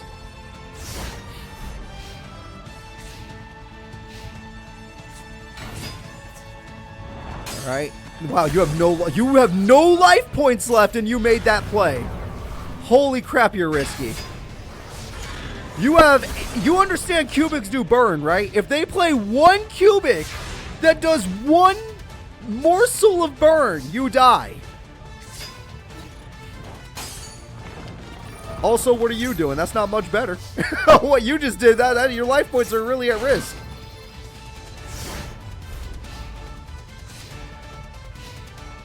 That is correct. Pyramid Turtle will not attack. The life points are so low that a single monster will end this duel. I don't think Doom King can negate when they've been cubic seeded. Yep, I'm thinking it's over. I think we're going to game 3. We're going to game 3. Undertaker, all of that effort you made to summon yourself, how are you going to straight up lose to the guy that you summoned yourself for? Your only job was to stop Agami today. Do not lose to him in game 3. If you had Zombie World, you should have played it first, but we'll see if you did or not. It's the one thing I wish the AI would do. Okay, they didn't, so it's fine. They did the best play they could.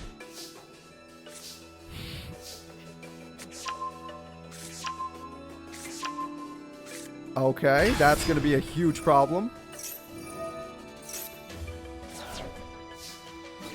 Yeah, that's pretty much game. Agami might be getting not his best ending, but he'll be getting an ending.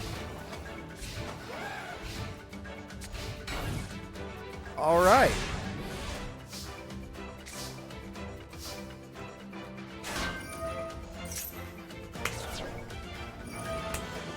Agami beats Undertaker.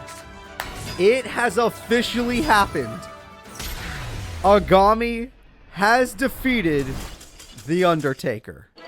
All of that effort, all of that work, And the first ever Queen of Games is officially gone. She was already gone, but not even what was left remains. That is bad. The Shadow Game ending in his favor is bad. So, let us go ahead and move into Grand Finals. You don't need to worry. He's not getting his... we're not getting the worst ending trailer. That is not happening. Because the worst ending trailer would be him winning the whole tournament. But we're definitely not getting a good ending of no trailer. That guarantees a trailer. There is... One of the trailers was specifically Agami versus Undertaker. And if the person had won. So, here we go. Bandit Keith versus Koyo Hibiki. Yeah, that's true. Agami has only been in 2 tournaments, and he's got in 3rd in both of them. Now, Koyo Hibiki and you guys saved the day today. We did not get the darkest of dark endings. Undertaker is no longer going to be a threat. They are dead. The Undertaker is actually dead, by the way. I hope you enjoyed the one tournament we got to see them in. It turns out even the power of the Millennium Scales couldn't stop all 3. And the heroes. Damn. That's a tragic loss. A hero is gone. A character I actually really enjoyed over the Master Era series is actually gone. That's going to be hard to sit with. It's not fun when it happens, but it has happened. All right, let's go. You can officially say it. Prana Taker has passed. Prana did pass already, but Undertaker going with her means there's no chance of a comeback. Prana Taker and Undertaker, both characters, have passed. All right, let's see what happens in this pro level duel. I want to end on a high note. I don't want to end on a somber note. She still did good knocking out the mages. She couldn't stop Agami. But Agami will be stopped because he did not win the tournament today. Alright. Where are they? I'm still looking for their faces. Koyo is right there. And Bandit Keith is over here. Perfect. Grand Finals has begun. Alright, Miracle Fusion's an interesting choice. Not something I would have expected. Especially not on main phase 2. Escuriato is here. Bandit Keith, let's see how you like to deal with Escuriato. Bandit Keith uses his Launcher Spider level 4 monster. And doing this gets us Desperado and Mechanical Chaser. And the spider comes back. So I have to ask, out of all the Millennium item users that we've seen so far, who do you guys think is the strongest? Do you think Yami Merrick was the strongest? Yami Bakura? Prana Taker? Undertaker? Sarah Taker? Ashizu? Yami Yugi, we've seen him. Diesel Kane? Diesel Kane, he's not really a user, but he had it at least. Alright, well, we're going to get rid of all their stats, and then we're going to summon good old Diane. And we got 1. That's enough to pop something. Yep, we got rid of the problem. And that monster does 1400 burn for it. Bandit Keith, proving why he is the second highest ranked pro duelist. He is 1 win away from receiving Seto Kaiba's bargain. If he does this, Bandit Keith's life is going to change immensely. Koyo Hibiki did this for friendship. Bandit Keith did this for other reasons. Alright. Shit. Shit, that's brutal. Bandit Keith, will your life be changing? Let's find out together. You don't really have a good hand this time, I'm not gonna lie. You don't have your field spell, you don't have Desperado. This might be the first time I can say you don't have Desperado. Rhoda comes through.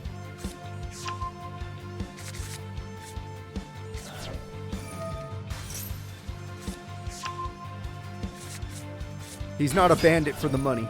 That's not why he does it. Alright, we got ourselves Prisma. There we go. Yeah, 3 road is a little stupid, huh? Attack goes through and is successful. Goodbye, Gen X.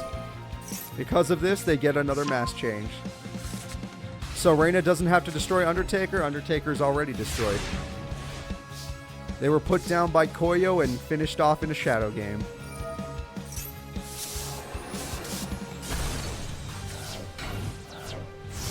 Alright, here we go.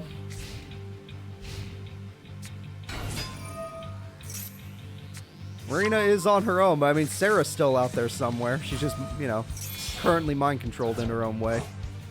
And we got Core. Hold up. Maybe with this duel, I think we're going to game 3, because I feel like first duel, Bandit Keith dominated. Second duel, Koyobiki is a monster. He's controlling the entire duel easily.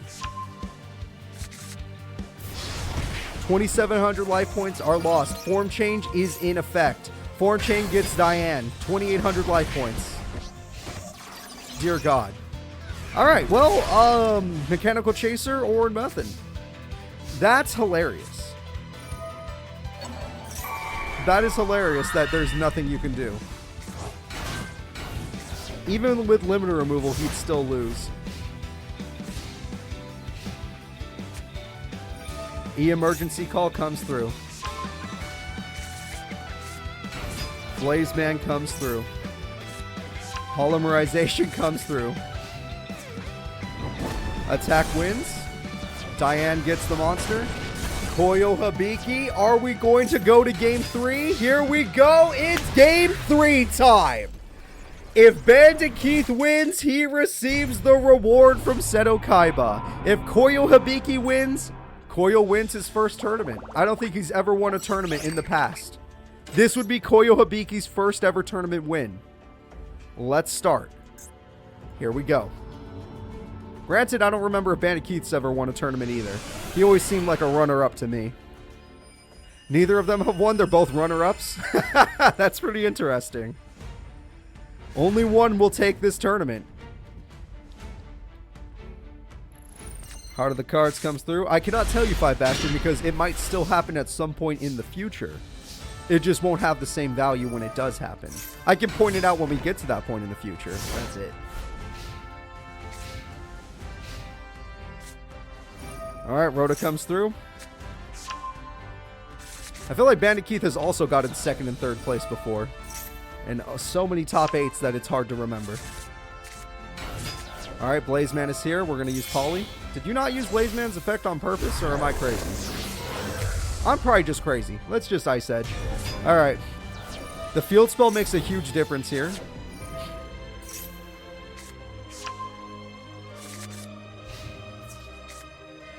Mass change is interesting. Oh, because you can't beat it by battle. That's interesting. That's a really good play. That's an insanely good play. Holy shit. Koyo, goddamn Hibiki! He's going to try and beat the 2nd best duelist in the world. Dude, we need a new pro tournament. I need to see what the Pro League would look like after the Millennium War. We need a new pro tournament. Holy crap.